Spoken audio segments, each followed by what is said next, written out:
Welcome, one and all, to the GOML circuit finale. This has been months in the making. 8 regions across the US, Canada, and Mexico finally coalescing into this top 8 bracket. We've got one qualifier from each region, and they're all extremely strong, extremely talented players. Could not be more excited to be here to bring you through the action. My name's Max Ketchum. Yeah, I'm Hazmat, guys, and we're going to be opening up with an amazing set. So we're doing, the bracket is the top 8, but no one starts in losers. So it's actually a pretty cool bracket breakdown. Obviously, this is the North American Open finale, $5,000 prize pool. Big prizes on the line, some big names, too, that we're seeing Max come through. Actually, some of my favorite players in the world are in this bracket, so I'm really excited to be casting this one with you. We got Mars, of course. He's going to be playing against Ouch, who is a wolf from BC. That's what you said, right? From British Columbia, Canada. Yep. Great. So, dude, that's going to be a tough match, too. I know that Zero Suit struggles a bit against Wolf, and I've seen Mars have some nail-biter sets against Wolf mains, and Ouch, certainly no slouch at all to make it this far in bracket and has done well against PGR players in the past. So, Ouch trying to make a big name for himself and take out the current Genesis champion in our first match. But then we have Riddles against Bestness. Love both those guys. I think they're both amazing players. Spargo and Grayson. Grayson, the Rob from Texas. If you don't know him, he's nasty. And then Spargo, everyone knows Spargo, the best cloud in the business right now. Well, him and Cola. And then also you have Esam and Ned to wrap this up, man. It's going to be, that's a Pokemon battle too, obviously. That's going to be, dude, this whole bracket is stacked, Max. Yeah, absolutely. And these guys had to fight through their entire regions. They were all, by the way, part of the 8 regional bosses who got floated to the top portions of their regional brackets. So, despite that, they still had an extremely long and difficult road to battle through. Ouch, he's one of those like top 3 toss-up players from British Columbia, the other 2 being Big D and Lemon. So no one really knew which of those 3 was going to take it, but they were all kind of equally favorited, and they go back and forth in terms of their PR and local set wins. Mars, on the other hand, extremely dominant, not only in New England, but on the global stage. As you said, Genesis champion, shoe-in for top 3, top 5 on any PGR, and honestly a pretty serious contender for the #1 spot once online or offline events resume. I got to play with Mars offline. He's the #1 player in the world. I promise you he's the #1 player in the world. You remember when Vegeta and Trunks came out of the hyperbolic time chamber and Vegeta thought he was like #1? He thought for sure I'm the best in the world. Then Trunks pulled out Ultimate Super Saiyan. I was like, oh, never mind. Like, that's exactly how it felt playing against Mars offline. I was like, I'm so sick. I'm so amazing. I played. I'm like, I can't even touch this dude. This is ridiculous. He's so good. But, I mean, Ouch is going to be a tough opponent for sure. Definitely the upset is on the table, Max. Yeah, I feel like a lot of upsets are viable in this tournament just because it is Wi-Fi, right? Like, we did as much as we could to keep players playing within close proximity to each other for the regionals. But now, there are some opposite coast battles going on for sure. And, that's just the nature of the pandemic times that we're in. But still, of course, every player is required to be on LAN. And these guys all stream and play very regularly and grind all the time. So, you can trust that they have as good of connections as possible.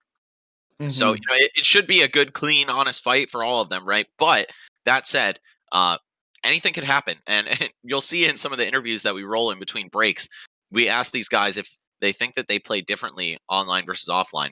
And almost all of them said yes. And even if they didn't, they said that other people do. And you do have to adapt your play style somewhat. So we're going to be seeing kind of a different version of the gameplay from these guys that you would normally see offline. But I think that's kind of cool and exciting in its own right, because we're trying to, still crown a champion here. They're going to be playing their hearts out. And, let's get some quick introductions for these players real quick.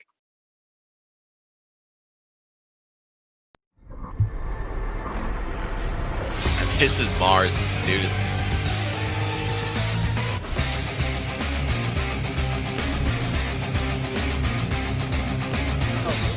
That's going to be key, utilizing the auto shield properly, and some of these other answers, and also consistently teching, but you can't tech that one. Hitting obviously outside of just there. The box with CSS. We're already seeing that Mars is consistently punishing that over and over and over again.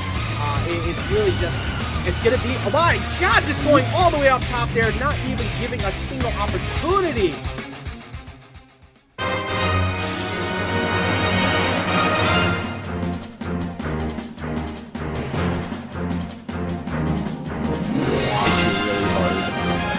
Like, oh shoot! Oh my gosh, this is It was really good. This is. I think he's gonna go for a. All right, the bad man is back, and he's looking to take his stock at 71% to put Lemon in the lead. But the call out on the How did he know? So good on the call intention. His invincibility would have ran out. He just knew. Ouch right now, dude is not scared of anything. This is it. Yeah. Ouch, please! Oh my god, the Ranger, there it is.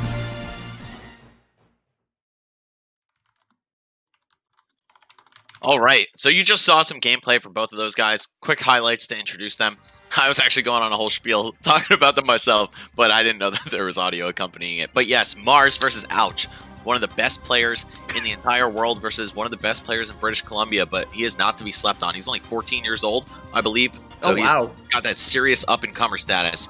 Yeah. And I think the ceiling for this kid is very high.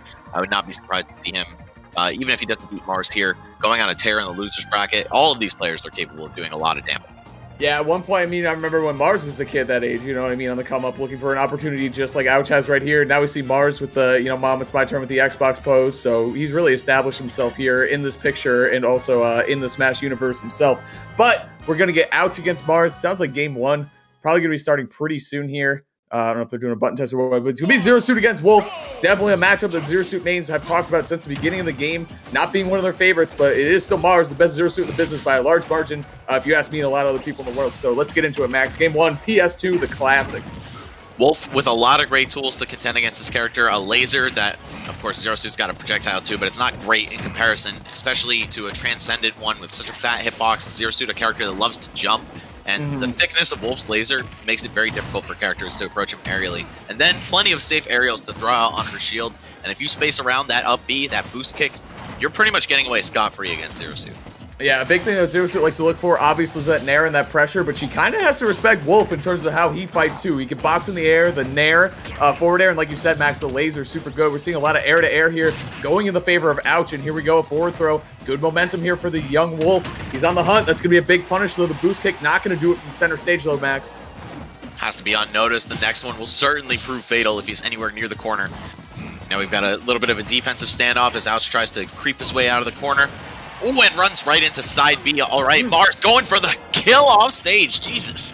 Yeah, Mars trying to set the tempo very early. He does get the first stock anyway, but I love that Ouch. The activation of that nair was great because the nair lingers for so long. It's out for so long. He activated it at that time where you couldn't really see what Wolf was doing. So it was an intelligent option because Wolf obviously weak off stage, but you're able to pull the trigger in a tricky spot like that. Don't let Mars catch on to what you're doing and make it back to the stage. Mars still cashed in on the KO. Up tilt, not enough. That's the other thing is Wolf has some good anti-air KO options, going air to air with a back air or something like that, but also up tilt, up smash, and catch Zero Suit hopping around like the frog that she is. So stock one getting taken from Mars, but now Ouch in a situation where he has to recover. Going for the fair. Up B, he gets on the other side. That was clean. That's such a good pickup from Mars, even though he fell out of the second part of fair. Just manages to land the up B anyway, and now Mars is just holding down this ledge. Ouch, somehow slipping by, but no, not even a combo off the up throw. That's gonna, oh no, never mind. Hanging on just barely. The DI check there, the quick up throw. If you don't automatically DI for that up throw, it kills a lot earlier, like 15-20% earlier. So you got to be instantly holding the correct DI for that. Good high recovery there, calling out the down smash this time. Good recovery from Ouch. This is a pivotal moment in this game one. Either Ouch is going to take this stock with the max rage and the Wolf, or Mars is going to pull back into the stock lead here, Max. And it's looking good for Ouch right now. Mars got to recover. That dash attack is such a moneymaker for Ouch, and the same can be said about up smash for Mars, starting and finishing stocks off with it. Yep, now Mars is going to play a patient game here. No need to go in, but he does, of course. That's Mars. You can't really... you can't shut him down, man. He's always going to be charging at you or zoning you out kind of aggressively. That's his play style.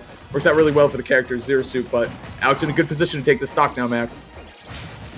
Mars showing all of Zero Suit's various options to get back to the stage, but wow, Ouch closing the gap immensely. He had so much more damage by the time he took the previous stock, and now it's dead even pretty much. 15, that could even be a lead as soon as Ouch gets his paws on Mars. And he did just that, Max. Almost a dead even game here. Mars does have the center stage, though, which means Zero Suit, she can kill so easily when she gets you in this exact position. Get you at the ledge, get you close to the blast zones. This is exactly where she wants you, but Ouch charges his way back in. They're both fighting for the center stage. It's so important. Like, these little hits are so important, not just for the damage, but for the positioning as well. You don't want to be where Ouch is right now. This is now death percentage where he is. If he's, oh, he got it. Okay, we got those. That's nice. So a funny thing about that, and it's happened twice. Mars, what you... It's my turn with the Xbox, dude. I can't stop. Mom said it's my... That's him next week with the PS5. Mom said it's my turn with the PS5. But a cool thing about Mars' Zero Suit, like an interesting thing, a lot of times you can get that down smash at the ledge, run off and up B, like from below, and then go back and grab the ledge. Mars can't do that because he has tap jump on. So if you go out there and you hit up to up and B, he won't make it back to the ledge. So 2 times, the first one we saw him go off stage, and he just he hit ouch and then got an up B on the way back anyway, but it wasn't like the instant one, you know what I'm saying? And this time he went for the down B spike. So he can't do who's Kuro? Kuro does that. Like he'll get a down smash at the ledge, run off and up B, and then snap back to the ledge. Mars can't do that, so he has to get a little more creative. So it's cool to see him come up with those options. And they all added up to taking away a game there, Max. Nice job. Game 2, running it back. I respect it from Young Ouch. Yeah, it is still possible with tap jump to do that. It's just very difficult. Yeah. Like, you know, any madmen who play with Yoshi with tap jump, you know what I'm saying? It's very possible without getting the second jump, but in a pressured situation like that, you just want to make sure you get the cleanest, easiest punish for yourself, even if it's suboptimal. And then we got Ouch running it right back to PS2, tacking on those nice early percent combos, but it doesn't matter. Grounded from the down B, and we're going to see Mars run away with yet another stock just 30 seconds in. That was all off of a whiff back air too, slightly missed base by Ouch. Didn't connect. He was calling out the flip jump, actually. He just was unable to find the connection with the back air, and he paid for it with the stock. Good capitalization by Mars. Okay, nice. Good fastball there from Ouch, actually. That is not an easy angle to hit offline, let alone online, too. So that was bold from Ouch. Almost getting rewarded with a stock, but no, he throws one away himself. You hate to see it, Max. That's 2 times the back air just couldn't connect and cost him a stock, actually. I think it messed up his timing on the recovery, the way that hit. I don't know. Something didn't click there, though. It was that weird angle where you want to go up and forward, but if you go too far forward, you'll just get a really short distance on your up B as Wolf. It's very unfortunate. You have to kind of get like a 16th angle. And Ouch just slightly missing it. It's going to cost him his second stock. Mars looking like he's running away at the set, almost 2/3 done with it already. Once he starts down airing, that's when you know he's feeling confident. That's when you know the confident. Or honestly, it's kind of the opposite too. It could be that he's totally defeated and he's just starting to down air. But either way, he's feeling good or he's feeling bad. But obviously feeling good in this game. Only down to his second stock. Ouch. At the ledge here, dangerous position, 0 suit. Yeah, you get the turnaround up B. I like that up B a lot because he's got the lead. So if he whiffs that and he takes pretty big damage from it, that's all right. You still have such a big lead, it doesn't really matter. So. I like the extension there from Ouch, sticking the down tilt in, but trades with a back air from Mars, and Jesus Christ, that move is ridiculously strong. We're going to see Mars very quickly put 2 on the board for himself. Ouch facing elimination from the winner's bracket, but I don't know, maybe he could turn it up, just put something on the table in this third game and keep himself alive in the set. Turn it up? Yeah, we'll see what he can do. I mean, I feel like that was just 2 really unfortunate first 2 stocks right there. I don't think like he's out of it by any means. Mars got to be feeling pretty good about that. Running it back to PS2, saying I'm going to change up the game plan and not the floor plan. You know what I'm saying, Max? Exactly. A very wise man once told me that on commentary, and I yoinked it from him.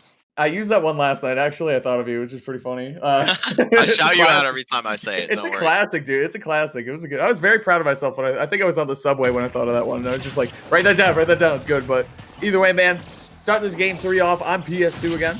Mars trying to fight his way out of the corner. Ouch, beating him in the air. Good stuff by Ouch, but just like that. Yeah, okay, getting the trippy. I like that modified punish. I feel like a lesser Wolf would have just shield grabbed there, but Ouch had a pretty good guess that it would actually trip and lead into a grab anyway.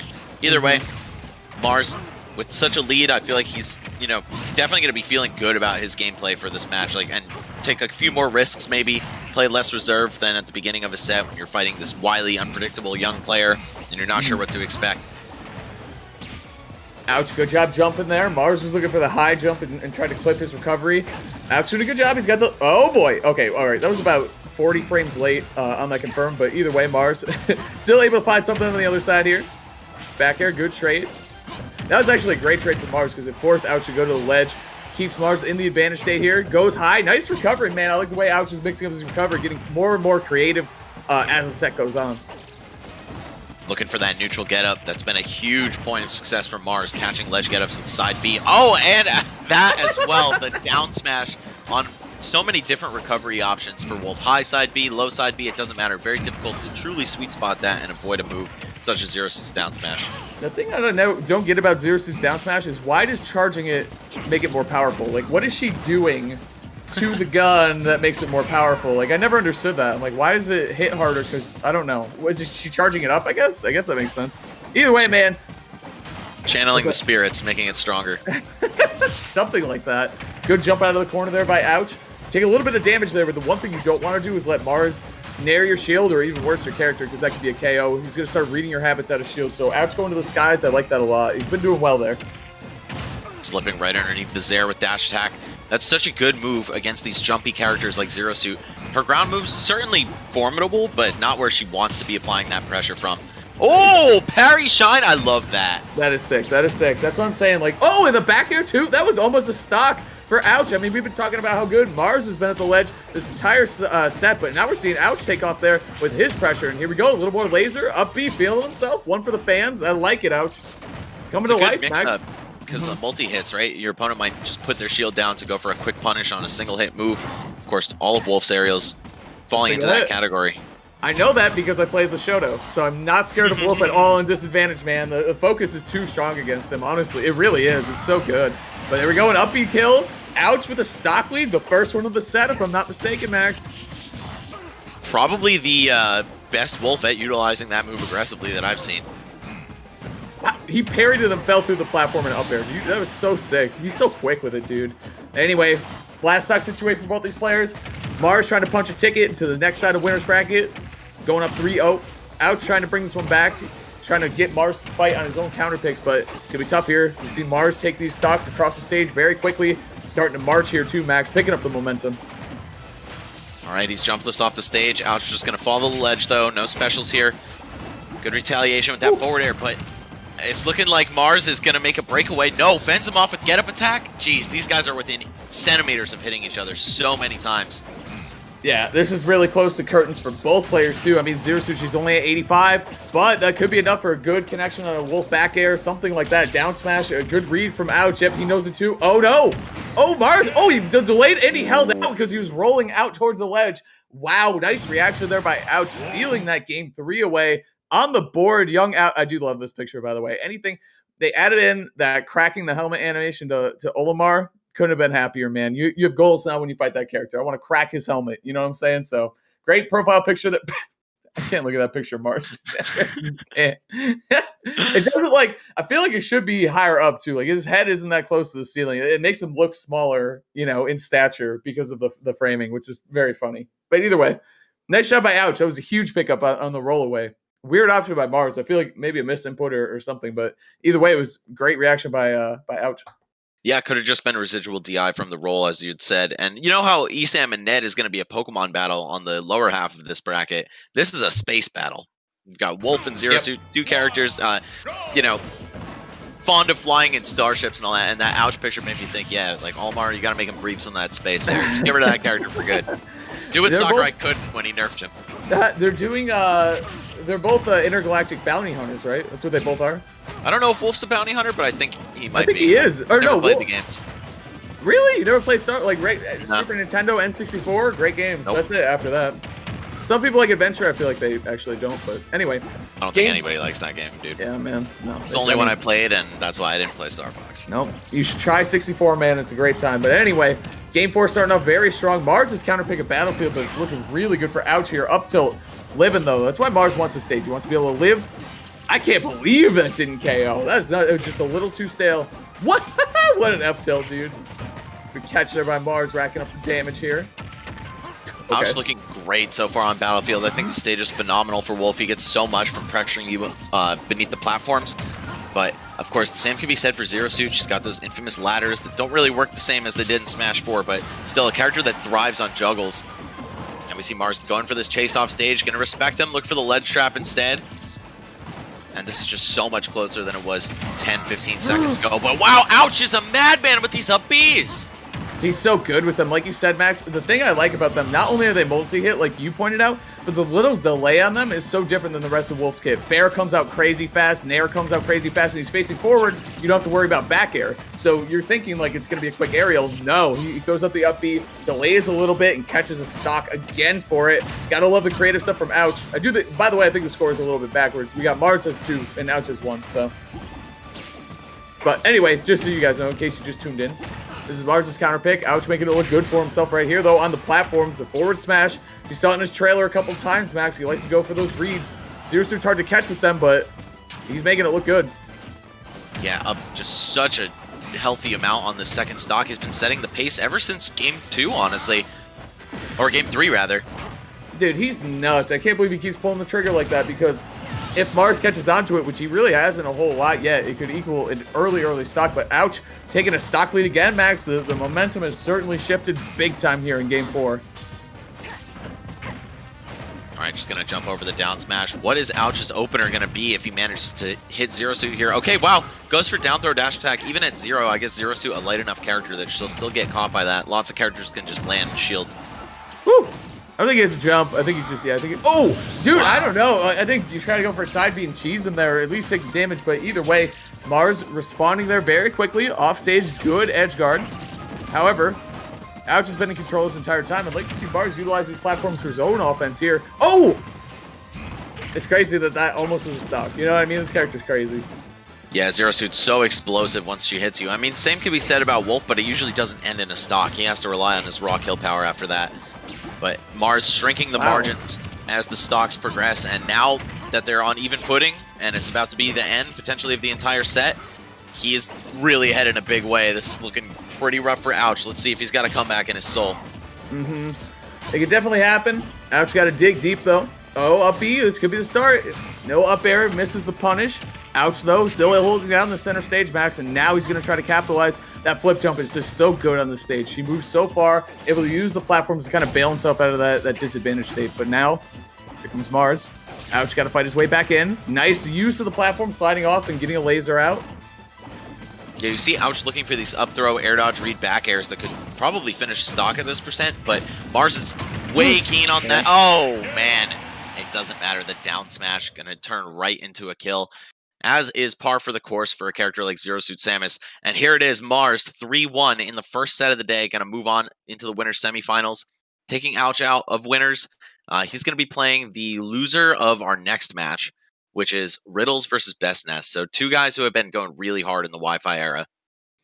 Yeah, for sure. Nice job by Mars. I gotta say, Ouch showed a lot of creativity. I love the way he played that character. Wolf is it was a fresh take on the character. I mean, we've seen a lot of this character since the game came out. He's been strong character since day 1 of this game, basically. Laser so dominant and neutral early on, and then finding out, optimal punish paths and all that stuff from him after that has been good. But Ouch really showing out.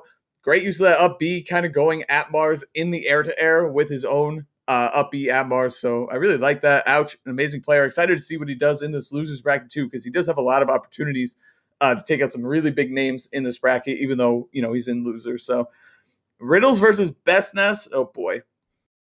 So yeah, traditionally, the fighting game characters don't like fighting Ness. It's not a thing that they like to do. They need to play very disciplined and very carefully against Ness. He can zone them out, outbox them in the air, which is where they like to do a lot of early combo starters and get a lot of big damage. Not to mention trying to recover against Ness is kind of a nightmare, but usually I play it from the Ryu and Ken side. I'm interested to see if Riddles will go the Terry here. I feel like they're going to start Terry and Ness. I feel like Ness can't really dislike that matchup, and I feel like Riddles is at least going to go with his true main here to start it off, so...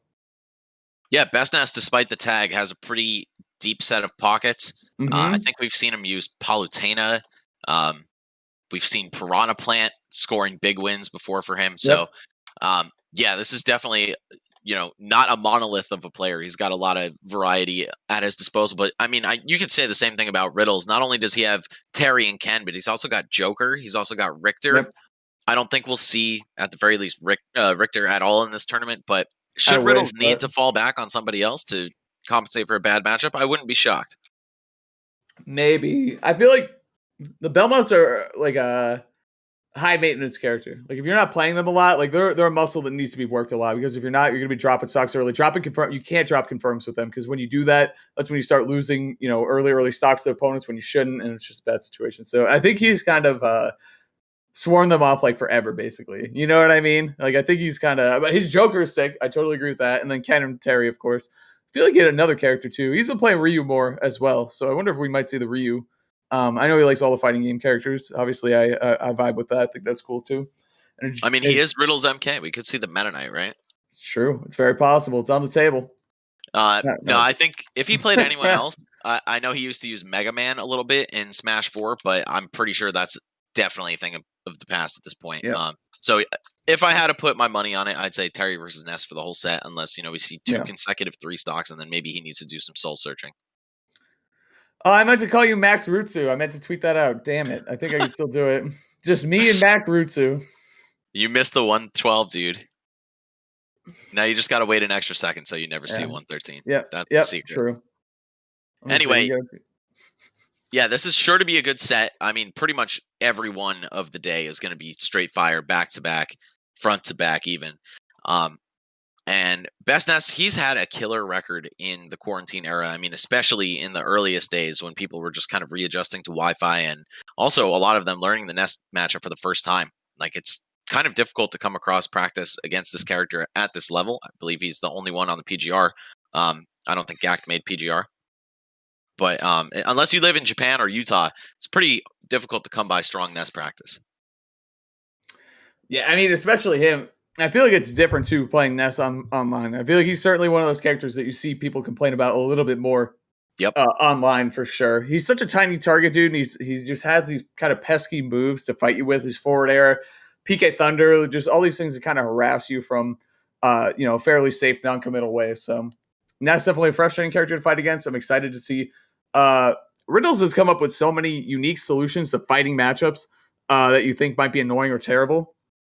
We saw him do, and we saw it early on in Ultimate when he played against Esam's Pikachu with Richter, which is, to this day, I still think one of the worst matchups in the game. It's so bad for Richter. But Riddles made it look godlike, honestly. Like, he made it look, I mean, I think it was a 3-0 still, maybe a 3-1, something like that, but he made it look pretty good. So I'm always interested to see what the kid comes up with in terms of creative problem solving, because he certainly has it in him to do that. Yeah, definitely one of the best players, period. I mean, one of the few Canadians who made it onto the PGR as well. I believe ringing in at number 47. And that was like with very limited time playing Terry as well. So, I think he snuck in like a C tier win with the character. And then, there wasn't much after that point. So we'll see how he's able to perform here online. I know he is really like a strong opponent of having to play online. He's been doing a lot of research into Yuzu. And if you know, then you know, but I'll leave it at that. But this is certainly going to be fun. It's like someone who hates Wi-Fi versus someone who probably doesn't love Wi-Fi. I mean, I'm sure Best Ness would rather be playing in real life, but he certainly has found a lot of success in this format. Sure, man. So, let's toss to. We're going to show you guys some player intros. Production has been killing it all throughout the circuit, so check these out, man.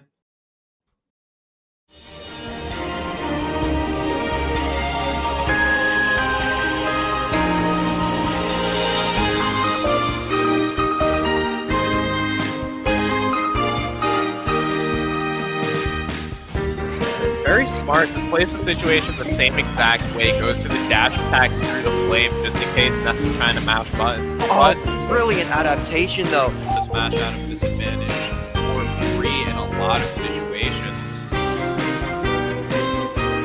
That's just delaying there. Just catching all this early damage and a lot of spots that Midnight isn't waiting for. 67 on the ledge now, 70.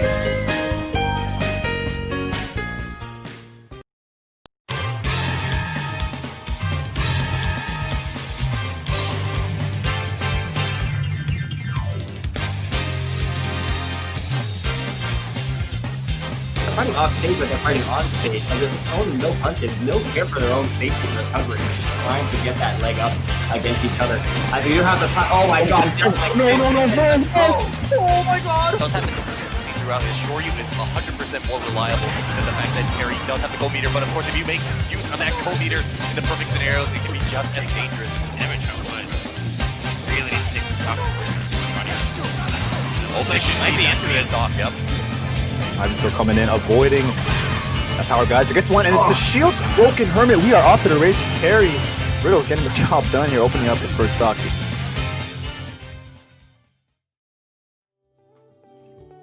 All right, so you just got to see some of their best plays of the last few months. Best Ness and Riddles, two extremely talented players, both number 1 in their respective regions. Well, I guess Riddles goes back and forth with JW and Black Twins. There's that joke that Riddles was that JW was the best player in Canada, but 3rd in Ontario at one point. And Best Gamer versus Mr. Waifu Poster himself. This is sure to be an epic match. Dude, I love that picture of Riddles. It is so legendary. Best gamer, you know what I mean? And honestly, the picture is fire. Like, it truly is. Like, the lighting is great. I like his jacket, man. Mm-hmm. Oh, yeah, jacket is sick. Where can I get one of those? I could lend you mine, I guess. Oh, thanks, bro. Appreciate that. Believe they're team exclusive right now. Oh, well, you know, maybe we can work on that. All right. Anyway, so we got Best Nest 2 on the right. I mean, these guys are two legends. I think they were kind of coming down the same path before Wi-Fi or quarantine really hit, where they were both really starting to make a name for themselves and start to really do well. Started to kind of rustle around a little bit in Smash 4, but really in Ultimate is where these guys put themselves on the map. Both very strong representatives of both of their characters. Looking at Terry, obviously, on the left there, 4 Riddles, and then, of course, you got Best S. I mean, I'll give you one guess. I'll give you 3 guesses as to who he plays, and the first 2 don't count. But either way, Game 1 is starting. PS2, of course, man, the classic. Yeah, the new Starterville. It's Starter Stadium. And we've got a killer opening for Best Nest already, attacking on 60. And he's keeping it going even from across the stage. Whoa! Yeah, okay. That was actually sick. What a call out, man. Here we go. Gonna have to recover high. You're gonna see a lot of those high recoveries, Max. We were talking during the breaks, and you pointed out that Ness's yo-yo is gonna be very dangerous to Terry while he's trying to recover on the way down. Trying to go up from recovering low. So that's gonna be really dangerous. But here's the thing: is that Terry. Oh wow, that's it. Never mind. I was gonna say he could certainly make this comeback happen with a little bit of go meter magic.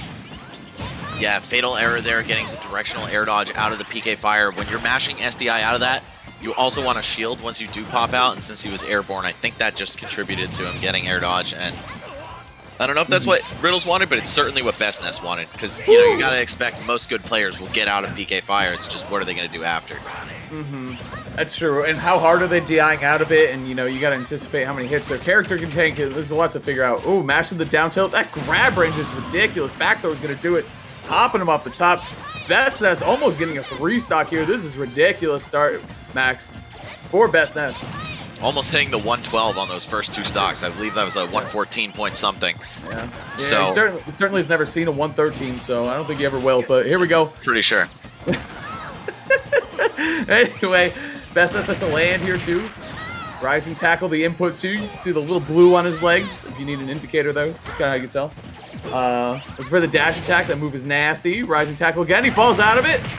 Wow. Okay, just bash it again. Why not? I think Terry, he's got to be dizzy after doing that 3 times in a row. You know what I mean? He spins so much, dude. He's like a dreidel. Like, he just spins like crazy.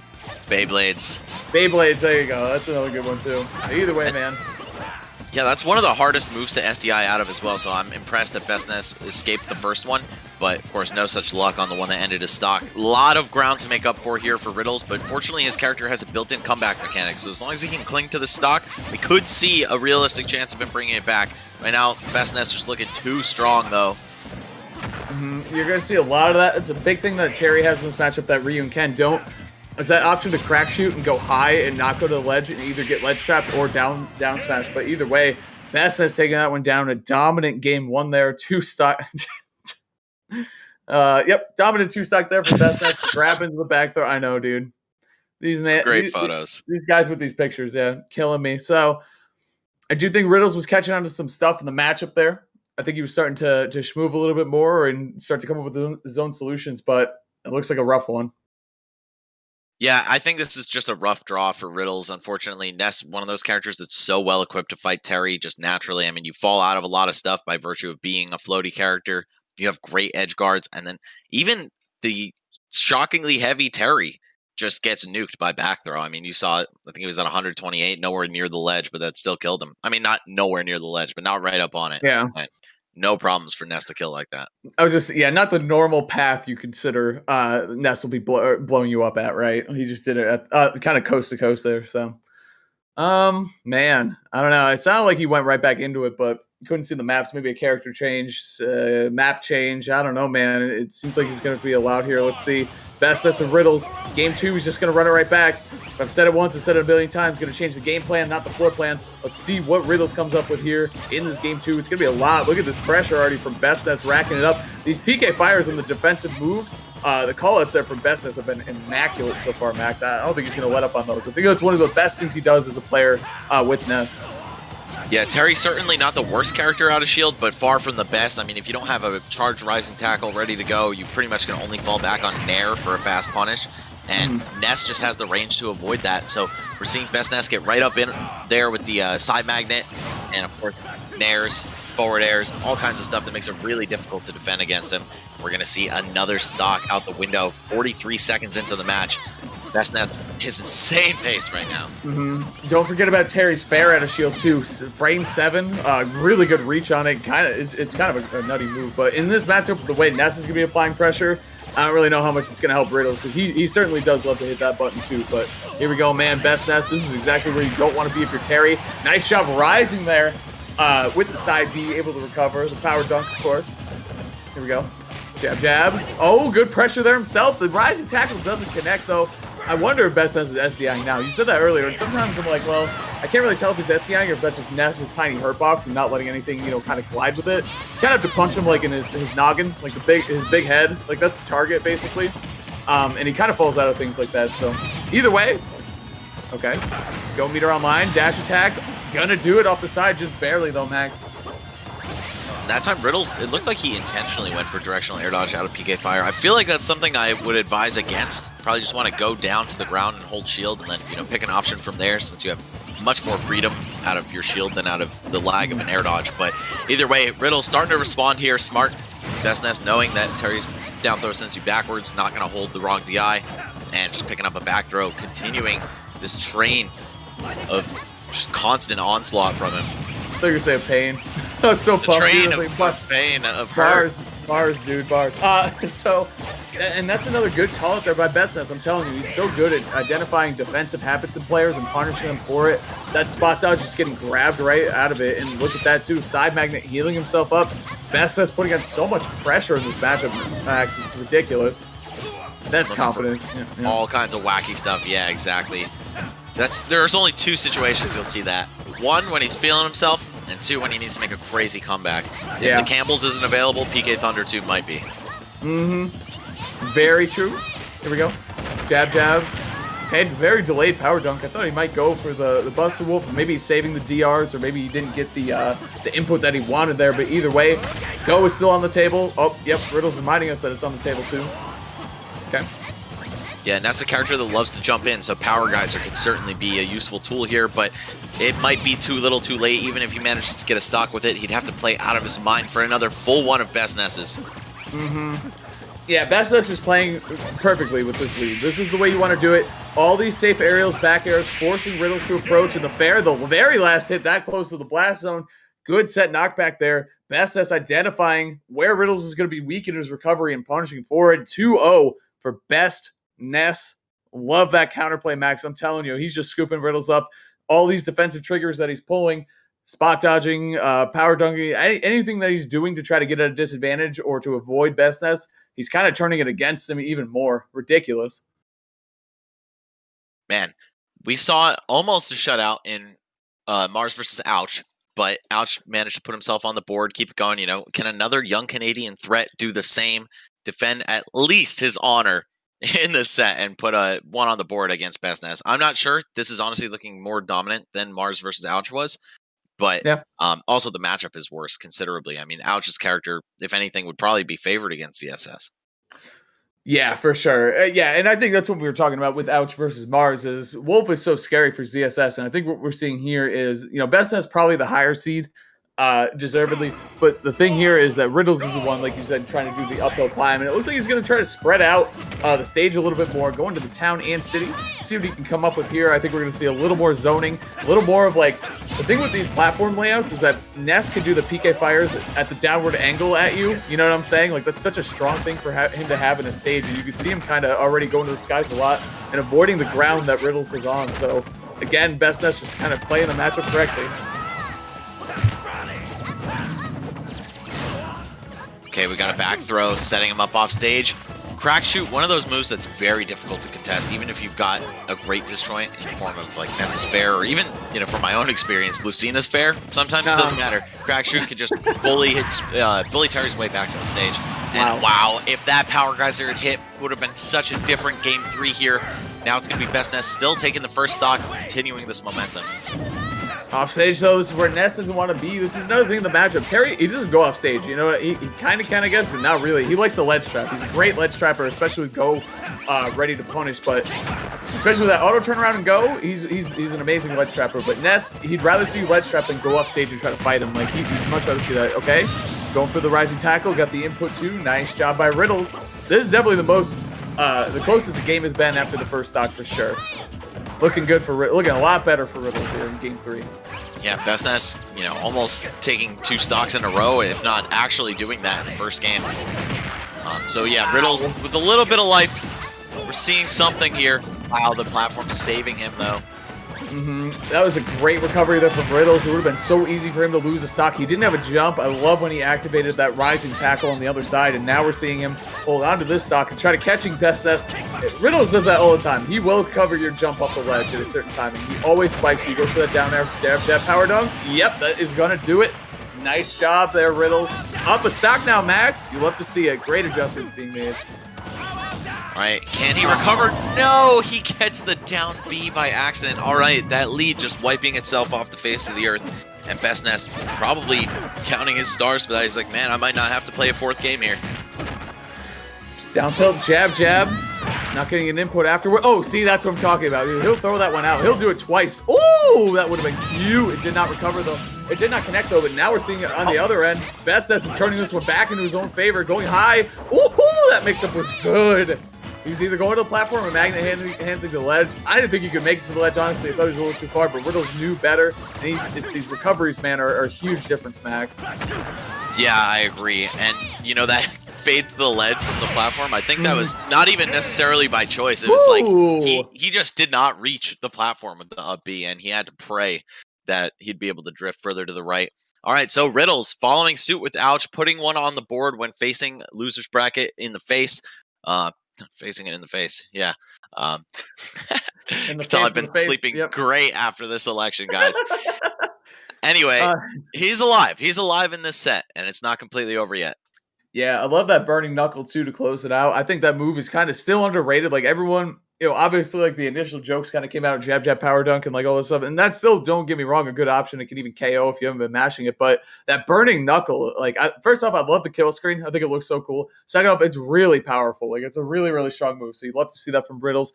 Good adjustments being made. Only regret is that he didn't go to Town and City Game 2, Max. Yeah, right? I mean, that was something you wouldn't want to save until you're almost done. But either way, you know, he's got a chance here. It's going to be on Bestness's terms. He's getting rid of PS2, which they played 2 games in a row on, as well as Yoshi's Story. So I see how the triplats would benefit Ness, and Riddles wouldn't want to fight there. But Battlefield, of course, still on the table because PS2 is the other ban. Yeah, PS2. So he could have gone back to PS2, even though he won 2 games on it? Yeah, you know what? As soon as someone bans Yoshi's and another stage against me, I'm like, all right, Battlefield. You clearly don't want to fight me on triplats, right? Bestness doing just that. All right, fair. Starting it off. Good job by Riddles getting out of that. I think in game 1, game 2, that PK Fire was going to be landing. Bestness has certainly been catching on to a lot of the defensive moves here from Riddles, but starting to slip away a little more. Oh, yes, the intangibility on the legs. You need that stuff. Nice job. I'm telling you, man, the recoveries are coming to life for Riddles and kind of rewriting the book here. Yeah, Terry, even though he has a pretty short recovery, it is very diverse in the ways that he can path himself back to the stage. So impressed by the way that Riddles is adapting and adjusting, just because Ness is such a demon in that edge guard situation as well. Ooh. All right, actually hitting him with the rising tackle there. The rising tackle.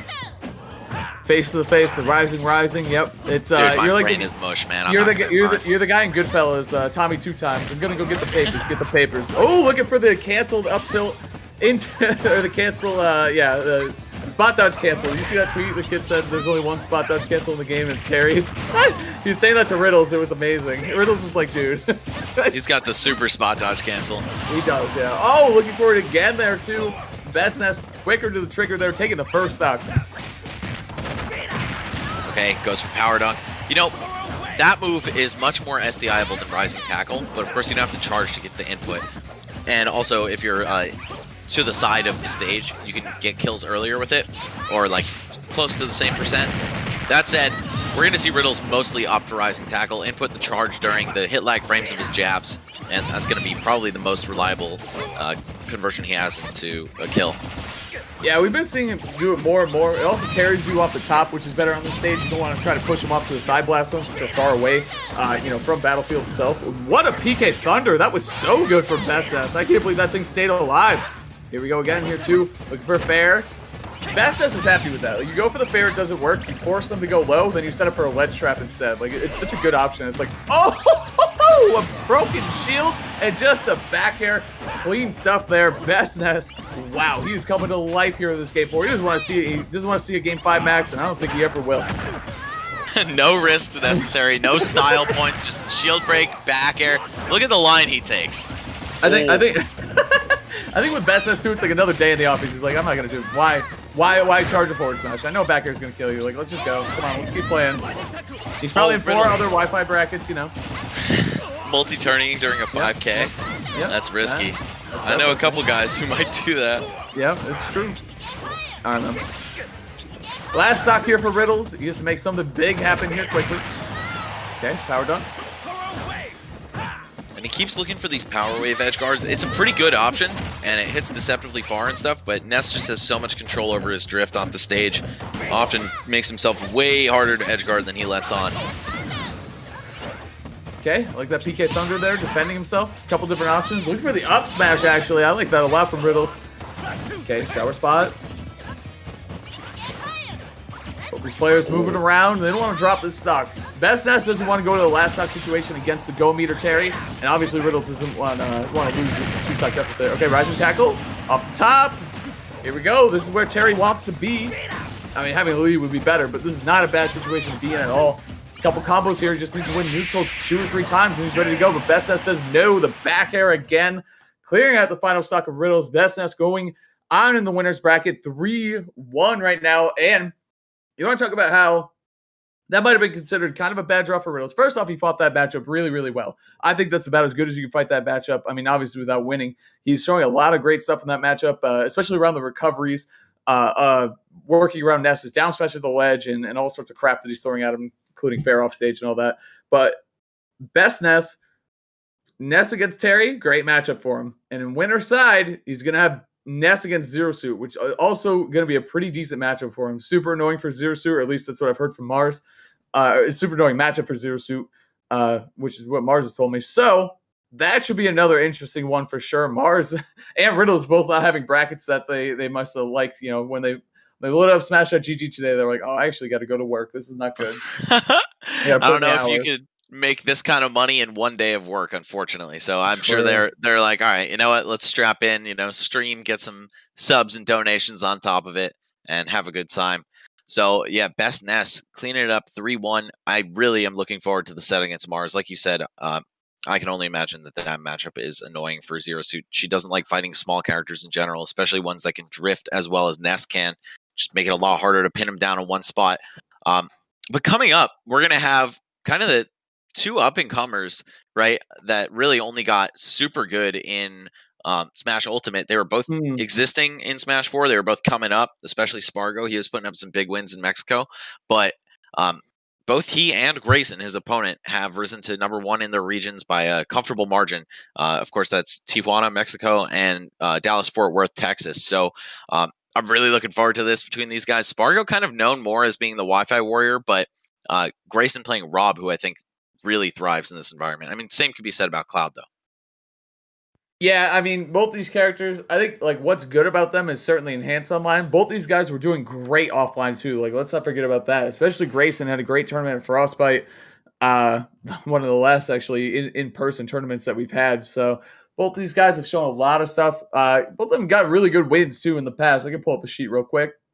See what we got. We can do a little bit of research here while you guys are waiting for them to join. Do Spargo, man. Spargo has great wins online, for sure, beating Mars, Hazmat, just legends from all across the game. What a resume. Bestness, too. I meant to make that joke with Bestness. I lost to him a couple weekends ago. 2-1, though. It was close. That's good, man. Good for you having the steel to compete in Ultimate on Wi-Fi. I just can't bring myself to do it, but props to everyone who's staying strong and, still grinding out there. You went Rob game 2 and I beat it. That's what happened. I Oh, don't know why. all I right, don't know why 2-1. 2-1. 2-1. That's what I gotta say. Let's go. That's all you gotta say. Yep. He went plant game 1 too. Actually, it was just super close. But his plant is good. His plant is actually super nice. Spargo, man. So we're actually gonna hop and take a quick break before we get into this match. So stay tuned, guys. Are we going into the character things or break? Sorry. Break. All right, great. A break, guys. We're gonna take a quick one, and we'll see you on the other side with some great Smash Ultimate action.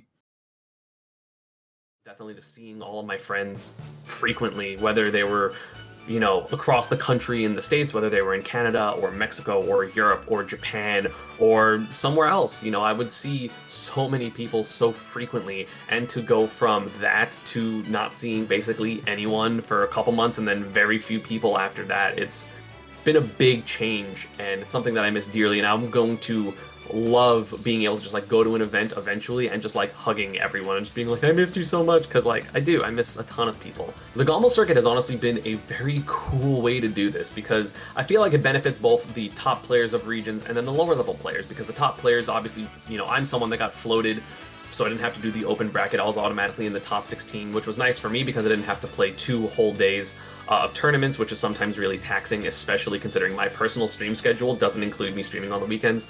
And then, of course, it's better for the lower level players that are trying to get into the top 16, because they don't just run into a top player round 1 or round 2 and suddenly they're in losers for 14 rounds and they try to make it. So I think kind of floating the top players was a really, really good idea. And of course, having so many varied regions across North America has been really good to see some, up and coming stars, whether it was, people like J Mafia, who got 3rd in my region, whether it was something like Midnight. I don't know if he was in the, floated bracket on the West Coast. Of course, Ouch won his region. He's an up-and-coming. He's a great player. That's relatively unknown by the large majority of people because he doesn't travel. So getting this exposure for so many regions and so many players has been awesome, and it's been really helping a lot of people. Of course, my shout-outs first go to Panda Global, my team at Panda Global on Twitter. They've been supporting me throughout this whole quarantine, just, not cutting my pay and just letting me be who I am as an online content creator and helping me with that.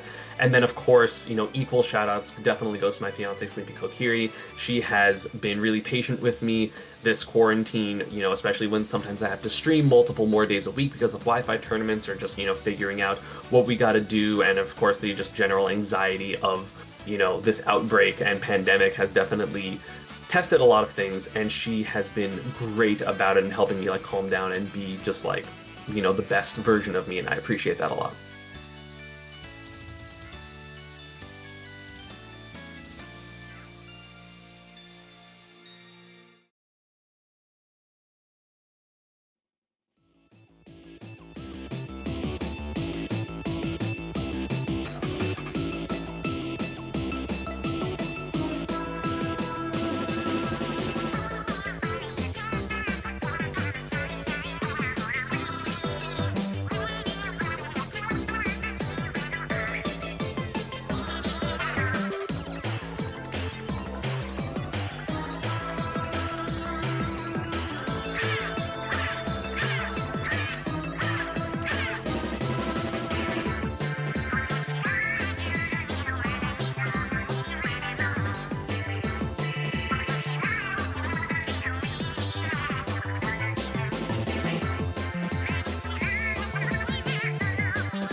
I think that the player I want to play the most, and the player that I'm most scared of are the same person. It's Mars, because last time we played was at CEO and I got completely destroyed that game. So I'm scared of him because of that, but I also really want to play him because I want the run back, and I think I have improved a lot since that time, and I want to see how it goes.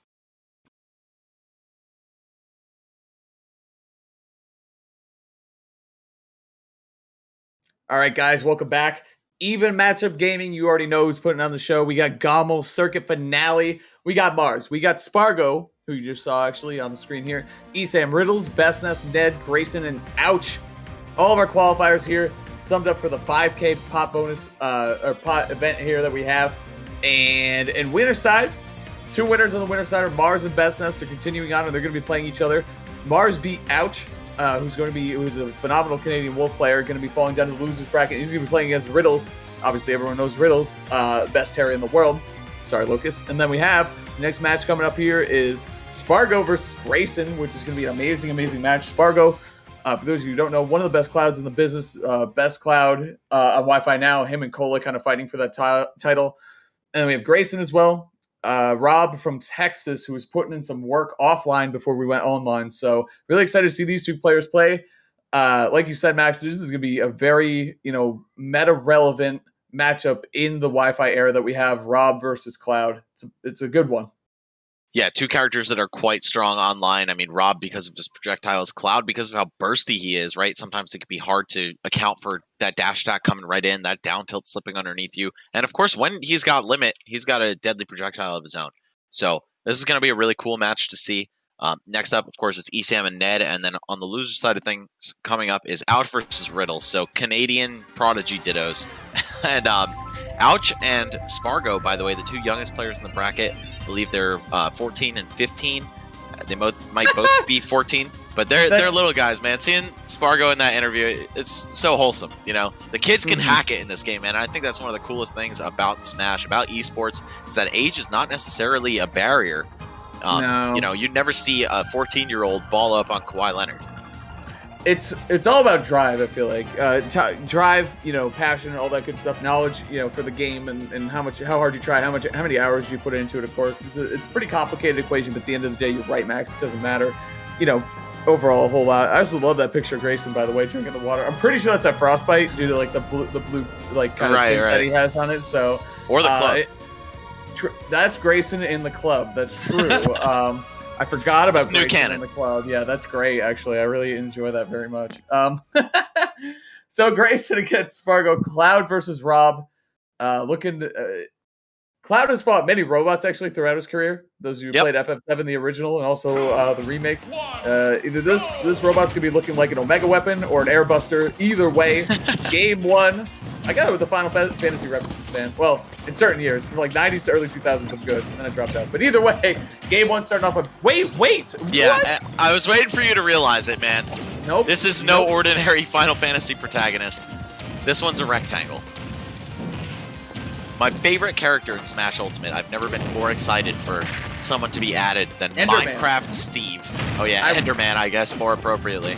I've been calling them a Minecraft crew. I feel like that works out kind of well, because it could be Alex as well. So it's like, No, they're all Minecraft Steve. They're all. This is Steve from Minecraft. Yeah, dude. We're way too old to be. I feel like. I know, right? Yeah, like Rob is from our era, man. If anything. Oh no, that's so sad. We're closer to Rob than Minecraft Steve. Either way, man, I did not know Spargo was picking up this character, but honestly, it's kind of. I feel like Steve and where he's going to fit in the meta, and Enderman, obviously, where they're going to fit in the meta is kind of this anti-zoner character. It can work out where you build up that wall with the heavier building materials. So you don't want to use the crappy stuff. You want to use the good stuff so the projectiles can't get through it. But there we go, a couple up smashes. That up smash is pesky to move around too. But now we're going to see Spargo. He's going to have to recover here.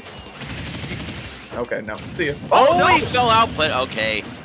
The air dodge, the attempted tech, just in case he popped out on the other side, which probably would not have happened. But either way, Spargo. Oh, he built an L just upside down. I've been waiting for the disrespect from Steve players, like the L mid-tournament match. Oh, down tilt's such a good 2-frame, especially against Rob, who doesn't really have a line of defense on his way up. He can pause in the middle of his up B and swing up air, but I believe that down tilt will just go right through it. A lot of minecart action here too. A couple things like the additional levels of fighting against Enderman or Steve. Oh, parry. Good recognition there and putting the shield back up. A lot of people try to swing instantly out of that situation, so good job there from Spargo. Kind of see a lot of the fundamentals that he has in Cloud carrying over here very well to this strange character of Enderman. The slowest throw right there from Rob. It's still going to work. I think he tried to snag it there with the up air, but he's just a little early. This is Grayson just throwing out all sorts of good hitboxes. Spargo has to make it back. He has to up B. Look at him maneuver underneath that, though. Caught him the first time, but not the second time, Max. Look at this line he takes. I feel like 99% of the chat has no idea what I'm talking about, but that's fine. No, I know dude. what it is. That's their bad. You know what I Yeah. mean? Normally I'll Yeah. blame a commentator like, oh, you're making references to them. No, that's actually on them 100%. Side B again from Grayson, gonna take down that second stock here. Grayson with the lead. See him go all the way to the top there, set up that wall. But here's the thing, is that Spargo, this is what I'm talking about. Enderman and Steve and all of them, they can just sit back and farm up materials. You don't want them to get them because it actually makes a huge difference in how strong the character is. So, and also their frame data. When they have gold tools, everything is like a frame or two faster for the most part, and it's pretty insane. Wow, minecart into Z-drop into building on this man. He's building the percentage 80 almost on that. I mean, Rob, combo dumpster, has that. Every character, styles on Rob. But that was insane stuff there from Spargo. Very good job. Building the blocks up, building the damage up, and starting to build away the momentum and starting to steal this lead away, Max. That up air, man. We call him Meta Light in this household because of how easy he can combo and how he can do 4 in 1 second. And the up smash, one of the most ridiculous anti-airs I've ever seen. Quite an impressive scooping hitbox on the ground. Get that cloud out of there. There's no cloud here. Yeah, right? No, that's false advertisement. Get that cloud out of here. It's Enderman. Anyway. Sorry. Ender Boy, the young Spargo from Mexico. Ender Lad, yeah. Ender Lad. Ender Nino. Ender Nino, Ender Chad, yeah. Ender Chad is great. Yeah, that's totally fine. It's all good. I think, doesn't Enderman like sneak around? It's kind of perfect, if you don't have one. So either way, man, game 1, back and forth action. First stock went Spargo's way, second stock went Grayson's way, and then Spargo just ran away. That combo there to close out that third stock to start that third stock was insane. Yeah, minecart into Z-drop, into up airs, into put a block down, into up airs, into fair. I mean, this guy is just really good at juggling, I guess, right? I mean, he plays Cloud for a reason. Okay, starting off with that Nair into fair. One of the best combo starters for Steve, who I'm only going to call Minecraft Steve, the full name. Just Minecraft. Yep, nice fair there from Minecraft. Now we're really starting to sound like someone's parents. You know what I mean? Exactly. When you call Pikachu a Pokemon, or all Pokemon are Pokemon, Pikachu. yeah. Oh, yeah, that's it, yeah. Pokemon, yeah. Jeez, dude. Like Pokemon with a crazy up throw to Thunder. Dude, we got eSIM coming up. I can't wait. Yeah, me neither. We got Pokemon Dittos. The same character, all of them. Pokemon trainer, which one? Yeah. Alright, TNT at the ledge. It's dynamite. Doesn't get the timing out. That would have been nuts. Dylan does the thing where he lays down the TNT, and then I think he down tilts onto it and air dodges right away. Have you seen that tech? He blows it up. Yeah, it's really good. So Spargo is serving up some Minecraft right now. True. Super true. I mean, well, okay. That's one way to deal with the gyro. He is mining and crafting. I can't even hate on this. And gaming, dude. Of course, Steve, my favorite character in Smash Brothers. Absolutely love this guy. Steve Olimar. Who else do you like? Sonic. Love him. Oh, Sonic's awesome, dude. Yeah, Sonic rules. If you clip that, don't clip out the part where I tell you right now that I'm kidding. All right? Don't clip it. Don't separate them out. You're going to get Streisand affected so hard on that, dude. Yeah. Oh, man. All right, anyway, up smash again. Spargo's got the diamond. This Steve is going in. He's got the diamond, but he's not going to use it yet. I feel like he should be laying down not wasting, but using up the materials he has, like getting rid of the wood that he has and the stone. Is that what they are? Sorry, I don't play Minecraft, man. Yeah, it's dirt, wood, stone, and iron. As a Minecraft professional myself, I can tell you this. But when you farm better materials, they actually automatically replace the other ones. Like the lesser ones get booted out of your queue. True, fair enough. So you can just keep farming them, but that's how you want to use them. Like that's where you want to use the dirt right there. Like, you want to throw away the materials where it doesn't matter which one you use. For the offstage stuff, you want the heavier materials. You want the stone and the iron and all that, so people can't just bust through them with their heads. Mario blocks, you know. Yep, and of course, got to keep your mine carts going. I almost always call that move Minecraft, but wow, back air almost doing it from halfway to center stage. He's setting up the TNT. He gets the pressure plate. Man, this is nuts. Spargo Steve is on fire. And so is Rob after that down tilt. Oh, and another one covering the air dodge. And he just ran out of gas. Yeah, I really do appreciate you being on the mic since you are a Minecraft professional. So in your experience on servers in Minecraft, what is Spargo doing here to achieve success against Rob? And how does this relate to the Minecraft universe, the larger Minecraft universe? Well, you see, I don't give these secrets out for free, bro. So I'm gonna need you to hit the PayPal if you want that kind of info. Yeah, real professionals, you know, they pay for or they play for pay. True. Man, is this a thing? Is Enderman good against Rob? Is this a thing? I think part of it wouldn't be shocked at all. Like I said, he's pretty good anti-zoner. You build up. I saw Salem do it a couple times. I've watched his Enderman is actually super good too. He sets up like the 2 blocks, hides behind them, and starts digging right away and forces them to approach. Because I wonder if Rob's big laser would go through it, but you don't have that at the beginning of the match, obviously. So I think we just need a little more data. I certainly think that's how Grayson's feeling right now. Yeah, I was just gonna say I feel like Rob is probably the best equipped to deal with the blocks because laser goes through everything. Gyro continues to spin and doesn't disappear when it connects with anything other than a shield. So yeah, I feel like that strategy might not necessarily work, but every time Spargo's in advantage and he gets a second to breathe, you can see him just trying to find some materials. Wow, or get 0 to death. Grayson back with a vengeance. He's like, dude, I'm young too. You think I didn't play this game? I know exactly what's going on. Very true. I feel like Zoomers are naturally better at this matchup. Definitely, yeah. I mean, I honestly think understanding how a character works in their own game helps you at a base level, like what their goals are. You know what I mean? Like what they're looking for and like how they kind of operate in their own world, how that affects them. I don't know, maybe not. Yeah, the 2 things you got to know about Steve are 1, that he's going to mine, and 2, that he's going to craft.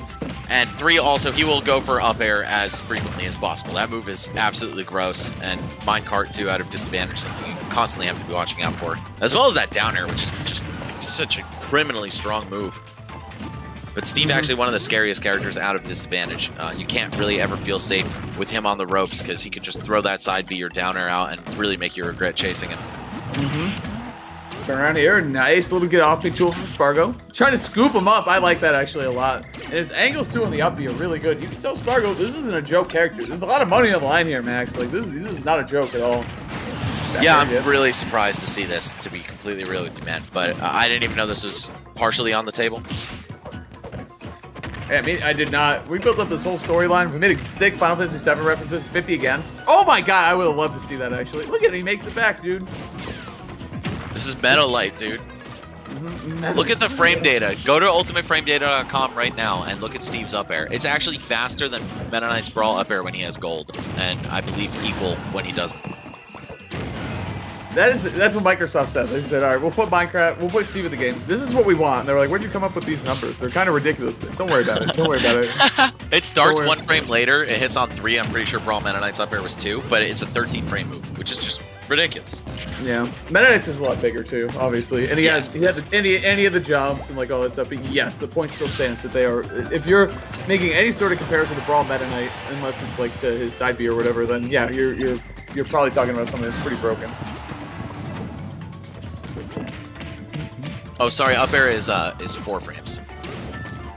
But true. The total frame count for the move is 13 and 11 with gold, which is 2 frames faster than Brawl Meta Knight. I mean, kind of insane. Oh, Schneid! All right, Texas Ranger out here. I'm glad that Grayson got a clip too. So far, it's only been Spargo clips. You know what I'm saying? Spargo is just one of those very clip-oriented players. You know what I'm saying? He loves to rush you down. Wow, crossing him up, jumping over Rob's big old head, popping him with back air there. All right, this is back to pretty much dead even, and if we see a clean conversion from Spargo, which could start from something as simple as neutral air, then this might get out of hand.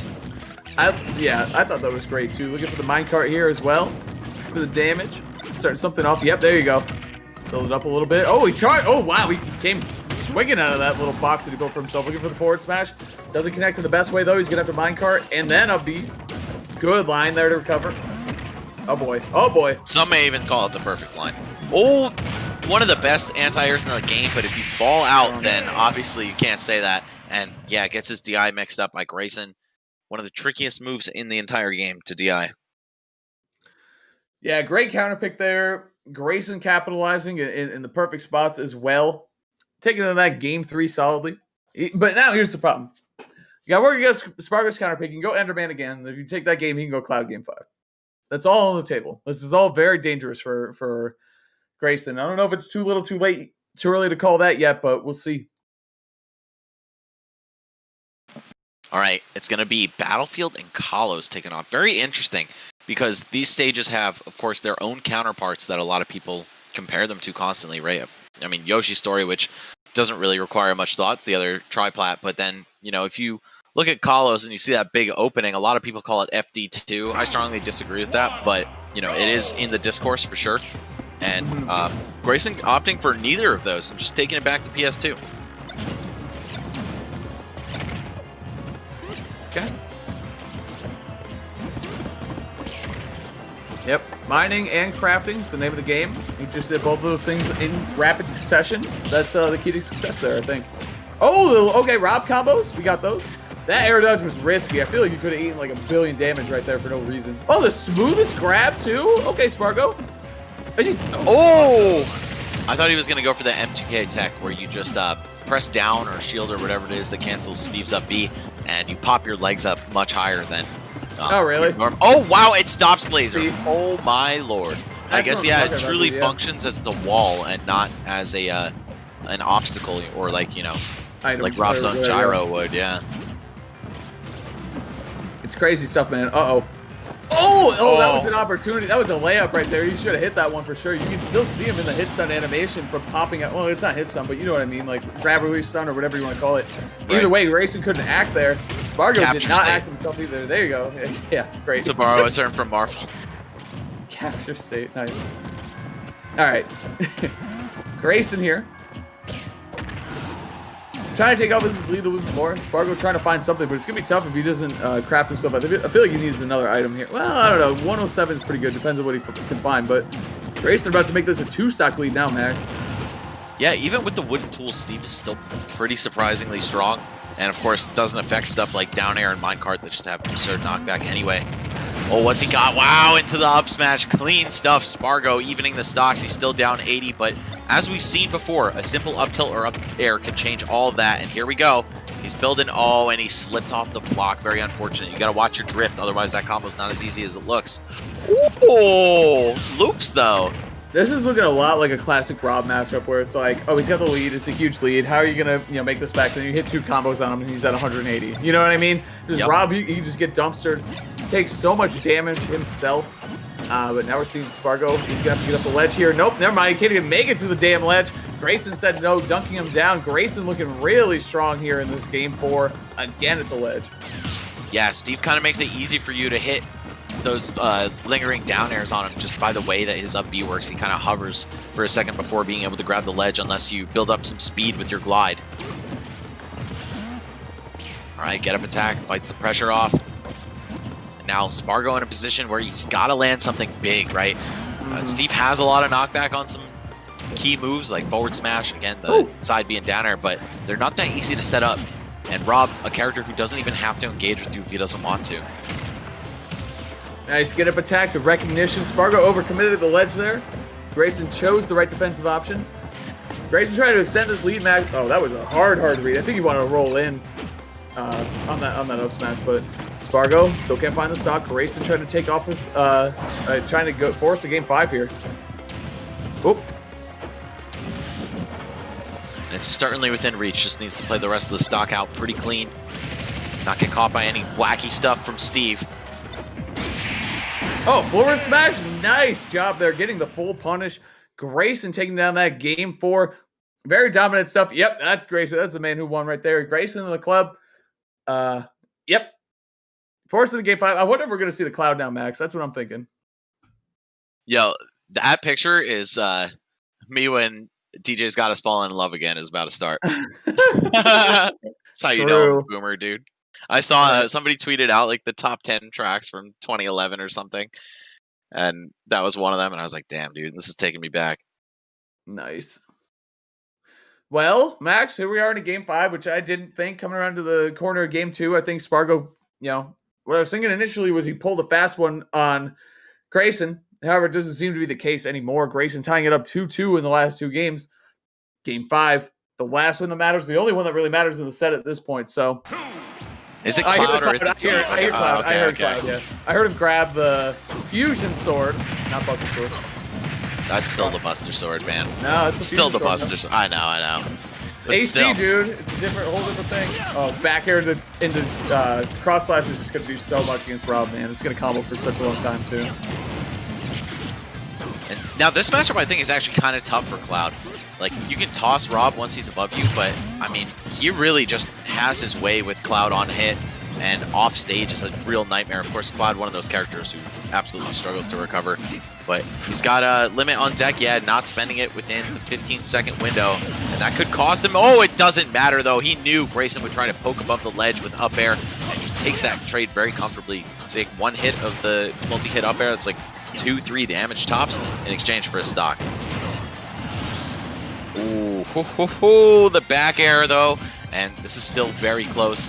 Rob with a plethora of early combos. I mean, you can see him do Nair gyro loops over and over again if he was on his top player Lucrecio grind, but even without stuff like that, Rob has plenty of ways to batter you up and get you ready for the kill. Good delayed get up there, avoiding further damage from the laser. Spargo, big situation here with Limit. Spargo's really good with Limit, too. Like, he's not afraid to hold on to it. Like, he has a good kind of mental check as to when it's going to run out. So I think we're going to see a Blade Beam coming out pretty soon. Nope, no, it's gone. Okay, never mind. Just like that, tables have turned quite a bit. Limit's such a big factor when fighting a big character like Rob. You got to hit those limits. You got to clear up the stocks early, but an up smash with the ledge can do it, too. Back air, just going to rinse it out and repeat. All right, Grayson stuck to the ledge. Loving the parries, but Rob's Nair, of course, such a big move that if you parry it toward the end of the hitbox, or like the edge of it, rather, you still might not be able to get a punish. Oh, if I saw that, good lord. Yes, sir. Pressure at the ledge here. Down tilt. A true infinite on your shield. Just kidding. It just feels that way. It's not actually, but it just feels that way. But Spargo, huge stock here, actually. Spargo going to take it first. He's swinging his way back. Up throw should do it. Good recognition there by Grayson. No need to go for the down throw or the read after. You got another up throw that's a KO option. Might as well take it. Now Grayson, he's on the verge of a reverse 3-0. I don't know, man. This is looking really dangerous to Spargo. Yeah, and I feel like the Steve pick wasn't for memes, of course. I mean, with this kind of money on the line, I don't think anyone is playing any less than their hardest. And Cloud does struggle in this matchup under certain circumstances, and I think Wi-Fi definitely exacerbates some of those. Yeah, definitely could, but here comes Grayson. Good pressure. Love the up tilt. Keeping Cloud pinned above him. But Spargo able to fight his way down. Final stock situation here, Max. Game 5. It's all on the line here now. Winner moving on in winners. Loser dropping down to the lower bracket, which is where you don't want to go. So many killers. You don't want to play any of these players, honestly. They're all threats across all levels. So here comes Grayson, though. Backing up the damage. Spargo's going to go for the limit here. No. Interesting. Oh, and the gyro just out of back air range. Perfect whiff punish there. All right, Grayson holding down the fort, but hold on, Spargo, he's got him on the ledge. Positioning matters much more than percents, especially in a matchup like this, against a character like Cloud even. Oh, here's the juggle. I love the aggression with that up air. He reached for it right away, knowing that Rob was either going to have to pull the trigger instantly on a Nair, which he did, or look for an air dodge read. But throwing up that up air is a really good way to frame trap Rob on his way down. And pretty much any character. Yeah, true. Yeah, right. He lost the landing hitbox on that move, just the first 2 frames, I believe. But he certainly did not lose the ability to juggle with it. Oh, and that's going to do it. Unreal stuff from Grayson in the club, live from the club. You can see it, the blue tint that he has and the cup, whatever's in the cup. We're not going to talk about that, but either way, he's sipping some victory juice today. Reverse 3-0 against Spargo. That's insane. First off, he had defused the Enderman, which looked almost impossible the first 2 games. Then he had to beat the final boss of Cloud, which he did in that pivotal game 5. Well done to Grayson. Moving on to winner's side, a hard-fought victory. Yep, he's going to be playing against the winner of the next set, which is Esam and Ned. So that Pokemon battle, as we had highlighted earlier, Pikachu versus Pokemon Trainer. Not sure really how I would call that matchup either way. I feel like Squirtle does really well against Pikachu, but he can kind of just bully Ivysaur and Charizard with superior frame data and block pressure. That said, Ned, an extremely talented player. Sorry, I just realized I was leaning off camera. But yeah, this is going to be a good fight for sure. And that was a good fight that we just saw. Nothing but top-notch sets in this bracket. I mean, these guys, of course, the representatives that battled their way through from their region. They weren't fan-voted in here, you know what I'm saying? They had to beat the best 8 players that fought their way through an open bracket. and then the best 8 players that were invited. So this was no easy task to get here. And, even if you see someone go 0-2 here, they'll probably beat your ass. So don't get it twisted. Oh, for sure, dude. Like, Ouch is such a beast down in losers. I can't wait to see him play against Riddles, actually. That should be a really, really good set. A couple characters I really like on a couple players playing them. So, but like you said, well, we advertised this as a Pokemon battle, but Ned has been playing a lot of Cloud recently, too. Was he also on the Steve train? I feel like he might have been. I'm not sure. When I interviewed him, he didn't mention Steve. Cloud and Zero Suit, both possibilities for him. But Pokemon Trainer, of course, the tried and true. So we'll see. We'll see. Yeah. Well, that's what he put on his little player card. So he better not lie to us. You know what I'm saying? Right. Man, Adamus has been putting in work recently. Dude, that guy's kind of random, but he's so good. I watched him. I did a tournament for raising funds for breast cancer a few weekends ago, and he was like top. I think he got second or third in that tournament. Just insane. He had to play against Robin, Zero Suit, impossible matchups, but he somehow did it. But anyway, yeah, Ned. It looks like he's gonna be going with PT, but I wouldn't be. Oh yeah, against Esam, I don't think you want to go Cloud. I feel like that's super scary. Esam was super good at that matchup in 4, but now in Ultimate, I feel like it's ultra scary for Cloud. You can't have the limit on deck. Yeah. Yeah. So there's definitely. Oh, sorry. Yeah, I was gonna finish out the set real quick. My bad. Cool. So we're gonna toss you guys some player intros. Check out these amazing players. And here they are.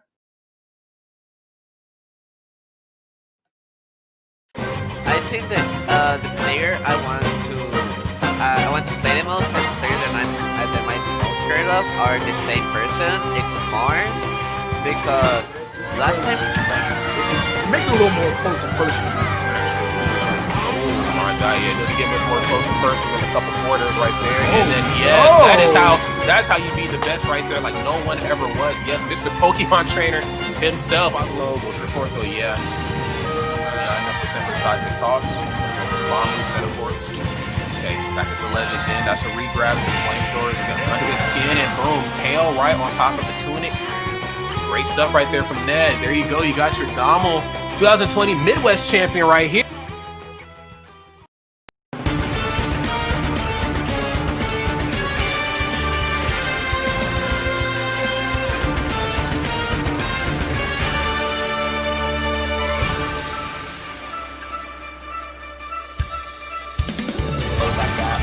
I think more importantly, he has areas to run away from.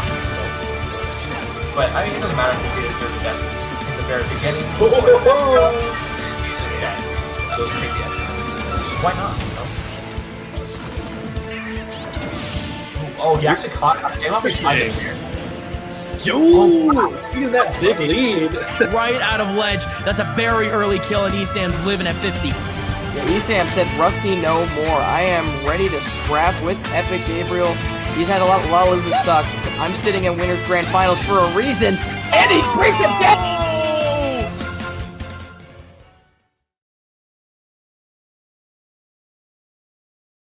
All right. Here we are, back to the action for our final first round of Winners Bracket. It's going to be Esam versus Ned, repping Florida and the Midwest. So, Esam, of course, best Pikachu in the business, one of those borderline top players for the entirety of Ultimate's lifespan. And Ned, PGR mainstay, or at least a shoe-in for a couple PGR seasons for sure. Best player in Chicago, ? Has gone back and forth with the Tata a couple times for that #1 spot. But 2 extremely dominant players in their region, regardless. And Esam, of course, the household name in this contest. Yeah, for sure, man. And you're going to be going against... so Ned has quite the task here. That's a great picture of Ned, by the way. Look at the smile, man. He's killing it. But Ned's going to be going against the best Pikachu in the business. Someone who's really been putting a lot of time, more time actually, into playing these Wi-Fi tournaments and trying to figure out his character, because Pikachu kind of falls into that bracket of characters who are super duper good, but when you put them on Wi-Fi, they become a little more challenging to play. So he's found some success here. Obviously, he qualified for this event. He's going to have to go against Ned. I love watching PTs play. I love how they all... It's kind of like watching anyone play at a top level, play their character at a top level, you see their own uniqueness they bring to the character. And with PT, you get that ×3. So I'm interested to see what Ned is going to bring to the table here in terms of dealing with this pesky Pikachu that ESAM has had as his companion since Brawl came out.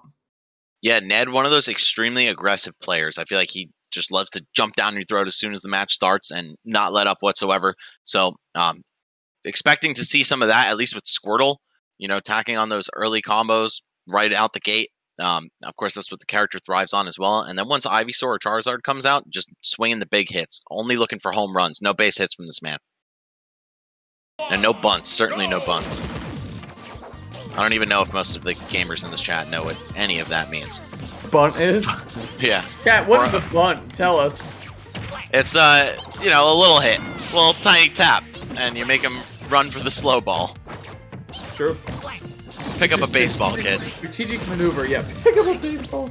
All right, game 1 starting off strong here for ESAM. Ned, I like that he's sticking with the Squirtle. Not getting scared quite yet. No need to switch up yet either. Squirtle's, I feel like he does not well against Pikachu. Not necessarily well or not. I feel like it's kind of even, but I feel like it's good to fight a low hurt box character with another one, just so you're kind of even footing there, so your hits kind of don't whiff. So. Exactly. That's why I think Game & Watch, Nest, etc. are really good picks for Pikachu, because you're not really swinging over his head too much. But now Ivysaur coming out, this is like a high-risk, high-reward play on Ned's part. You're going to be able to smack this character, send him to an early grave, same with Charizard, but you just can't keep up with the speed he brings to the table, both in terms of movement and frame data. True. ESAM starting off with a good lead here. Smashville too. I like that they actually use stage striking and try to end up on a stage that's a little better for both of them, rather than saying, yeah, let's go PS2. I feel like that was Ned. You know what I mean? Because I feel like PS2 is so strong for Pikachu. Not that it's not good for PT, but I feel like with Thunder Jolt, up B, wow, that is gonna kill off the top. Ned capitalizing with the Charizard, the rage on this monstrous Pokemon. Very nice job, man. 130%. He's gonna rack it up even more going with the back throw mix-ups. I like it a lot. All right, just toasting the Thunder Jolts with Fire Breath, Flamethrower rather. Fire Breath is Bowser's. Always upsets me when people mix it up, and here I am doing it. You're upsetting me, Max, in the chat. Do you ever think about... I hope you guys are upset. I hope you are. No, I do think about you guys, and that's what I'm wishing up. All right, the dash attack, though, from Pikachu, one of the clutchest moves in his kit. Of course, just a great way to close the stock out of nowhere. And a surprisingly safe move on block, despite it looking like it should be very laggy. Yeah, very true, man. Ned Squirtle looking for the down smash into the down tilt, trying to in case ESAM was trying to sneak in between the hits of that down tilt, he threw a down smash and threw a down tilt right after trying to cover it. So I really like that from Ned. Here comes the damage though from ESAM. Pressure from underneath the platform. Charizard's gonna be coming out to take out to end this rat stock, Max. Oh! Oh, the down smash. Okay, good. Covers the cross-up potential on ESAM's landing. And, crosses him up anyway with back air. But yeah, down or out of shield. One of the moves from Squirtle that's great at hitting those low-profile characters. You could tell. And he techs it. All right. Excellent survival there from Ned. The awareness from Ned to go for that tag. Super smart stuff. Love to see it, man. Holding on to the stock, and it could be the difference maker. He wants to get up the Squirtle. He has to either win neutral once or force him to back off. But this Squirtle, yeah, there you go. Or that's fine too. Or lose neutral, either way. The point is you want to get off Squirtle, because you could die at 100. Ivysaur's going to have a hard time having that happen, and you're going to switch to the Charizard shortly anyway. So, yep, there you go. That's what I'm talking about.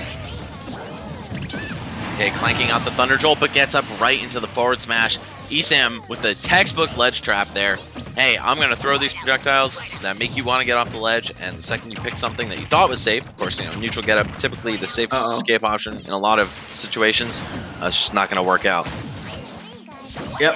Ned making the recovery Squirtle work out there, though. Getting the both hits of the down air. Good pressure here from ESAM, trapping him at the ledge. DI'd in. Didn't want to go anywhere off stage, so nice job by Ned there. Nice little mix-up, or make himself live a little bit longer. And this is what we've been seeing from Ned throughout this entire set. He's going to switch to Charizard for the kill here. See if he can find it now. Oh, boy. Uh-oh.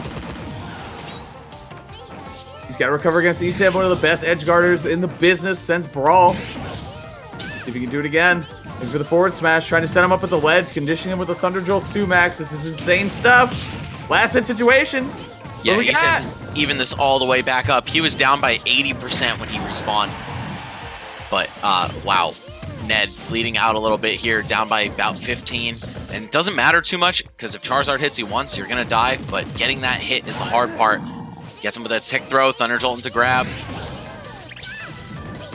Charizard to the ledge again. Fair, is that going to catch? Is that going to KO? No, not yet. Almost, Max. Wow, the drift from Ned, absolutely unreal. This man has had so many survivalist moments, and he lands the back air. That Cobra clutch right there from Ned. Chicago showing up big in the first game.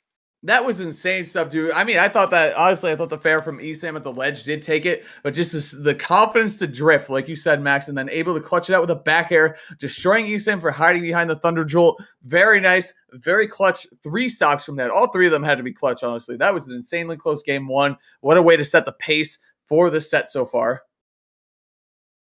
Yeah, Ned is an animal, man. We've seen him pull some insane upsets over the course of his career, and this might be no exception. But Esam, of course, a veteran of the scene, has got the potential to make some adaptations here that might help him a lot. Yes, sir. Whew, I can't believe the way that game 1 ended. It was really a toss-up either way. It would have been one or the other of them, but Ned getting the better end of it. Of course, the Charizard back air. That's like the clutch option. If you need one thing to close out a game, you're a Pokemon Trainer main, that's the first move that's got to come to your mind. So, All right. I think the Squirtle put in the most work, even though it was Charizard closing the game out there. Just a great way to go head-to-head with Pikachu. Fight fire with fire, fight short guys with short guys. Yeah, that's what I'm saying, too. I feel like this is a matchup that Ivysaur doesn't love either, at least not what I'm seeing from Ned. I can't remember if he's an Ivysaur type of guy or not, but either way, he's not doing it in this matchup. We're going to Town and City. Sam really likes the stage. You get the FD type transformation, which is also banned by Ned. So Town and City kind of get the best of both worlds.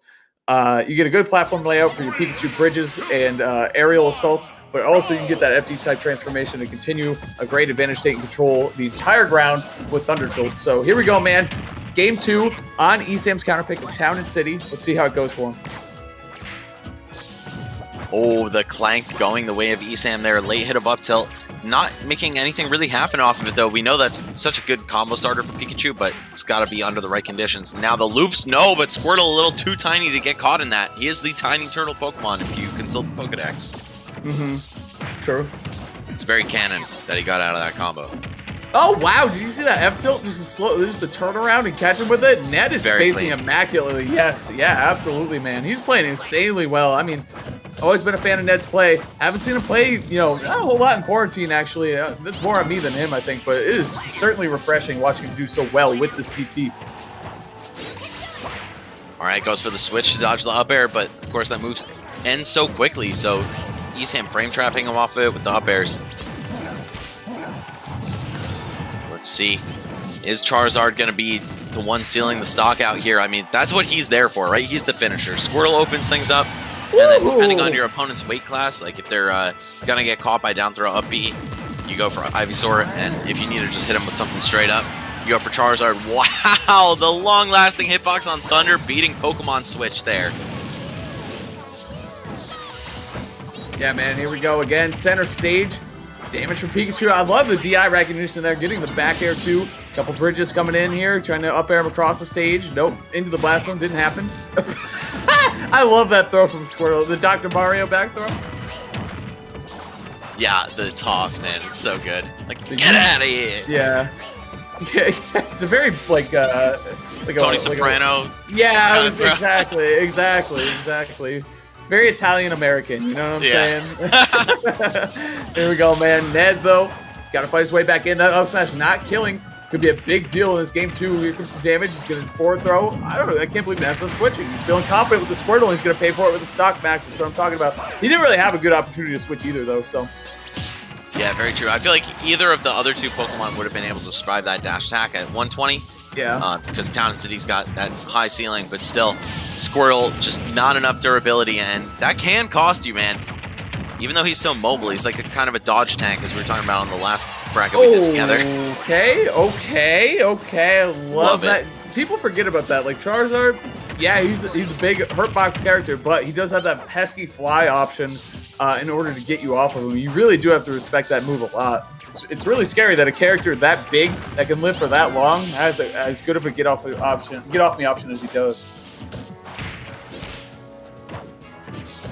All right, ESAM getting the pressure started, working Ned to the right platform, but it's going to go away. So now we're on this FD transformation. Of course, very good stage for Pikachu, just having a projectile that rides the ground, sets up some tick throws. But Ned, he knows that he's got to challenge that aggressively. When you see Thunder Jolt come out, you jump and either meet Pikachu halfway on his way down or try to sneak underneath him. But ooh, yeah, that's the end. The aggression from ESAM, just the classic stuff we've always seen from him. Going 1-1 right now with Ned. Last hit situation there. Well, not last hit. I mean, ESAM was a little... Well, it depends. I mean, Charizard makes it back air at the ledge. Can probably kill him at 45. But ESAM off stage, cashing in on an opportunity there to move on, make the set with a win, make that set tied at 1-1. See what Ned comes up with in terms of a counter pick, too. So Charizard's fly, by the way, it's a 9-frame startup. The thing about it that's so good, obviously, is the armor. And the armor starts on frame 4. It's insanely, insanely good. I can't, it's really, really good. Yeah, considering, if your opponent goes to chase you, they're going to be right up on it, right? That's only one frame slower than something like a Mario Nair. So in terms of mashy options out of disadvantage, Fly is very, very good. It's also a great out of shield move for that same exact reason. You can even start it early. And if you think, 9 frames is too slow to punish whatever your opponent threw on your shield, then all right, just tank it. Yeah. Okay, ESAM and Ned, one apiece here, locked in a dead heat, going to Battlefield, a stage that I think is great for both of these characters. Ivysaur is a menace under these platforms with up air. Squirtle gets some nice stuff going with his own up air juggles, but, I mean, Pikachu can move all over the place here, throw these Thunder Jolts out from a safe place, and sometimes mix it up by throwing them on the platform to make it dangerous to try to chase him. This is definitely my favorite stage of the game, just because there's so much freedom of gameplay here. Yeah, the thing, exactly, Max. I mean, you can see the game plan here from ESAM is to control the stage, control the bottom stage, the bottom-most part of Battlefield with a Thunder Jolt, and then also mix it up and throw it on that platform. Ned has to approach at some point through this. It's going to have to happen. Actually, I wonder if he could neutral B and kind of just, water gun his way through, blast Pikachu out of position, then start doing it. It might be something you want to consider. But dangerous position for Ned. What a punish, though. He knew what ESAM was looking for there the entire way. Oh, wow. Kind of wild thunder there. It's going to work out, though. Yeah, I like the aggressive retaliation coming back to the stage there, but now it's Ivysaur, who is just so exposable off the stage, especially against Pikachu. Thunder Jolt's phenomenal against tethers because you have to ride the wall on your way up. Yeah, I think we see the reason why ESAM left the stage open. Pikachu just controls so much of it with Thunder Jolts, man. There's almost no reason for him to do anything else at this point in the match. Yeah, it's very, very safe projectile. It controls so much, and just like I told you in our group chat, Max, one of the best projectiles in the game. I told you, dude. It's so broken. It's so good. It really is. If you don't have a character that's really good against it, I could see how this is just infuriating to fight against. You need a big, forward-facing, fast aerial, akin to Lucina's. That you can challenge him with on his way down, or you need to have enough ground speed to get under it. Otherwise, this character doesn't really feel threatened when he's camping. Ooh, blasted with forward smash. Yeah, ESAM running away with this game 3 on Ned's own counter pick. Fly. Another good thing about it kills up the top. So if you're on Battlefield, get Charizard to live for a long time. You can kind of cheese an early stock with the Fly. Of course, not the case in that last stock, but it can be. You can play in the future there. There you go. There's a neutral B from Ned. See him approach it in a little bit of a different way here. Try to find something that works. Okay, shield pressure coming out from ESAM. Look at him just dancing, ending his pressure strings off the stage to make him safer. And the double aerials on shield. This is looking like ESAM has adapted to the matchup, or at least to Ned. Because Pokemon Trainer, one of those characters, you gotta know how to fight if you wanted to make it through the first 2 years of Ultimate. Yep, especially the first year when this character was everywhere. Yeah, right, for real. And for the deep thunder there, Ned with another pun. I like how he's punishing ESAM for going off stage and trying to end his stocks early. I like that Ned's doing that. You know what I mean? I think it's a really, really good and powerful thing to have in your toolkit. Yeah, absolutely. You got to take those opportunities, especially against light guys like Pikachu. If you're not capitalizing on the fact that he's paperweight, then, he's going to win. That's pretty much Pikachu's greatest and maybe even only flaw is his weight. Yeah. Yeah, it's definitely up there for sure. Here we go. ESAM says, you put 7 minutes on the timer. I'm going to use every damn second that you give me.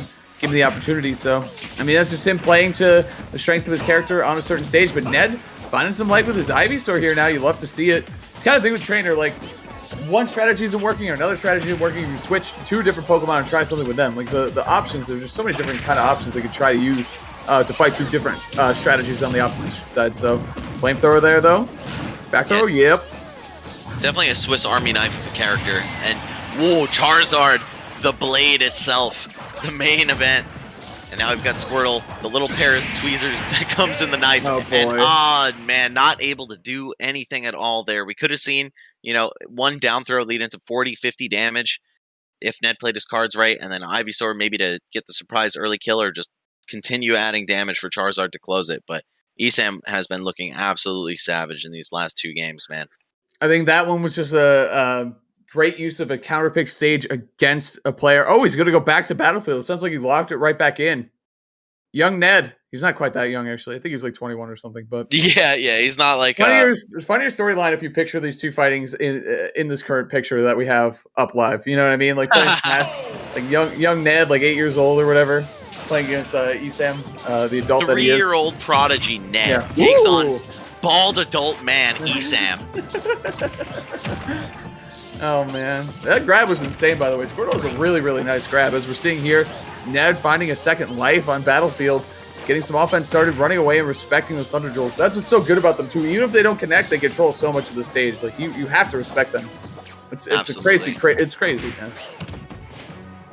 Yeah, the one fortunate thing is that they're not very strong, right? So as long as you're not getting, you know, when you get hit by it, at least you're not getting blasted off the stage. But Ned with a near 0 to death there, cleaning things up on the first stock. He's back with a vengeance here on Battlefield. The salty run back paying off for him so far, at least. And of course, it's the game plan being changed, not the floor plan, which I came up with entirely on my own accord.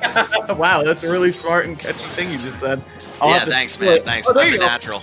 That's what I'm talking about right there, is using the neutral B to disrupt the flow of Esam's junk on the other side of the stage. Like, that's you just have to deal with it. And in this case, Ned is a stock lead, so like, just leave him alone. He wants to sit over there and throw Thunder Jolts. You can't camp when you don't have the lead. Well, you can, it's just ineffective.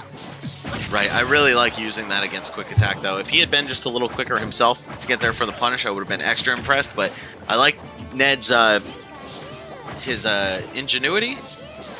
Is that the word I'm thinking of? Yeah, that's good. My brain is literally melting, so thanks. Oh boy, you should get that checked out, bro. That's the plan. Anyway, in the meantime, we have Esam racking up the damage here. He's behind more than a full stock. Ned has lapped him. This is all Squirtle, too. He's not switched yet, so... Goes for the up smash, the emergency button there, just trying to score maybe a cheesy KO on his way out of shield, but instead it's going to be Esam doing that with Thunder. And now, if we see Esam land one of those key hits, an up tilt, a drag down nair, or even just a grab, it could be a lot of damage.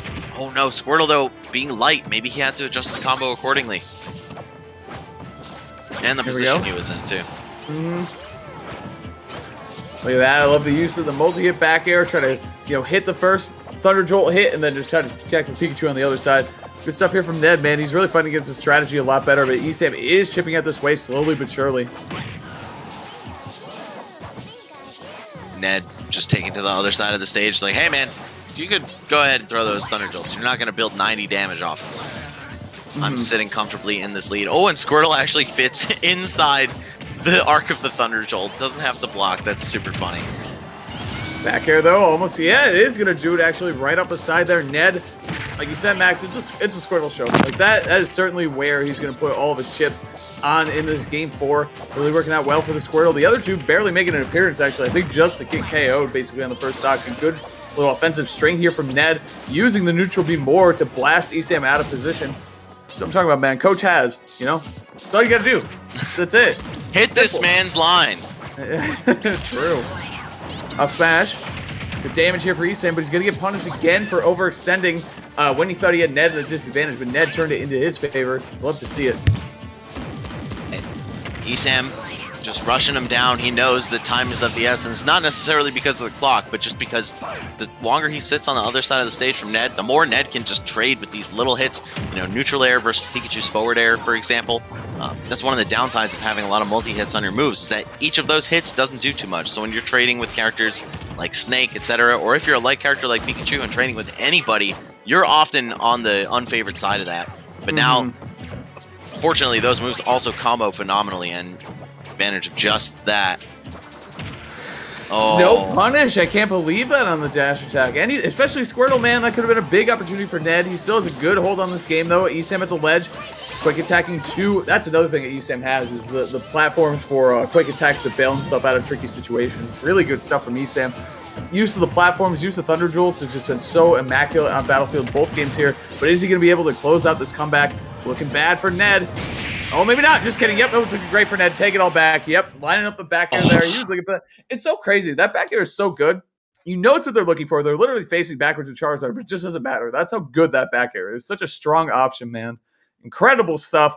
Ned bringing us to a Game 5 situation. Second Game 5 we've seen on the stream today, actually. 2 Game 4s and 2 Game 5s, yeah. It will not be the last because these players are so well matched all the way up and down the bracket. And, you know, ESAM, again, close to top 10 on the PGR. He might, you know, be top 10 by the time that we come back and live events resume. Ned, I believe, in the high 20s, low 30s, if I'm not mistaken, at his peak.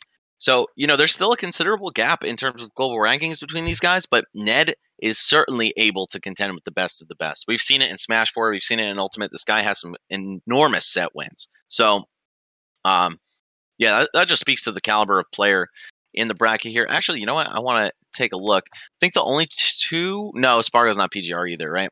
So Ouch, Spargo, and Grayson are not PGR'd, but Mars, Riddles, Best Ness, and ESAM and Ned all have been. So majority, 5 out of 8 PGR players. If not currently, I think they all still are currently PGR'd, but even if they're not, you know, at some point in Ultimate's lifespan, they have been. Yeah. And all these players have, that's a key word we always say in Smash, the potential, right? The potential to be one of the best players in the world, not just the PGR. You know, we have representatives from the single digits in the PGR from playing today. So anyway, Game 5, though, starting off very, very strong for Ned. 25%. Oh, to ESAM's 66. Looking good for the Squirtle. He's going to keep going to the Squirtle. That was the one thing about the last game that ESAM might think is going to bite him in the butt, is that the Squirtle really took off. He's going to have a lot of confidence playing with this character, which we said, Max, is going to be the key to success here. So I think Ned agrees at this point. Yeah, if anything, Ivysaur is the dead weight in this matchup. Just so easy to pressure that character's shield. Not a lot of good options to escape. But also the tether being very exploitable for Pikachu. And now Charizard, he's just the showstopper, right? It's like when this guy is in, you got to watch every single move you make, every Thunder Jolt. You know, Charizard actually one of the best equipped characters, I think, to challenge that, because if he hits it, it's a kill at 70. Jab up smash, and he missed the jab block actually earlier in the first stock, so I'm glad to see him cash in and get that one done now. Here comes ESAM though. Thunder loops, gonna be good. Nair loops going against Squirtle, super good stuff. Missing the forward jump before that last one, though, and it's going to give Ned another chance to escape some potentially fatal damage or near fatal damage. And Pikachu's forward air off the side, man, one of the deadliest moves in the game. So very good stuff by Ned, getting out right at the last second. Okay, down. Yeah, big thing there is that ESAM's pulling so far into the lead. He's forcing Ned to get off of the Squirtle, and now we have Charizard.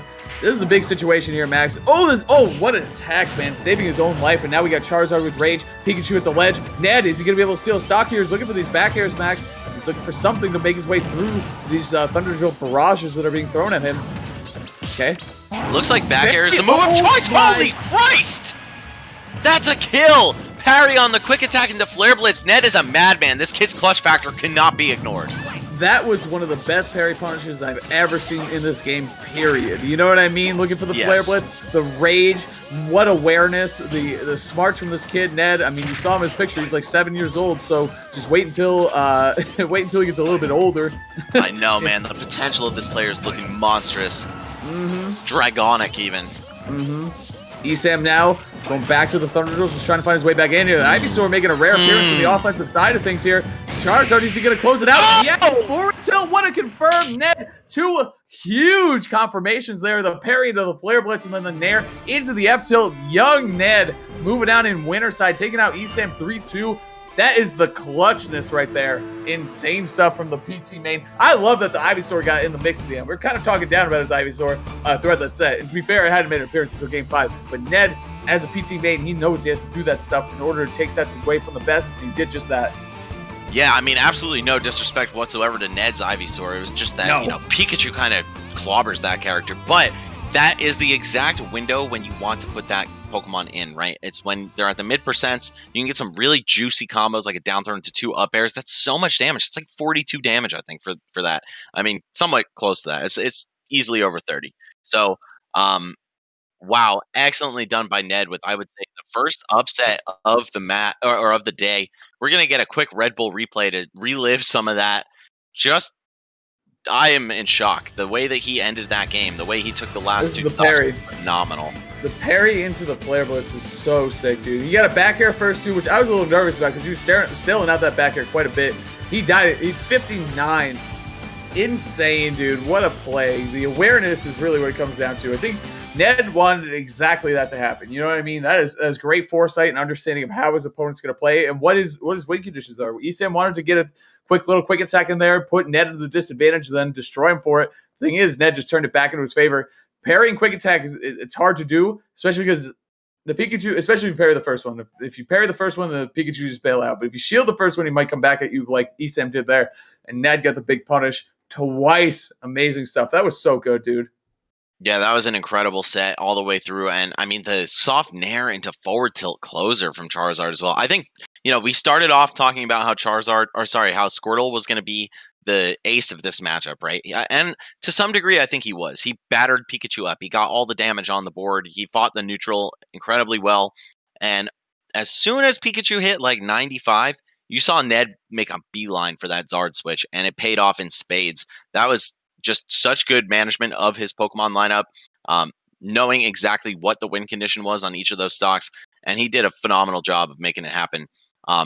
So, guys, I regret to inform you. Real quick. We have a sub goal of 25 for right now. Guys, please consider supporting EMG. We have been putting the ultimate scene on our backs in the Wi-Fi era, throwing thousands of dollars into the prize pools for these events, making sure to reach out to, all the best players in these regions and provide each region with a little special something just geared toward them. So if you guys could come through with the Twitch Prime or, the Raw Tier 1, whatever it may be, we would appreciate that endlessly. I mean, this is very resource intensive for EMG, so please consider giving back to us because we've been trying to give back to you for the past 8 months. And yeah, it's hard out here when we can't host our live events. That's how this team lives and breathes.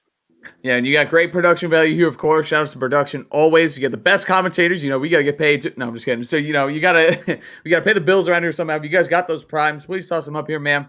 I love EMG.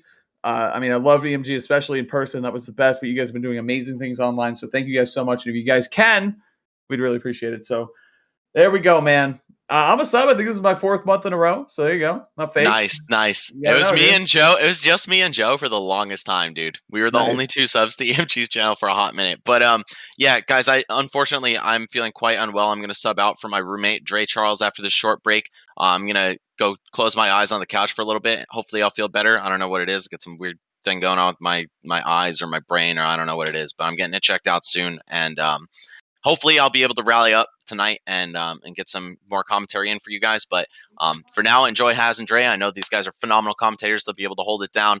But yeah, guys, stay tuned and we'll be back very shortly.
Hi, my name is JJ, and my tag is Ouch, and I'm a Wolf player from BC.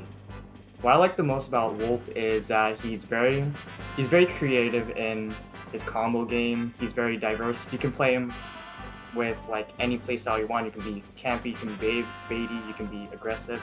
Anything you can imagine, really.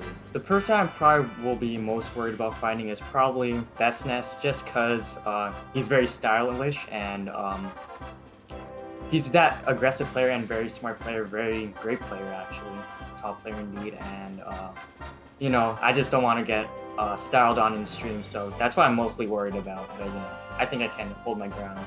So how I started playing Smash was when, basically back when I was very little, so probably 7 years old.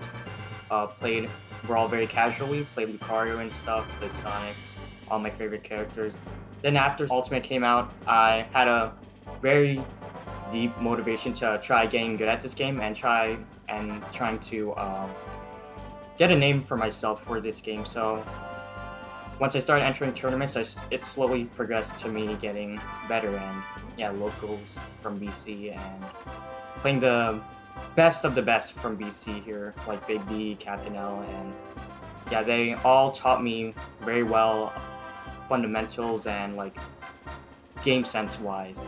Shoutouts to the BC community for basically improving my skills in general, from learning how to not be so aggressive to being pretty patient, pretty defensive at certain times and situations. So I really gotta thank BC for that.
With ZSS, I feel like I can exploit any habit that I want, so it just gives me free range to make you look stupid and however I want. And with Snake, he's really easy to flex with. You can you can just look cool doing whatever you want, unless no, you can just look.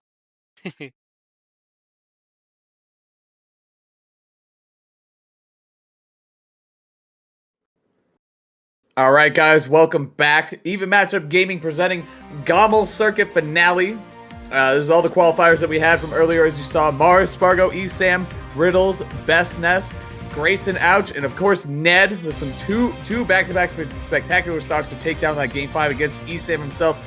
We're going to keep the Smash action rolling here. Nothing's going to stop us.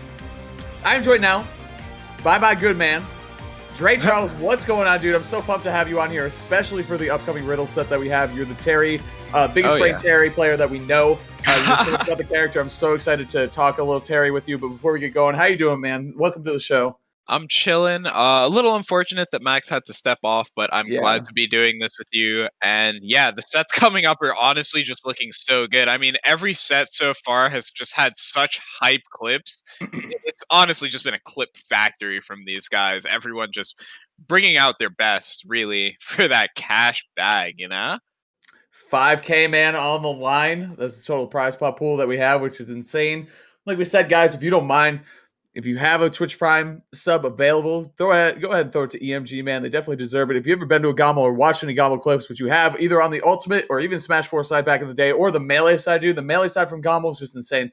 GOML is one of my favorite tournament series of all time. It's no BS, not just because I'm on the stream. I've actually said that at other tournaments, like, GOML's like my favorite. Like, yeah, I love you, Shine. I love you, Big House. I love you, this, that. But GOML, man, special place in my heart, and I know yours too, Dre. But let's get into this next match starting up, man. It's going to be Mars against BestNess. They actually played YouTube series.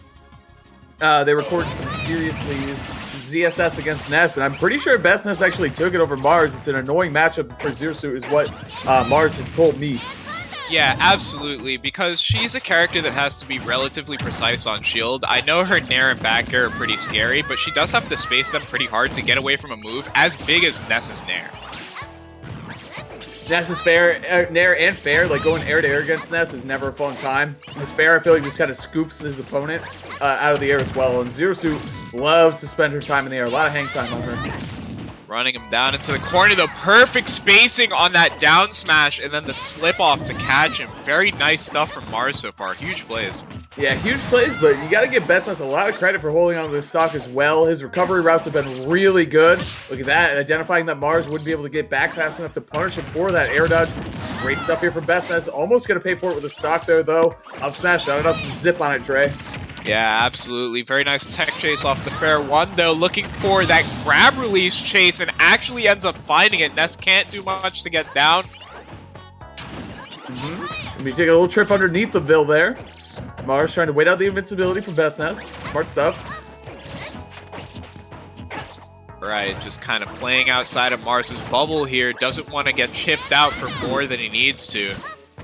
And that's going to be a dangerous position, too. I feel like BestNess is going to have to commit with his double jump to catch flip jump when Mars is coming down from the disadvantage. You know what I mean? I feel like Ness traditionally does really, really well at catching his opposition while they're trying to land. But ZSS is kind of another beast when she's in that position. Flip jump is just so quick, you know, hard to hit. Oh, man, and you're not going to get away with that air dodge to the ledge twice in a row. BestNess dropping an early stock there to Mars's flip kick. Insane stuff. That was nice. That was nice.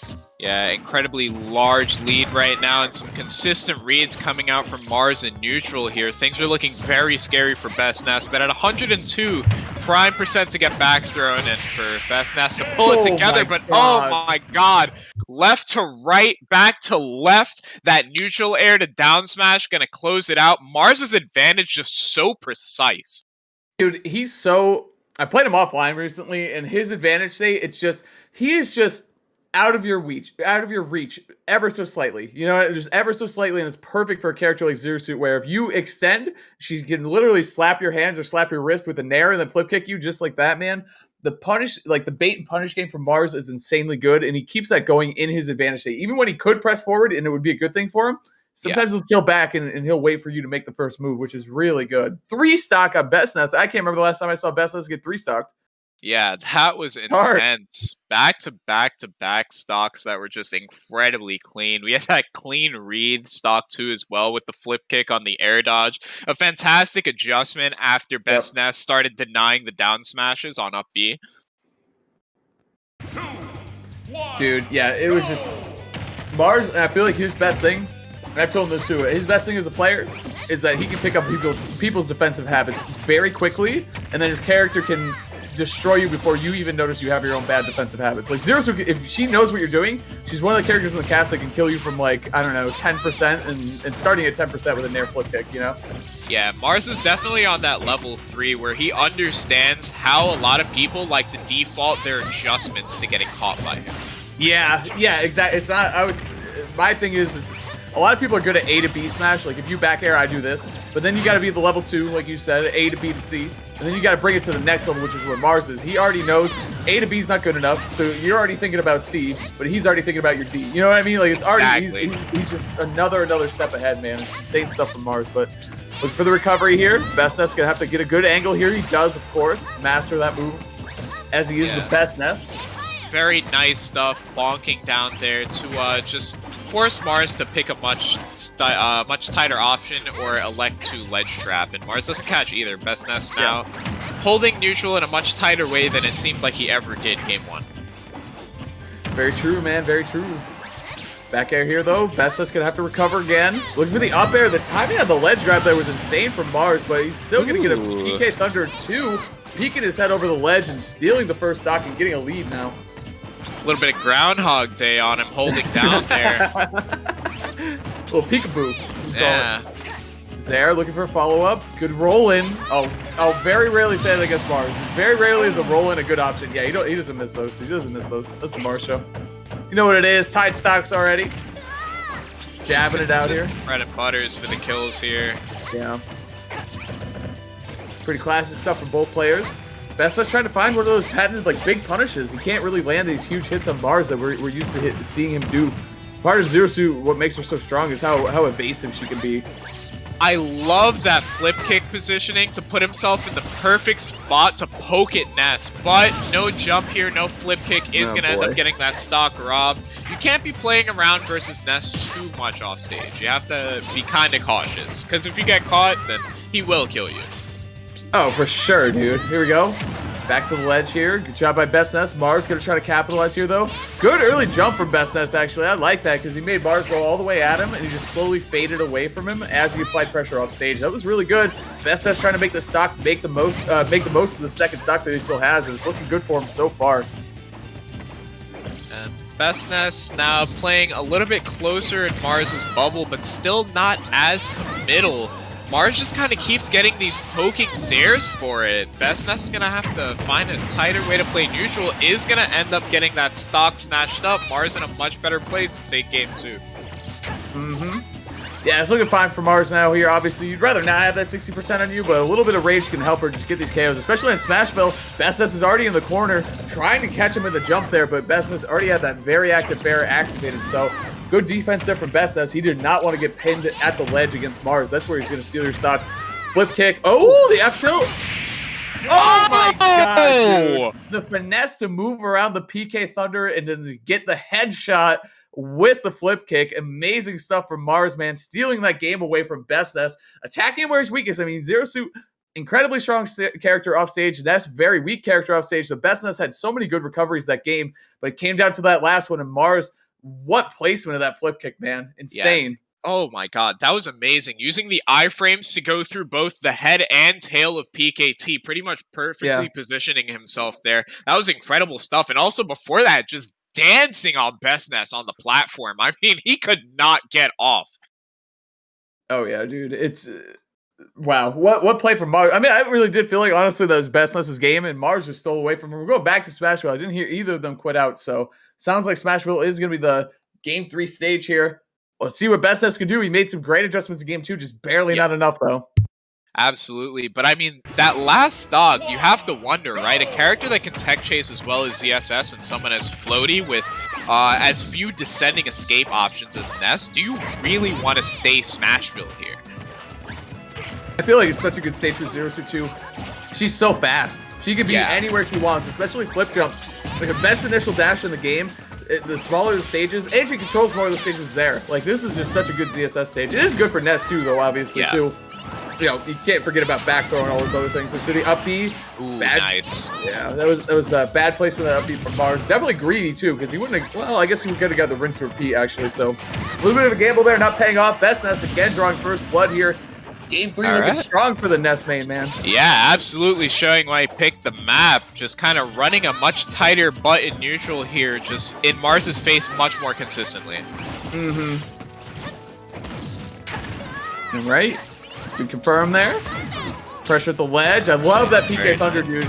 It flips them behind you, too, so you get to go back into the stage for free. It's really nice. Mars was actually aware that the PK Fire was going to cancel the end of that F smash and immediately picked an option, but not in the right direction, unfortunately. Alright, that up smash to start things, the double back air, no third one. Bestness is going to commit to the PKT though, get buried. Huge situation, man. You don't want to go down into their stock here, especially when your back's against the wall 0-2. Bestness trying to fight at Mars in the air a whole lot. Mars showing up the ground movement a little. Says, all right, you want to jump in the air a whole lot? I'll just move away from you. I'll control the ground. You can have the air. That's fine. The rising Zair from off stage to confirm. wacky stuff from Mars here. Okay. The grab. I can't believe he grabbed Bestess in that position. I mean, dude, Bestess has been jumping in the air so much, and then Zero Suit's grab, obviously, if you whiff it, you're probably going to eat a big punish, so. Yeah, and then the Vaporwave Sad Boys DI from Best Nest, just kind of killing himself there off the side from CSS back air. Back there, going to seal things up, though. Very, very even stock here. One fair can make all the difference for Best Nest, but this first neutral interaction is going to matter a lot. Yeah, Mars, I mean, dude, you gotta think about all the different spots on the map that you could just die against Zero Suit at. It's almost endless. You know what I mean? It's almost anywhere. You point at a spot on the map and be like, oh yeah, she can kill you from here. Oh yeah, she can probably kill you from here too. Down throw though, that's a big thing, is that Zero Suit can slip out of these B&Bs from Nest with the low percentages. Like, Nest has to fight very hard to get the percentage on Zero Suit. But once he does, she dies incredibly early, especially on this stage, so. Yeah, absolutely. She is a bit of a contortionist though, and can up air out of a lot of those routes if she DIs properly. Very nice catch with the back air. Oh, I wonder if he meant to run off and do the instant tether, you know what I mean? Because he kind of got stuck at the ledge there. I don't know if it was a bit of a flub or he's trying to juke it out, but either way, Mars back in center stage, getting over these projectiles. Nice call out there, the Nair. This is a good position for Best Nest now, Dre. Yeah, I like the overshoot there. Really important, Best Nest, and the best spot he's been in so far. But will Mars steal this again like he stole game 2? Oh, boy. Oh, my God. Right on cue. What a punish on the... Dude, that was a good idea for Best Nest, but the mobility from Zero Suit is always on the table, and you got to see Mars finesse not only the recovery, but also the KO option on the other side. He played lights out. That was some of the best Smash I've seen him play in a minute, obviously. You don't see him play that much on Wi-Fi or anything, but Best Nest saw the regrab, barely went to the side of the ledge to avoid it, and then flip kicked him. Amazing, amazing clutch stuff from Mars. Game 2 and 3 were very, very clutch for him. Love to see that play from him. He was legitimately just 3 steps ahead at most points. I mean, it showed more game 1 than game 2 and game 3. There were fantastic adjustments coming out from Best Nest for sure. A much, much tighter neutral. We see stuff like that overshoot that almost resulted in the end of game 3, you know? And just much tighter confirms as well, you know, taking those fares a little bit further. But Mars consistently denying the routes going too far, you know, and then snatching those stocks super early. I think average kill percent ended up rounding out to about like 90%. I was going to say 80. I was going to say 80. Dude. 80 to somewhere around 80 to 90, because there were several that were like sub 70, and then I think the latest he killed him was 140 or so. Incredibly consistent stuff. You got to Zero Suit. You can't let... That's the thing with Ness, and I feel like that's where characters who have a hard time against Ness can't fight him off stage or can't get early KOs against him any other way. You know what I mean? Like, if you have to fight like an honest game against Ness, it's not a good time for you, especially with that back throw, man. Just insane stuff. But a 3-0 for Mars, man. And a 3-stock to start it off. That was insane. But I got to say, Best Nest made some great adjustments. He had some really, really clutch recoveries himself as well. Peekabooing over the ledge a couple times. Turning his disadvantage to his own advantage. Incredibly smart player. He's obviously not done yet. But Mars is moving on to winners finals on winner's side. And Best Nest going down to the loser's bracket where you don't want to go because there are just too many killers in this bracket. Trying to that 5K prize pot. So. Yeah, that's definitely the death zone down there. You don't want to be down there. But honestly, I'm expecting very good things from Best Nest. The adjustments to a player the caliber of Mars were honestly fantastic. And even though Mars kept showing that when it mattered, he was 3 steps ahead, there are points where Best Nest was really pulling forward. Like really, really, really pulling forward in neutral and showing signs of life. So I think going forward in the bracket, if Best Nest doesn't lose confidence, he's going to do some great things. Yeah, for sure. All right, man. We should be getting into check out the bracket. Yeah, so Mars, he dropped 1 game so far to Ouch. He had a lot of close games actually with Ouch and Best Nest. So I mean, he's right now 6-1 in terms of games, but a lot of those were really close. We got Grayson against Ned. Both of those guys, very, very clutch sets. Grayson reverse 3-0 against Spargo, who went Enderman until game 5 when he went Cloud and lost game 5. Then Ned, as we saw, 2 huge punishes for 2 big stocks there at the end of game 5. Ned moving on winners. Grayson against Ned. It should be a great battle, man. Yeah, absolutely. And Rob versus PT, definitely a very scary matchup. Rob having such meaty aerials that either lead into the confirm or your death, you know, somewhere around like 90, 105 sometimes. Maybe a little later on the higher ceiling maps. To catch Switch, I think that's going to end up being fantastic for him. But PT is a confirmed character all around. Any of those characters grab you, you are terrified for your life. And you are playing Robert, who has no real escape option with the exception of Fair. So I think if Ned's on point, things are going to be really hard for Grayson here. But it's going to be a tight matchup. And we actually see the Zero Suit pick. A historically incredibly hard matchup for Rob to play just because she can sit right outside of his space and disrespect a lot of his options. It's like her mid-level game is so strong. She's so fast and mobile. She doesn't care about his projectile warfare, and also she can kill him at 30, which Rob hates. He loves to live for a really long time, cash in his rage with his side B, with a lot of different options, man. So gonna be a tough one for Grayson. I love this pick from Ned. I know he played Cloud, Zero Suit. He's got a couple different characters. I mean, he plays PT too, so that's 3 different characters in one. No surprises, man. Top level player for a reason. Oh yeah. Ooh, that trade with the close-up laser gonna result in so much damage for Grayson, but Ned holding a bit of a lead here. Okay.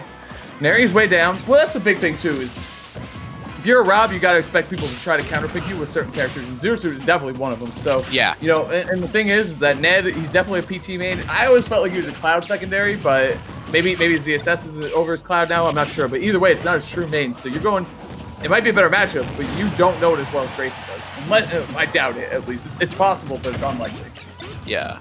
Regardless, I think the reactionary play from Ned is definitely going to be some good stuff. I mean, we see him put together routes on the fly like nothing. And with a character like Zero Suit who wants to put those routes together to kill you sub 30 sometimes, you know, it's going to be scary. But Grayson catching that lingering nair on the ledge to kill. Incredible stuff. Look at this too. I was talking about creative combos. He was looking to end Ned's stock very quickly there. You said PTs don't like this matchup. I can kind of see that actually too. I mean, bad enough for Ned. Oh well, you got Battlefield too, which obviously is traditionally a really good Zero Suit stage. So yeah, I think maybe just the first map pick here, but it doesn't look too bad, honestly. Neutral hasn't been too hard. He just needs to get this first stock off. Grayson is doing a great job of chipping out. Okay, up that up gonna seal it. 64%, very doable for Zero Suit, but if Grayson comes off this platform with some heat, it's gonna be very hard for Ned to get things done. Absolutely, man. Yeah, like, this is essentially tied. If Ned gets the right conversion, he suddenly is the lead. You know what I mean? If he wins neutral twice in the right way, of the stock. So, almost no fear with Zero Suit, man, especially against the big box characters. Up airs? Okay. I like doesn't commit to laddering. Yeah, I like ending it early. Very nice tether cancel there, but playing around too much at the ledge is going to get you snatched up by Grayson over here. Got to be careful. Okay.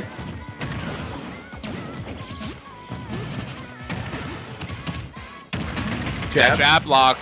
Yeah, gonna seal things out. Very nice stuff from Ned, recognizing the lack of tech.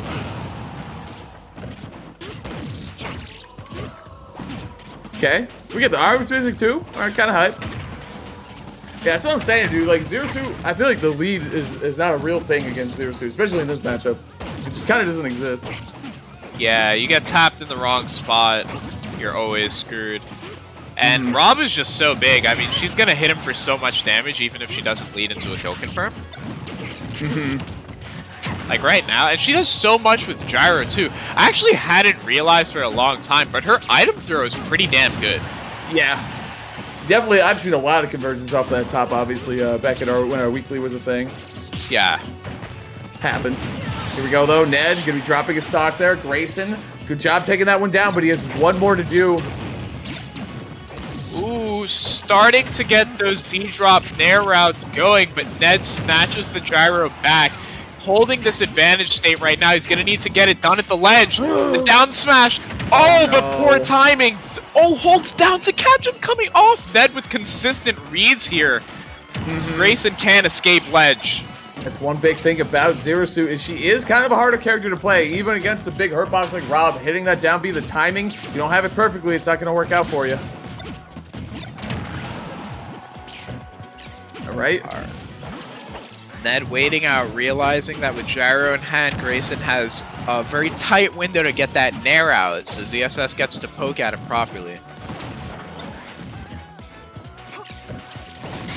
Kind of waiting things out. You don't gotta rush, and that side B is gonna kill from a distance. Very good stuff. That would have been safe on shield too. Taking down that game, man. I know it got a little risky there when he wasn't able to hit the conversion on the down B, but that's all right. He was able to close out the game. Even if the Zero Suit, only takes one game throughout the set, it did its job. Started something up really well. So nice job by Ned there, man. Love seeing the secondary kind of come through and do its job. Yeah, I really like how he followed up off of that down smash not working too, because he goes for the flip kick, immediately recognizes, oh shit, it's Rob. He definitely wants to down air me right now. Can't snap ledge. Cannot snap ledge. Gets the uppy out as fast as possible, makes sure to hold down. Grayson gets caught for doing exactly that. Put on the other side of the map, and the ledge traps just continue. Very nasty stuff from Ned. Yeah, it's easy to kind of hang your head in that situation and be like, oh, damn, I wish, I wish I hit that. It could have been the game right there. I could have taken game one and not think to, get the extra damage and stage control as well. So, yeah, man, nice job by Ned there. A lot of solid gameplay throughout.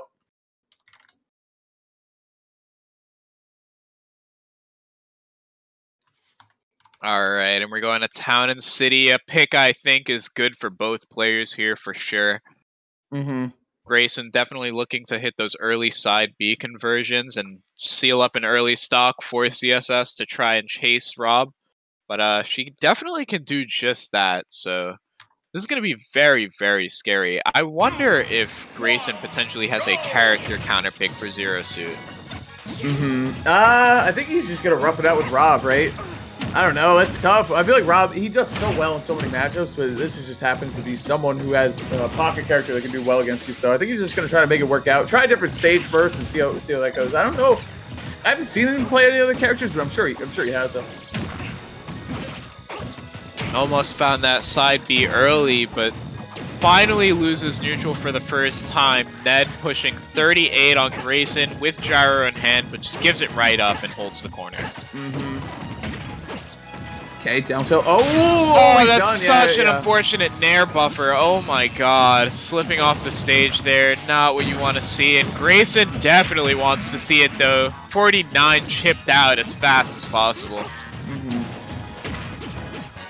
Down tilt, trying to get a conversion there. Can't find anything off the trip. Yep.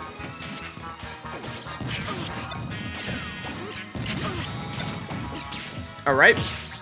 Ned going to the skies a little bit more. Grayson just swatting him out of it, though. This is the Grayson show. This counterpick stage is looking great for him, Trey. Yeah, things are working out fantastically. Just taking great advantage of that SD first stock, too. Yeah, I feel like, honestly, like, as good as Zero Suit's recovery is, sometimes you just end up in bad positions with her and you drop stocks early, so. Yeah, if you fast fall the wrong aerial with her, you explode, and Grayson's just really taking it to the bank so far. Honestly, Ned hasn't been able to force his way in the same way he was game one. Yeah, definitely quite a change in pace for sure.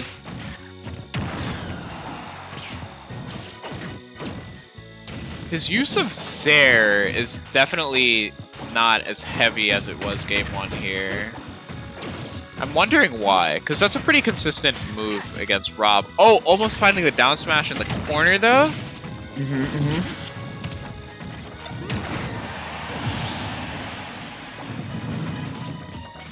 All right, man. Ned able to take the first stock off of his first stock off of Grayson in this game two. This game two is looking really rough for Ned, though. I don't know if we're gonna see like a stage count. Well, we'll see what stages are open. That's a nice thing about having multiple characters is you see what stages are open, and then you can choose what you want to do. Maybe a stage is open that you really like with PT, and maybe Grayson knows that, and he's allowing it to stay open, so he hopes you go great PT, and he'll be able to play against that. So I don't know, man. A lot of counterpick war going on here. Things are going to be scary if Ned can at least bring this closer and show signs of life. Map really seeming to matter. Oh, the side B, just a hard read there. Honestly, When you're playing against someone who plays an item character, a lot of the time you're running a pretty big risk when you grab that item. Because a lot of them just want you to have it because they understand how your options become limited as a result. You can't use your normals the same way. Your out of shield changes a little bit. Sure, your out of shield is a little better, but your out of shield definitely changes. Like, you can't do rising aerials the same way if you don't see drop, you know? And right there, with Ned being in the corner and Grayson just kind of holding center stage from that nice range where he can react to Zair, react to Nair, react to Rising Fair, he realizes that Ned mentally is just like, okay, I need to get out of the corner as fast as possible. I also need to get this gyro right out of my hand, and uses the reflector, the one reflector move. Pretty committal, but if you hit it, you're going to kill there, and that was just a fantastic read from Grayson. It's a nice thing that to have that lead built in too, so you can take risks like that. And like worst case scenario, you're tied in stocks, but you still have a very healthy percentage lead. So, and that would be if Ned hits the perfect punish too. So.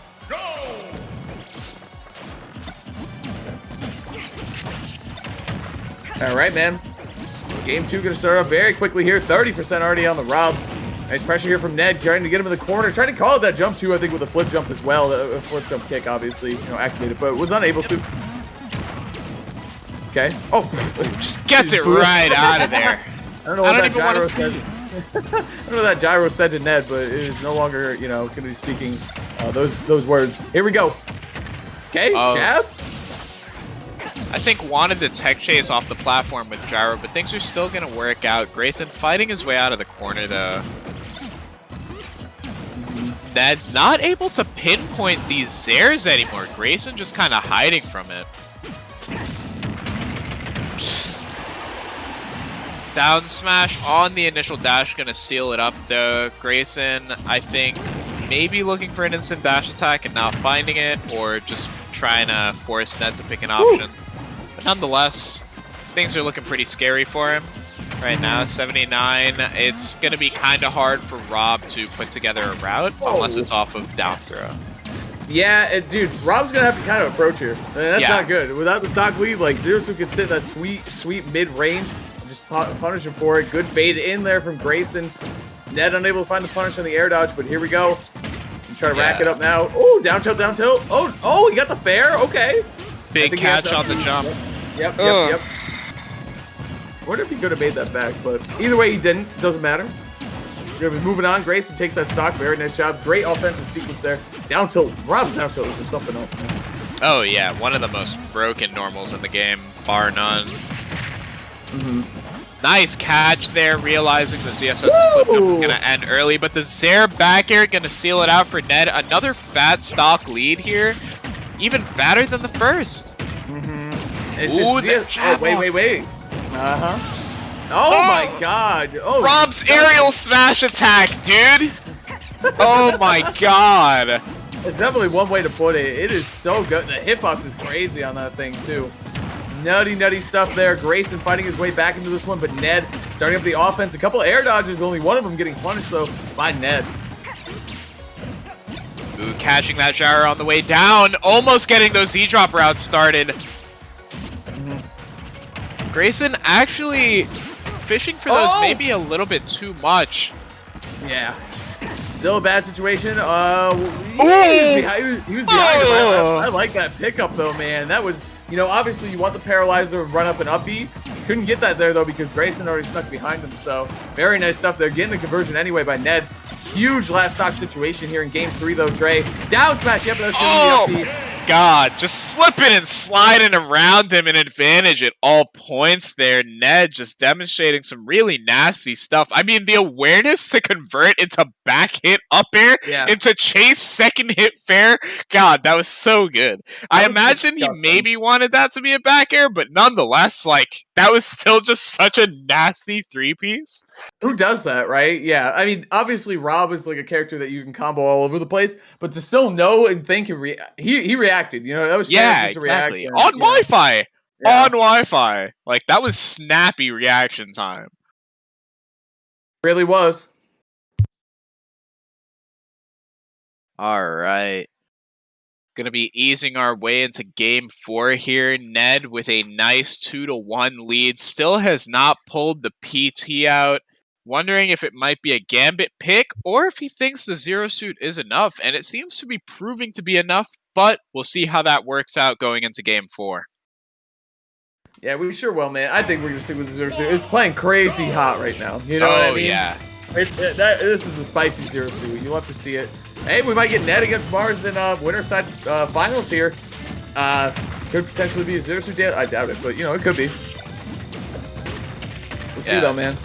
People, it seems like there's never a general consensus on momentum, you know, on if momentum is a true thing, you know, if someone feels that real pressure because the other person is doing super well. But I think on an individual mental level, momentum is incredibly important for your confidence. And Ned's momentum going into this game 4 is so incredibly high just because he's been demonstrating such nasty confirms. He's been reacting to a lot of the stuff that Grayson's doing to adjust to him and really shutting him down with a character that I don't know if he plays even close to as often as his main.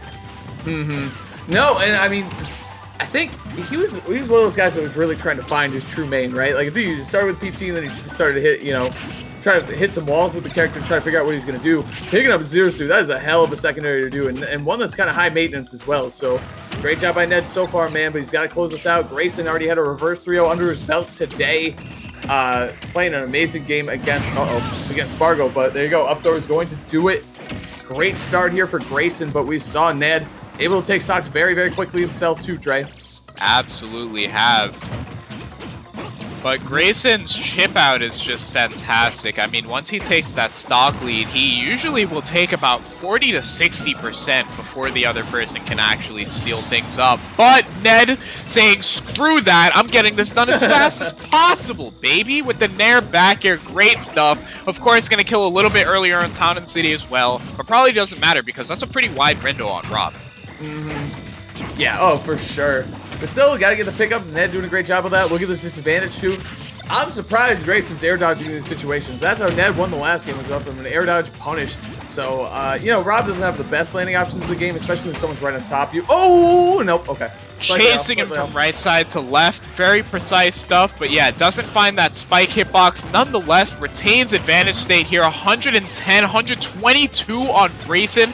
Left to right to left to right. These Zero Suit players are just nutty today, man. Up B is going to do it for sure. Ned with an enormous lead here now, which is crazy after how that first stock went. Very well played by the Zero Suit Ned. This is awesome. You love to see it, dude. Absolutely. That big clank on the up smash from Grayson, almost realizing that Zero Suit, at a certain range, of course, because she has a frame 1 jab, doesn't have normals that can poke at Rob the same way Rob's down tilt can poke at her. True. All right. Air to air. Grayson with a good pickup there, the Nair. She's got a lot more work to do, though, Dre, before you make this comeback a reality, but that's a great way to do it. Just a raw up smash. Kind of a crazy call out, honestly, because if Ned just ran backwards or shielded, that's a huge punish on Rob from Zero Suit and put in the disadvantage big time. So, very nice job there by Grayson with the call out. He saw something for sure in that situation. You don't risk it in that situation unless you're almost positive it's gonna happen. Yeah, Grayson's got fire in his eyes, man. Yeah. Ooh, nice little flutter there. I like it. The finesse. Okay.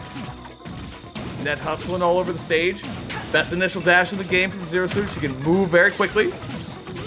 Nice little flutter there to himself, moving right around the laser. Gets the roll off of the Nair, though. Kind of unfortunate there. Probably a misinput. Almost finding that nasty confirm off the platform to seal things up. 95 on Grayson now. Things are looking very scary, but a couple taps from Rob will seal it up just as quick.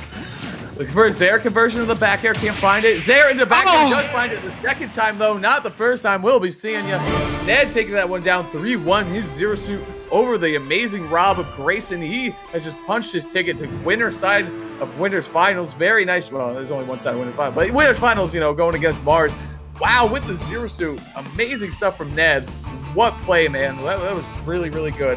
And that's just how tough that matchup can be for Rob. Oh, yeah. I mean, it's hard for him because she's a character that just kind of dances around your bubble so much that it becomes incredibly hard for a character like Rob, who, even though he has, people like to talk about how Rob's down tilt is a broken normal, and it is. It's incredibly good, but that's if he gets to enter your space. Rob isn't the fastest character in the world. CSS, definitely one of them, and she's going to outzone him and run away from him for so long. And we saw that Ned did that a lot of the time and just carefully picked his exchanges when he could.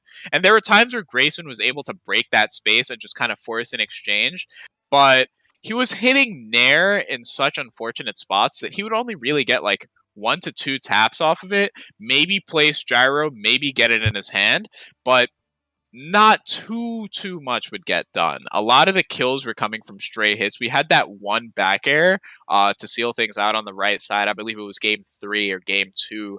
And that was one of the most I think present reads in the set from Grayson. But Ned just kind of back to back reading him in several spots. I mean, once Grayson was on the ledge, he actually got hard read like 3 to 4 times minimum. It's just, dude, he's so limited when he's getting off the ledge, especially against someone like Zero Suit. It's just really, really, really hard for him to do. And we saw a really fortunate thing for Zero Suit in that matchup is the Zaire conversions work insanely well, even at those really high percentages, because Rob is just such a big character. So well done, man. I love seeing the secondary come out. I love seeing the counterplay. Rob might be one of the best characters that exists on this Wi-Fi era, but there still is counterplay to him, of course. So well done to Ned, man. He's going to be moving on to winners finals. We see Grayson tumbling down to the losers. Yeah. I don't know if we have the bracket, but yeah. Showing signs of life in that last game, though, for sure. Definitely catching on a little bit more in a matchup that's definitely not easy, like incredibly, incredibly difficult. So great stuff to Grayson as well. But I'm expecting some good things in losers, for sure. But Ned in winners finals is some very hype stuff. I think pretty unexpected from a lot of people walking into this tournament, looking at this bracket. They did beat Esam round 1, which is that's one of the toughest opponents you could put in front of somebody, honestly. But Ned played that matchup almost perfectly. Then he got tossed up against a really, really, really good Rob and Grayson. And Rob himself is like some sort of skill check. But then you put Grayson, the amazing player, behind the character too. That's like a whole nother level. So Ned has certainly earned his spot into this winners finals. It is really nice. I mean, there's 5K in the pot, Trey. This is no joke for sure. Oh, yeah. They are fighting for that bread. Nice. All right. So, guys, we're going to take a quick commercial break, and we'll be back in a couple minutes here. Stay tuned for more GOML NA open action. Oh, yeah.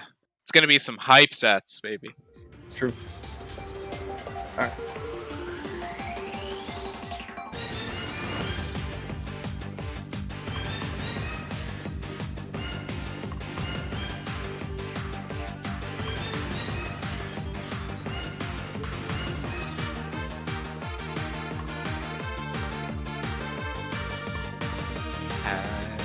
Hazardous Matthew has left the chat.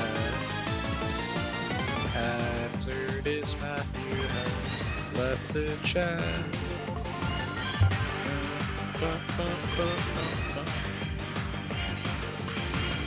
God, I fucking love this song.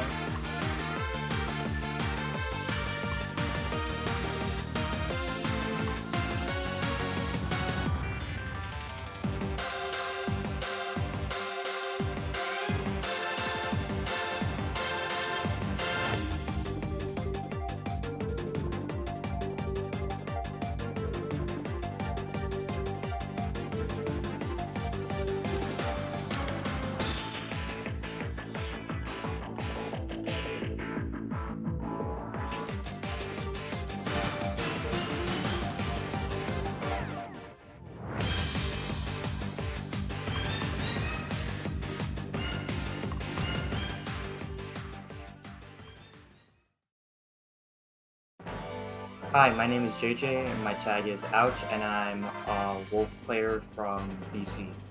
What I like the most about Wolf is that he's very creative in his combo game. He's very diverse. You can play him with like any playstyle you want. You can be campy, you can be baity, you can be aggressive.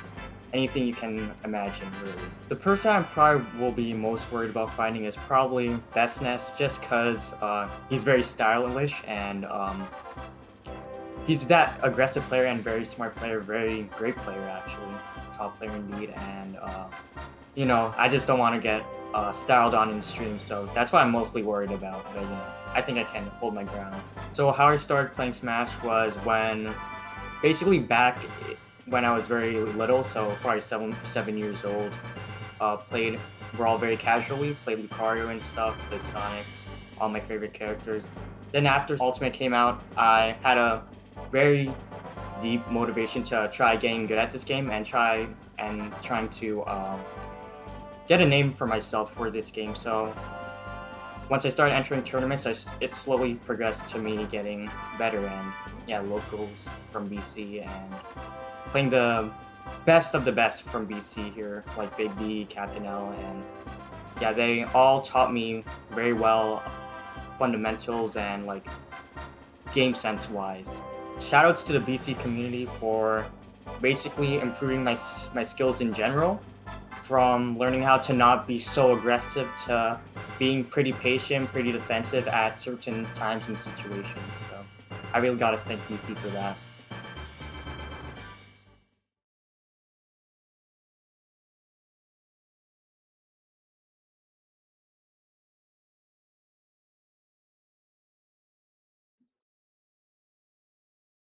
All right, guys, welcome back to GOML. You already know what it is, the grand finale. We just saw an amazing set between two amazing players. Obviously, you and Ned taking down that set against Grayson 3-1. Rob against Zero Suit. Very nice. I love seeing the Zero Suit come out, man. But we're going to be going down, actually, into our first set of losers matches now, starting with a Canadian team kill, unfortunately, as you pointed out, Trey. Yeah. It's going to be Ouch against Riddles. But we're both excited for this match. We're both Riddles fans for a couple different reasons. Oh, yeah. Riddles, during the intro to this, said that I'm the biggest brains Harry, but I think Riddles Michael Kim, best gamer, might actually be the best to do it. I mean, some of the plays I've seen him make are just so smart. He's honestly just so aware of the character's limitations and how far he can actually push the character. There's definitely some stuff that everybody could be doing because Harry's super freeform. But the stuff I see Riddles do consistently is honestly just really dope.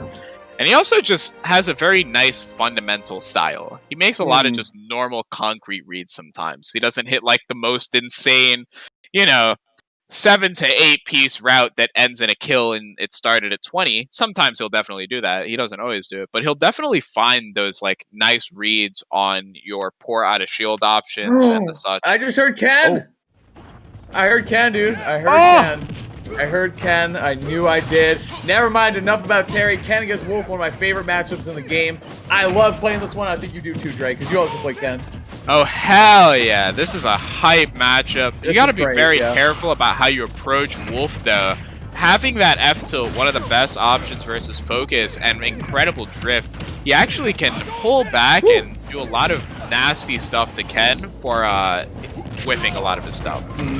One thing I like about Riddles is that he finishes his Ken B&Bs more with Hadouken than other Kens do. A lot of us, and myself included, go into the input roundhouse, but if you save it so that it's not stale, you can use it as a KO option instead. So take a little bit of a damage reduction there. You keep a KO option fresh. So I don't know, a combination of getting the guaranteed confirms off people who are SDIing and also keeping that move fresh. It's all gravy though. Alright, unfortunate position on the kill moves from both players here. Ouch, not finding that punish at ledge, but Riddles has been suffering here. Ouch's advantage state, just great stuff, but 170 on Ken, think to yourself, that's a scary thing. Alright, it's gonna be scary if he gets back thrown, but man, if he tapped Wolf, could you imagine? It would have been it. Down. Oh, that was the input roundhouse that he needed there. I think he's still going to get the stock, though. Yeah. Works out. Not the cleanest stock ever taken, but you know what? We'll definitely take those. To the bank, baby. Okay.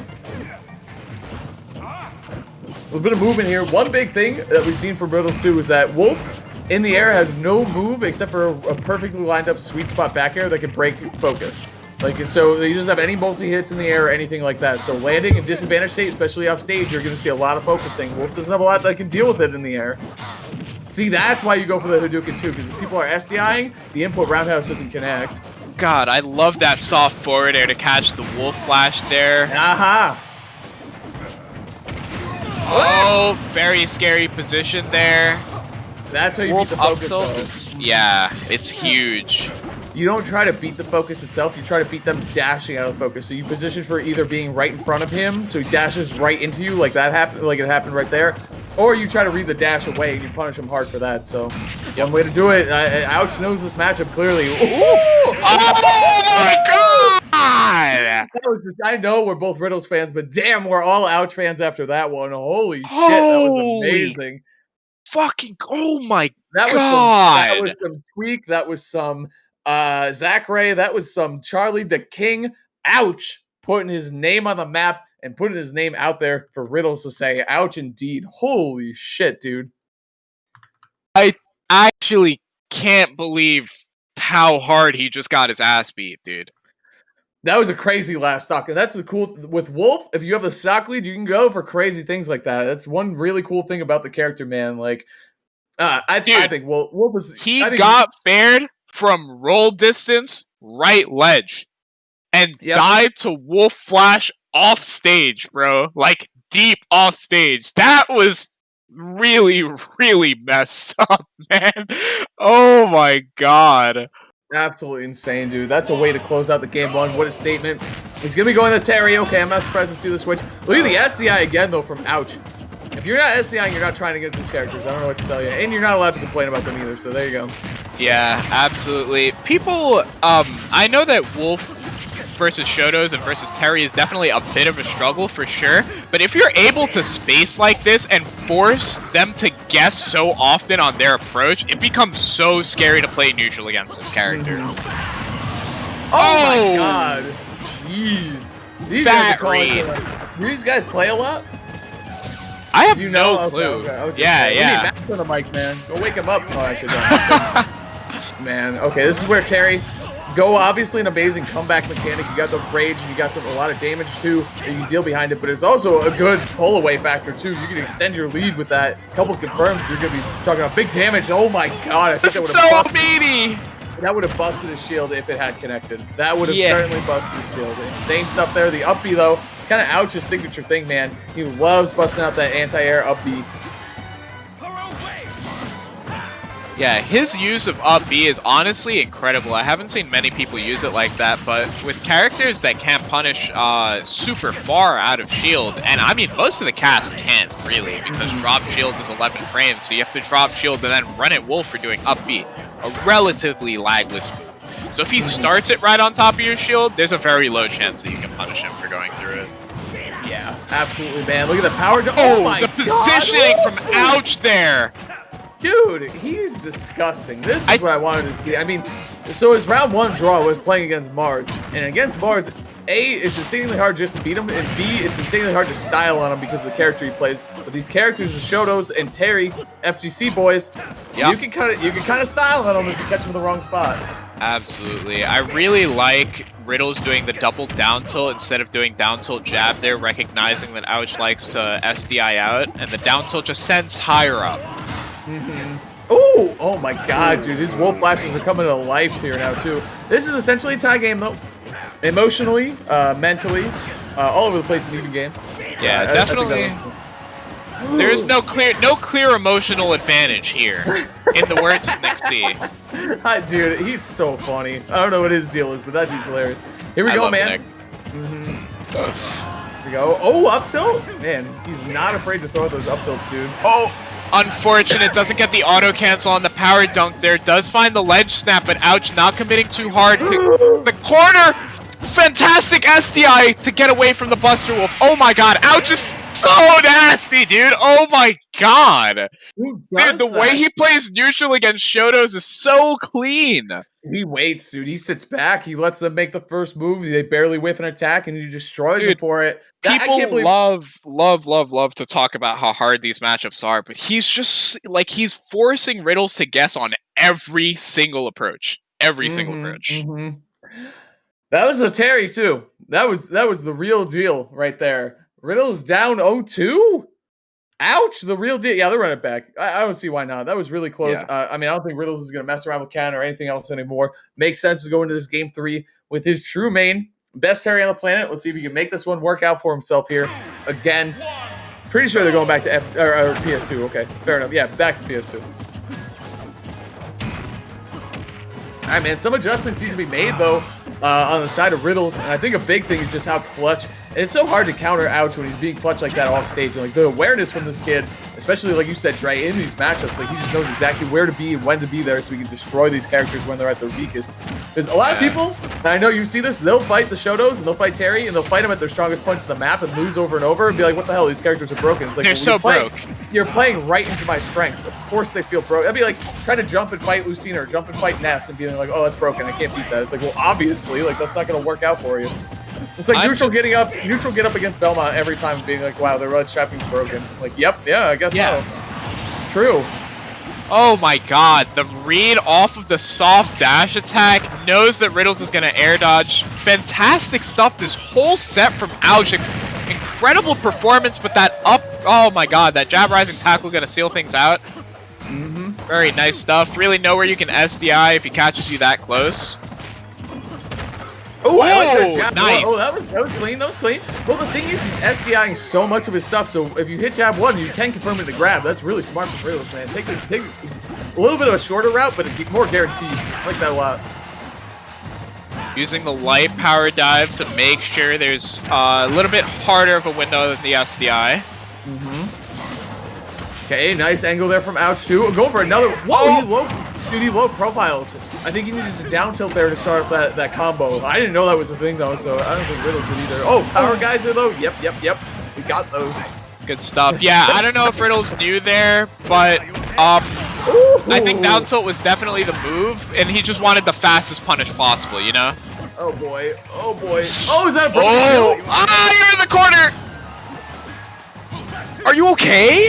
How are you doing, brother? Yeah, he's just checking in, man.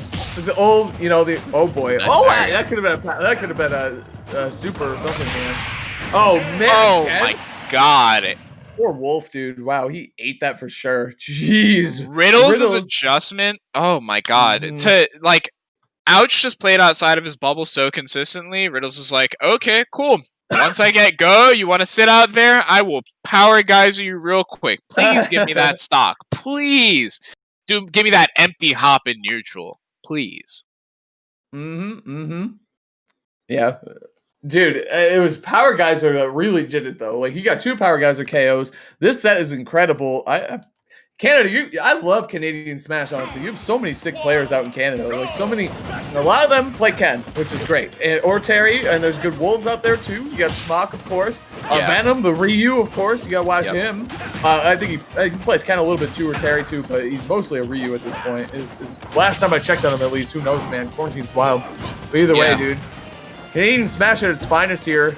These 2 players, 2 young Canadian players, too, really lighting up the scene and really lighting up the stage right now. The double crack shoot, looking for a forward. That forward smash hits crazy hard. Definitely would have killed right there. Yeah, double crack shoot to make it back first is very smart there, but Ouch realizing he wants that hard read to feel the stock out early. 86, things are looking incredibly even here. Okay, Go is ready to go. It's not a real lead. It is not a real lead, baby. No, not until that stock is gone. Okay. We'll take it. Honestly, Terry has such good drift off that move. The fact that he tracked him properly, I think, was enough of a reward in his head. Yeah. Oh no! Wi-Fi, baby! The Wake Up Super. We used to call that Third Strike. We called it the Xbox Live. Wake Up Super, man. The Xbox, you can't react to it. You're getting hit already. Oh! The Xbox Live. That's so. Oh! Let's go! Now that's a great reaction right there. The intangibility on the jeans of Terrence Bogard, and that is another sick confirmed 60% already on Wolf. If I'm Ouch, I'm mad after I get hit by that. I always get mad when I get hit by the Terry stuff, dude. It hurts so hard. 60%, oh yeah. That's gonna be a taco. Yep. Unfortunate there. Just up B's a little bit too early. Alright, finding these forward airs to kind of poke his way in. He's been using them earlier than Ouch can enter the air so that he isn't able to poke away at him with Wolf Fair and Wolf Nair. Definitely much better aerials if he's finally up there. But he's not really letting him leave the ground as much as he was in the earlier games. And that's some smart stuff. Riddles, but that fair flash confirm gonna seal things out before he can even do anything with Go. Ouch is so sick, dude. Like, what a sick player, because very similar. I've been talking about that with Ness a little bit, but if you let Terry live for a long time, you're making huge mistakes. And Ouch has done a great job clearing out the stocks pretty quickly, especially those wolf flashes earlier in the set for sure, and right there again. Very nice job, man. I love this. This is great. Yeah, this is, it looks very much like the future of Wolf type stuff. Some of it is confirmed, some of the bread and butters that have been killing are just like, damn, this is consistent, and he'll die. It doesn't matter if you don't put him off the map with that fair because the flash will kill him on stage. Okay. Oh my, oh, the soft there tech chase with the up B. This kid's so sick. His signature move for sure is that offensive up B. It is so good, dude. And so many people, and people are learning this, everyone likes to jump in neutral and ultimate. So if you can start countering jumps, or you can start countering people while they're ascending into the air, jumping it up, being with Wolf, it's certainly committal, but at the same time, it's a huge hitbox. It's a multi-hit. It travels across the stage. It's really, really good. Oh, man. And using it as a tech chase, they're just incredibly good stuff. Because the charge, I believe, and I actually think the multi-hits of it are big enough that if he charges it at the exact space where tech roll out will be, he'll catch normal get up, tech roll out, and everything but tech roll in. Or rather, my apologies, if he positions for tech roll in, he can punish all that, but he can't punish tech roll out. But Riddles is just so close to the corner that there's not really much he can do to escape there anyways. Very that's right, man. stuff. Wow. Dude, Ouch is so nice. He's so nice. I would hate to fight that kid in a bracket. Oh, my God. It's like, oh, it's a wolf? It's a good wolf? All right, I like fighting wolf. Oh, I don't like fighting wolf anymore. That's what just happened. I don't like fighting wolf anymore. Don't put them in my bracket. It's over. Damn, that was so sick, dude. Yeah, honestly, like, his positioning was just so consistently good. Even when he was taking those exchanges where it was like, all right, he might mess me up here. There's a pretty decent chance he might mess me up here. He was still, like, not too off on how he engaged on those situations, you know? It was, you know, usually Riddle's finding that shield on the forward air, occasionally the spot dodge on the forward air. He spot dodge canceled at a couple points on him, but not too much during that set. But like, he put himself around shield in such a way that Riddles was never really sure if he was able to get the jab out of shield, if he was able to get the up B out of shield, and then he would punish the option immediately. So really, really consistent good stuff from Ouch. I had big expectations going into that set, and they certainly were met. That was incredibly fun to watch. Unfortunately, Riddles is out, which sucks because I love watching that kid play, obviously. But you know, it's bound to happen every once in a while. No big deal. We still do have Ouch in the bracket, which is awesome. Not enough nice things to say about that kid, man. So we're gonna take a look at the bracket real quick here. Get a rundown of that. See what we got in winners and losers all over the map. Oh man, I love these transitions. So you got Mars. Took it over Best SE 3-0'd him, actually. We talked about that a little bit earlier. He's going to be playing against Ned in Winners Finals. Ned beat Esam and then beat Grayson with his Zero Suit in order to punch his ticket to Winners Finals. So that should be an incredible set as well. I haven't seen Mars play against a really good PT in quite some time, actually. Yeah. Ned absolutely on fire right now. And in the loser's side, we're going to have Grayson versus Ouch and Best Ness versus the winner of Spargo Esam, which I believe you said we're watching right now, yeah? Alright. So, there's going to be some very hype stuff. This is very scary for Spargo, I'm not going to lie. Both the characters he's demonstrated his ability to play don't have an amazing time against Pikachu. Steve, you know, the consensus is still open. Very fresh character. Not many people know how he does against anybody, or she. Yeah. But, oh yeah, and electing not to play Cloud. I was going to say, Cloud inarguably gets fucking smoked by Pikachu. I think so now too. Yeah, I think it's so hard. Even in Smash 4, when Cloud was a lot stronger and had a lot bigger hitboxes to kind of deal out, especially his Nair, stuff like that. I feel like he still had a hard time against the Rat. And now that Cloud is even weaker off stage and he can't hold limit to help him recover, yikes, dude. Or help him like get speedy and fight against Pikachu. Like the limit nerf hurt him, I think, the most in that matchup. A lot of things, but yeah. I cannot believe they nerf Limit like that and then put Joker in the game. That'll never not blow my mind. The one thing about Joker that makes me upset as a player, there's a couple things, but the one thing it really does is why can he hold Rebel's Guard? Why can he hold it? You know what I mean? That makes me unreasonably upset. Petrikarn on its own. Oh, forward smash. See ya. Well, he wasn't really going to go anywhere. He was either going to try to react to the jump there because the wall was in the way, so he couldn't really roll by him. You know what I mean? That Isam just kind of used the wall that he placed against him. Unfortunate. That stock was looking pretty decent for Spargo up until that point. But, nice. Mixing up the mash timing Isam and snapping ledge off of that up B was actually such an interesting option. Yeah, man. Enderman at the ledge. What's he gonna do? I'm surprised he didn't down air there, actually. Isam was lined up underneath him and already burned a jump, so kind of interesting that we didn't see that little option come out. But Isam tried to pull with his lead here. He did play recently against Aaron, too, who's widely considered... Oh, are you serious? Are you serious? Down air? Oh, man, that was a clip if he hit it. But that Skull Bash was super smart. Like that a lot. But Isam played a lot against Aaron recently, who's widely considered to have the best results as Steve or Minecraft. He plays as Alex, so whichever Minecraft character you want to play. Something that actually looks pretty hard for Pikachu is that the T-Jolt isn't strong enough to break Minecart, so he actually can't just spam T-Jolts and expect Enderman to end up popping off and hopping over him. We'll have to deal with that. That up smash, one of the best out of shield and anti-air options in the game, pretty much bar none. Good. Active on frame 8, and I think it's out there for like 37 frames, something like that. It's insane. You can see Steve's kind of mash it. People run into it all the time too, so it's like one of those early moves that's really good, and I think it'll stay solid throughout like the entirety of this game. Unless it gets changed, obviously, then I'm subject to changing that opinion. But Spargo Man having a hard time really getting a footing in this matchup. Isam knows the matchup really well, like I said. Played against Aaron a lot, and I feel like Aaron's one of the best in the business, if not straight up the best, Minecraft player right now. Yeah, absolutely. Just the most consistent in terms of tournament showings, for sure. Yeah. Well, he's always been a nasty player. You know what I mean? Just give him the right tools, and he's going to take off with them. But it's hard to say how much of that was matchup unfamiliarity. Down smash that is going to do it for sure. Yep. Always corner so harsh. It always sends the way that Pikachu's facing now, too. So that's going to be a guaranteed KO. Not a whole lot, unless you have the SDI of the gods, but unable to find it there.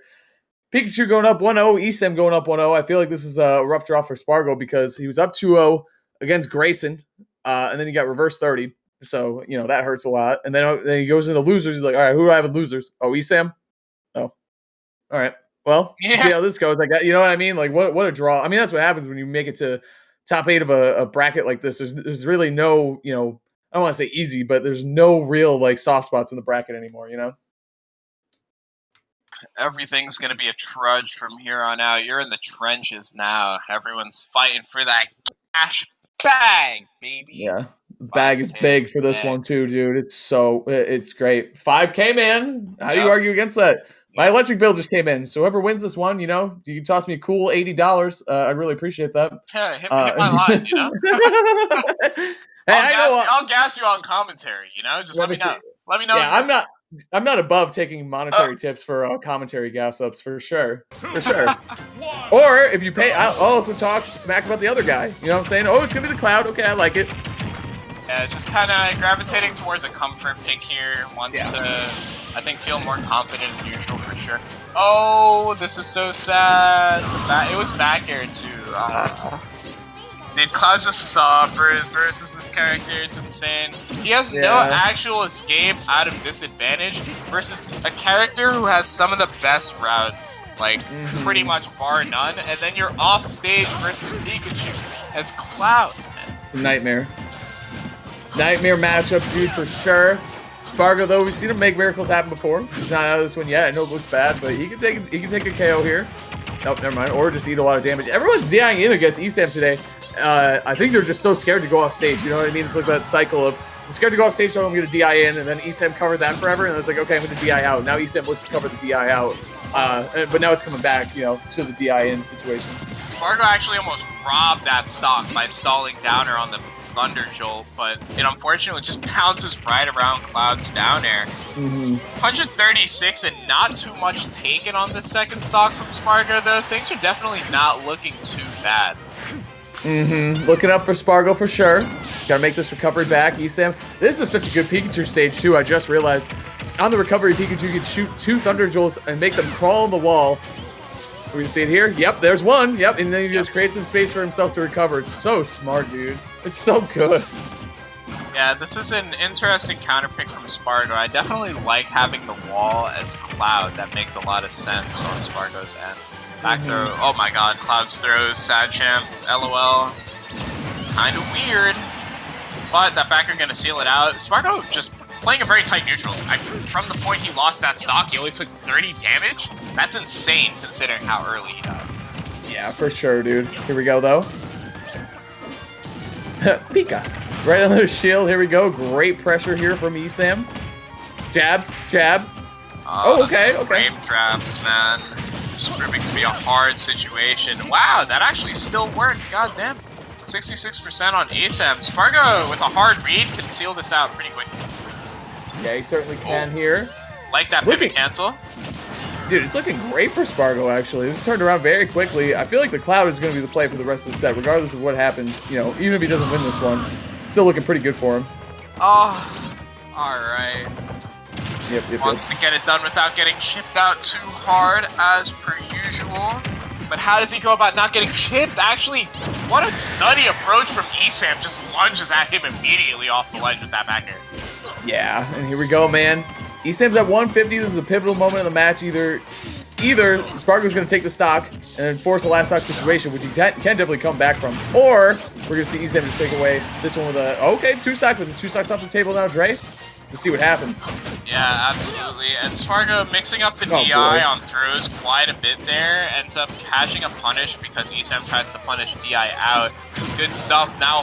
Oh, no! Oh, no! Oh, 2 huge missed interactions from Spargo, but only 66, now 84, holding a stock lead. Things are looking pretty good.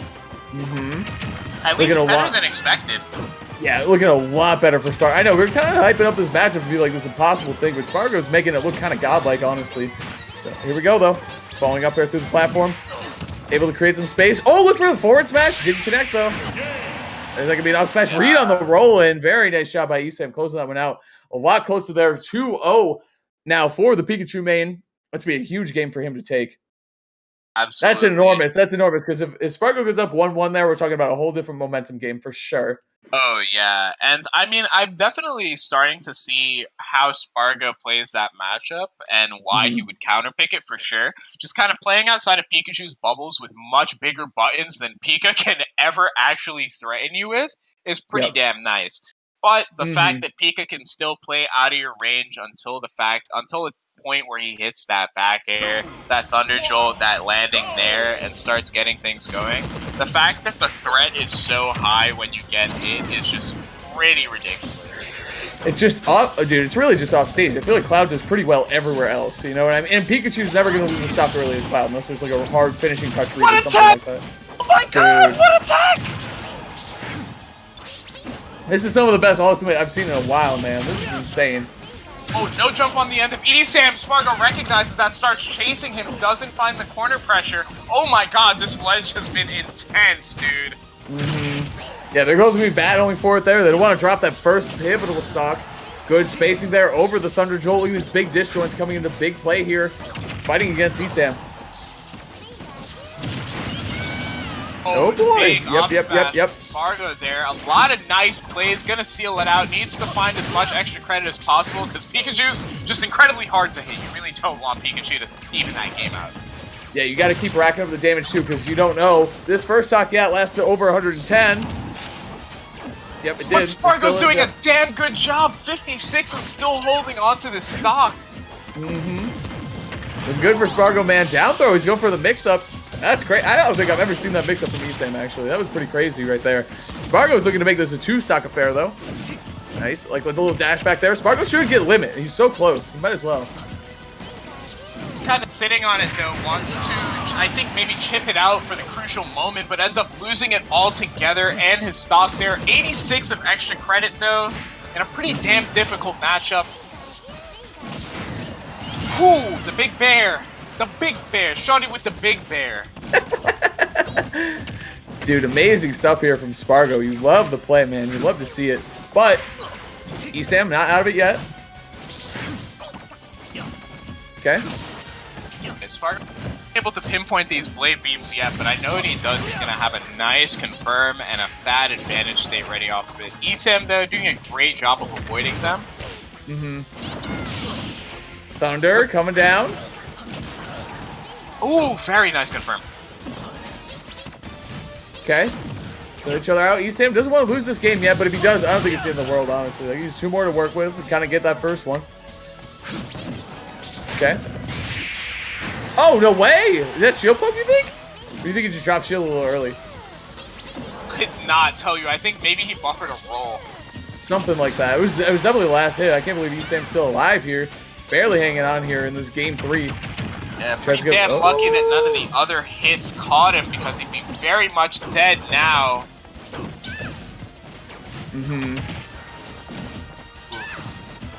Needs to seal this out. I know this is scary. Yeah, where do you think we're going if Spargo wins this? I gotta see what his bans are, honestly. I feel like Smash... you leave open a small stage? I don't... Oh, wow, that was so smart. That was such a smart idea, but ESAM was just ready for it. He barely maneuvered around it. ESAM's fighting this out. Back throw? Or down throw again? I don't love this down throw. Okay, actually, I take it back. He's the professional. He's got those. Okay. Any love tap from Cloud will kill right now. ESAM's got to be very careful, but so does Spargo. The straight back here will make things incredibly scary. ESAM just kind of holding that right side of the stage. Yeah, I was just saying, that would do it.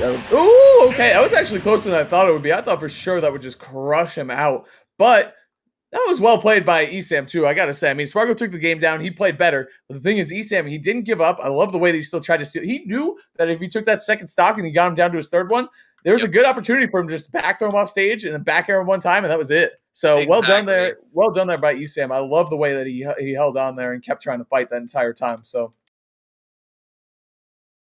All right, man. Like you said, the true struggle begins, though.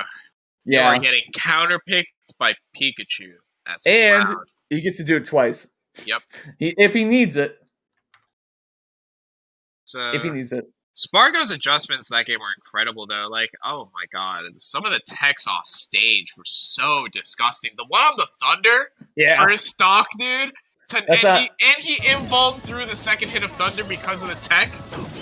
That's a highlight reel for sure. You gotta throw that on the GOML, finale highlight reel easily. But now we're going to FD. Yikes, dude. Tough one. That's gonna be a big punish. That's the big thing is like, obviously Climb Hazard can usually bail Cloud out of tricky situations, but ESAM on his Pikachu is so airtight with his offense that he can't really poke through and up B, and then if he whiffs one, he's eating so much damage. What a recovery, though, from Spargo. I wasn't sure if he could make it back. Letting it rip there, too, with the limit cross slash. Unable to find anything. This stage is looking immaculate so far, Trey, for Pikachu and ESAM. Absolutely is, with Spargo finding that corner pressure that's been so scary these last 2 games. Alright, now fighting to confirm ESAM, finally fighting out of the corner. Wow! Early up smash, dude. I can't believe, starting that off, I cannot believe Spargo got the first KO there. This Cloud's looking amazing. We might see a reverse 30. That's how well Spargo is playing right now. Another dash attack, not going to kill for ESAM, just barely unable to find that there. Spargo definitely playing the last mission of Reach right now, though. Gotta survive, baby. This stock ends eventually, but how soon will it happen? ESAM doing his best to seal it out. 52.3% of chip dough coming out from Spargo, the stuff we love to see. 66, now 76, really just pushing this advantage state, finding these consistent reads. Yeah, I'm actually surprised that Spargo didn't want to go Cloud against ESAM because I know ESAM actually, I just remembered this. You know Marco, I think it's South Florida Cloud? He took a set off of ESAM offline. It was a while ago, obviously, so I'm sure ESAM worked on the matchup and all that, but I think maybe this matchup might be a little better than you and I initially thought it was, Trey. Maybe it's not as crazy, especially on Wi-Fi. Wi-Fi is a big factor here, and it's also Spargo the God, so there's a lot of factors that go into it, more so than just the characters that you see on the screen, of course. Oh yeah, Spargo just such a great showing so far. Fat lead on the second stock, looking to coast right into game 3 in the easiest way possible. Unfortunate side B miss input there. That could have been some bad damage. A little bit of a miss there. ESAM on his last stock here, though. Good pressure here from Spargo.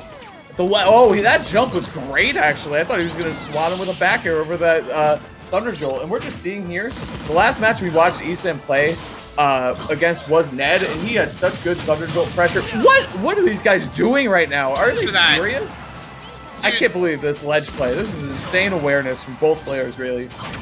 And honestly, this is... until that back air, it was working out so well for Spargo. I mean, 68% of extra credit walking into this last stock.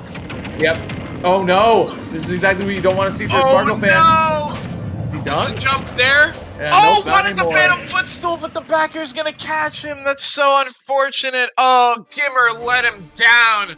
I forgot about the Gimmer and the Phantom Footstool. Good call out, dude. no Phantom coming out from Spargo there. Great stuff. Honestly, incredible showing.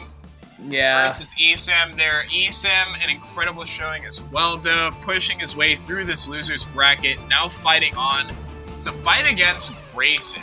I imagine Grayson's kind of shook right now. Because you're looking at those last 2 games, you're thinking to yourself, damn, I get to play Cloud Rob instead of Pika Rob? Let's go. Well, dude, and something that Spargo did there, if you're a Cloud and you're working out that matchup, he showed the extreme lengths you have to go to in order to try to survive against Pikachu. It is not fun. But man, he made it look cool. You know what I mean? Like, that was awesome. That was really, really good stuff. Yeah, most of the extra credit Spargo ended up finding in that last game, and I think game 3 as well, came from just game 4. Came from points where they were just scrapping at ledge. They were actually just scrapping at ledge, and ESAM happened to not kill him. And we're actually going to go into a Red Bull replay for this set real quick. Let's see it. Let's see it, dude. Hold on. Let's rewind the clock back. Look back at... Okay, yeah, we got a bunch of replays actually coming up. We saw the Enderman. I forgot the Enderman came out, actually. I forgot you went forget about that one. I know Spargo does, too. But I like the idea of trying it out. But the Cloud certainly looked like it was well enough equipped to deal with the matchup. But here we go. Some offstage plays. Very nice stuff from both players there, Dre. Look at that, man. ESAM is scooping him up off. That's exactly what you expect to see from ESAM, too. Doesn't matter what character it is, really. He's going to try to scoop you off stage big time. Yeah, it's definitely that classic stuff right there. Yeah, that drag down, pretty unfortunate. ESAM's ability to mix up if he's using the drag down or the last hit is honestly fantastic. A lot of people have a hard time dealing with it. I noticed that a lot. Ooh, that Red Bull replay. Getting that up fast too. ESAM, man, he played lights out this set, Dre, I gotta say. Yeah, he definitely did. He had to, dude. It's Spargo. That's God. Yeah, that kid's so nasty, man. Yeah, so he is. young, too. Like, there's so much potential showing there. He's got a bright future, man. Oh, easily. Yeah. He's not even close to done yet. I think he's gotten so much better in the Wi-Fi era, too. He's like one of those people, you know, like he was always good, but now he's like really, really hitting his stride here. So, love to see it, man. And I want to see the kid continue to succeed. So, let's see what we got here. What's this replay? Oh, this is it. This is exactly what you don't want to see as a Spargo fan or as a Cloud player. Like, you don't want to see the ESAM hit exactly what he hit there, which was the back air string. You just can kill Cloud at 0, like from anywhere on the map. So, well done there, ESAM, taking that one down, getting a couple crucial edge guards there right at the end as well. So, very nice stuff, man. That's just how you play the matchup, kind of on both sides, honestly. Just ESAM just showing that he's always aware of the consistent solution, you know? He's always aware, like, he's always gonna play around it, even if it doesn't seem like he's looking for it directly. The end goal is that easy, concrete solution, and we saw he ended with it. Yeah. He started with it. The first game, Spargo picked Cloud and consistently threatened the option as well. And Spargo was able to fight his way back in some crazy spots. But ESAM is still just going to keep swinging.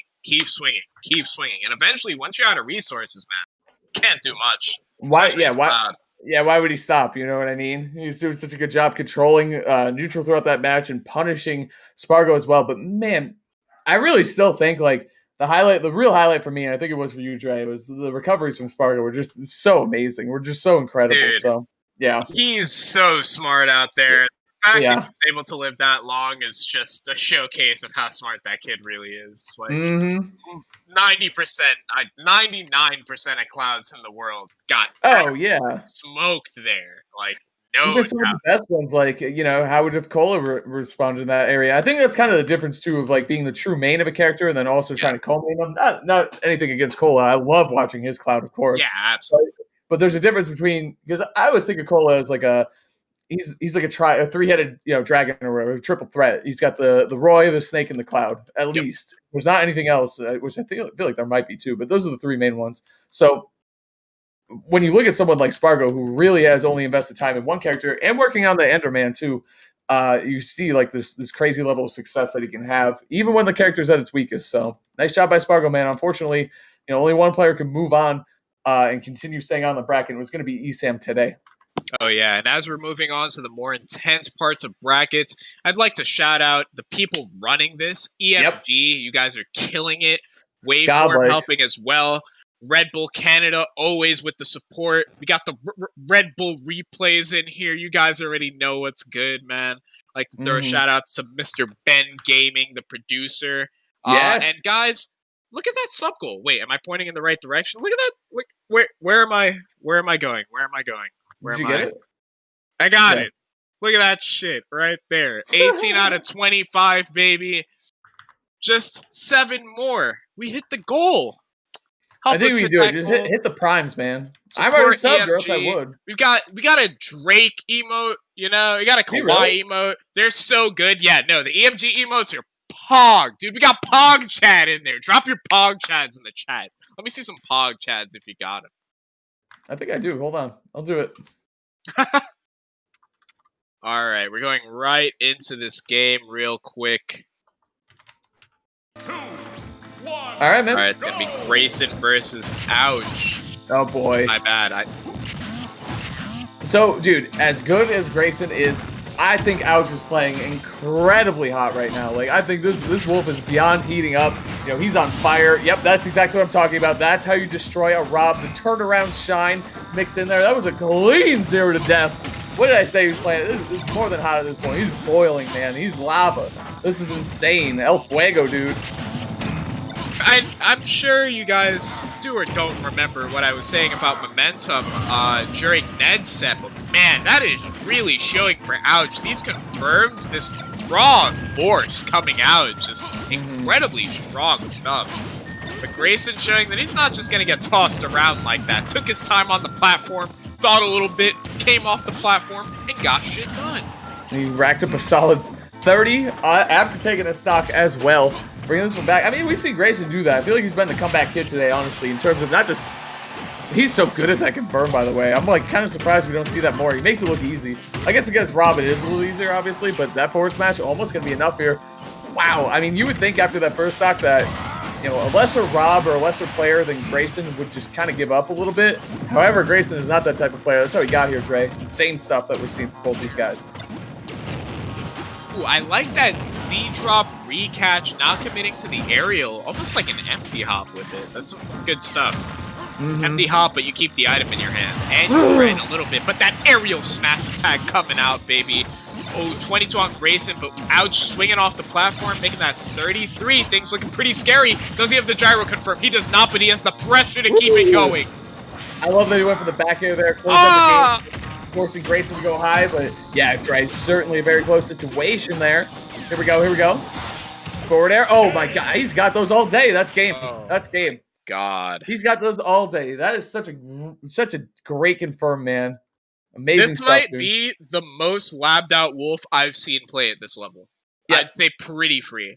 Like, all his routes are so on point. He knows when to take the double fair versus when to take the fair nairs. His extensions off of platform are disgusting. He knows it seems like he pretty much universally understands the percent for fair flash, which on paper you think wouldn't be that hard, but he's always hitting the spike hitch box, which means he is always angling it perfectly. That's kind of bonkers. That's actually kind of bonkers. Bonkers, poggers, whatever you want to call it, man. Ouch has the moves and he's putting the hurt down on you. This Wolf, I love, like you said, it's not just the routes he's taking are incredible and hard to do, but they hurt so hard, man. They're so good, and this is what the character needs to do at a top level because he is weak off stage. He does have clearly defined weaknesses, and I mean, Grayson would certainly take advantage of them if he could, but the advantage state from Ouch is just so strong right now. We're actually seeing Rob's fall speed really showing to be a hindrance for him. Dude. He can never make it under that platform without getting snatched up by Wolf forward air. Up throw? He went for the up throw, which is, I guess he didn't have room to follow up on the down throw anyway, so there you go. Just kind of looks for that short extension off the platform. Oh, he tried to trade with the laser there. Couldn't find it, though. Okay.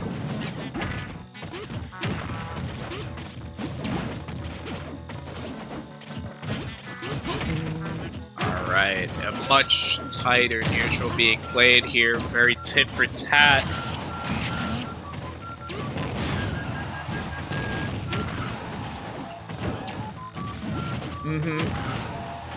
Okay, Ouch still on his first stock here.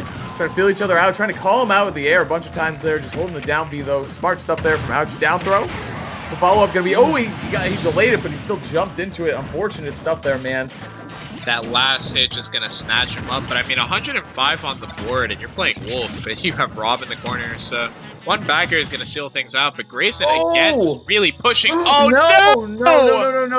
No, this can't happen. Did he right die? now. Did he die? Chat! Press 1 if he died. Press 1 if he died. Press 1 if you think he died. No, dude, that's the last thing you want to hear. Oh no, dude. Oh, All no. right. Well. Thankfully, we are still live, still out here chilling. Oh, chat, press 1 if you think he died. All right, we're not. Yeah, I don't know, could they hear you production on that one or no? What? I don't know what the ruling is here or whatever, but we'll figure it out, guys. But so far, obviously, you got to really be appreciating this set. Yeah, absolutely. And this is where things get spicy on Wi-Fi. This is where the Wi-Fi politics begin, baby. Is somebody going to get DQ'd? Is somebody not going to get DQ'd? Is it only a game loss? Are they both cool with it and play it from the same spot where they are? Who knows what's going to happen? Is somebody malding in the Smash GG chat? Nah, I think they got it. I think that they both seem like pretty cool guys, actually. Yeah, exactly. Yeah, like I was gonna say, and at this point, the bracket, like, you're not like in a territory where, well, actually, I don't know. There's a lot of money on the line, man. I don't know. It's gonna be tight. I don't know, dude. That's what I'm saying, Has. I don't know. I don't know what's gonna happen, man. Me neither. Luckily, it's set up to me and you to decide. We just chill. Yeah. Just waiting here, guys. I hope you're having a great night, afternoon, evening, whatever it is, wherever you are, morning, anywhere around the world. Hope you guys are big chilling. Yep. We're big pretty chilling. Intriguing. We are huge chilling. I'm trying to order some food as well. I gotta figure out how to do that. I've left my credit card in the other room, so I can't do it. Now I gotta wait. Now the internet went out. Yeah, oof is right, dude. I'm starving. I've been casting for a while here. I'm saying. Goddamn. It's Yeah, been some amazing. Dude, it's been amazing Smash action. We haven't seen anything happen with the internet yet today, so it's just too bad that it had to happen at that point. I feel like Grayson was really hitting a stride in the matchup too. As great as Ouch is, Grayson's been such a good responder to everyone he's played today. So absolutely excited to see what happens, man, on the way back because it's gonna be nuts. This set is just really gonna keep taking off, dude. And not that I'm picking favorites because I do really like Grayson as a player too, but Ouch really turned up. Like he's playing out of his mind. How do you not want to see more of those Wolf combos? They're just so good. He looks like the future. That's what I'm saying. I agree. He is really, really on some shit.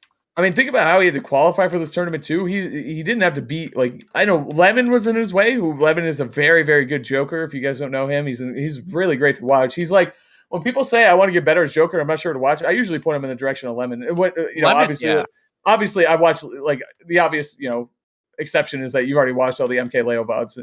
It's kind of like a fresh way to look at a character through someone else's eyes. I think who isn't Leo. People are pretty disrespectful to the other Jokers that aren't Leo, just because Leo has this incredible knowledge of the character. But like, and people will give Zach Ray's Joker credit as well. Oh, true. But man, some of the Jokers that have been on the come up are honestly incredible, and Lemon is definitely one of them. He's got some of the tightest routes I've seen from Jokers. It's honestly some nice stuff. We have some for Grayson. Oh, for Ouch. Wait, who? Which is who? I'm honestly not sure who that is. Okay. All right, we got an update for you guys. Beep, beep, beep. Grayson's internet died, so he's taking a game loss, which is super unfortunate because that was shaping up to be quite the set, and that's certainly one way to. Oh man, that's a bummer. That's like SDs and stuff. That's a part of the game. Stuff outside of the game that influence the outcome. Hate to see it. Especially did you see where the game froze, man? I know. Literally hit him with a kill confirm. It's like a screen cap of someone complaining about Rob. You know what I mean? Like, GG's man got him. You know what I mean? Exactly. Oh, that's so sad, actually. Damn. Well, what are you going to do, man? We're going to be going to a game 3, Ouch, up 2-0 after a super clean game 1 and a game 2 that was shaping up to be amazing. Game 2 that never was. That's okay. We're going to be moving on to game 3.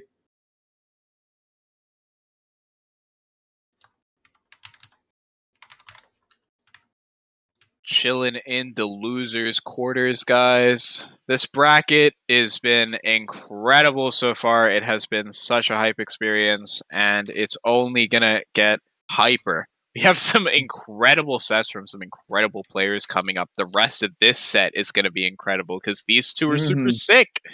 And I'm super excited to see it. And I'm glad that you're all here to join us on the journey. It's true, man. It's true. I know we hit a little bit of a hiccup there, but these things are bound to happen sometimes in this Wi-Fi era. But, it is what it is. We're going to keep moving on here and keep chugging away. And I mean, both these are chugging away like Grayson is on that cup, whatever he's drinking, man. We were saying earlier, he's in that Frostbite or he was in the club somewhere, like a blue themed club. We don't know which one it is. Could be either one, knowing Grayson, Easy. You know how Rob Baines like to get down. He's got the double cup. He's not messing around, dude. He's here to play. Oh, man. But not play games. He's here to get a little schlitty. Game 3 coming up soon. I feel like we're just getting a reconnection here and Grayson adjusting his stuff. Yeah, I really hope that it doesn't happen again, man. That's such a bummer. I think I hear people joining lobby or heard people joining lobby. I'm not sure.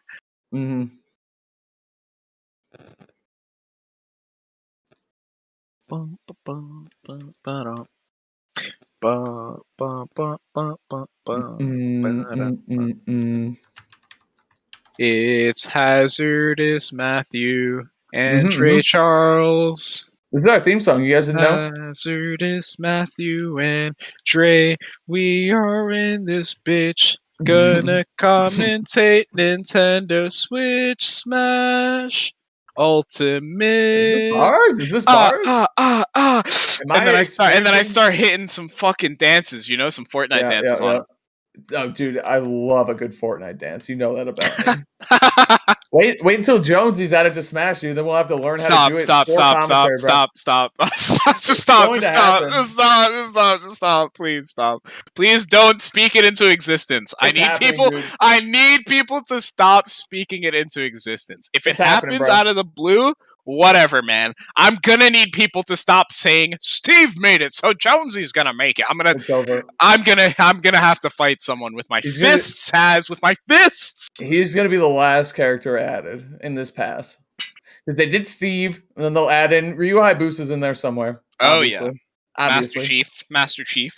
I hope so. I think Chief deserves it so much, dude. Like truly.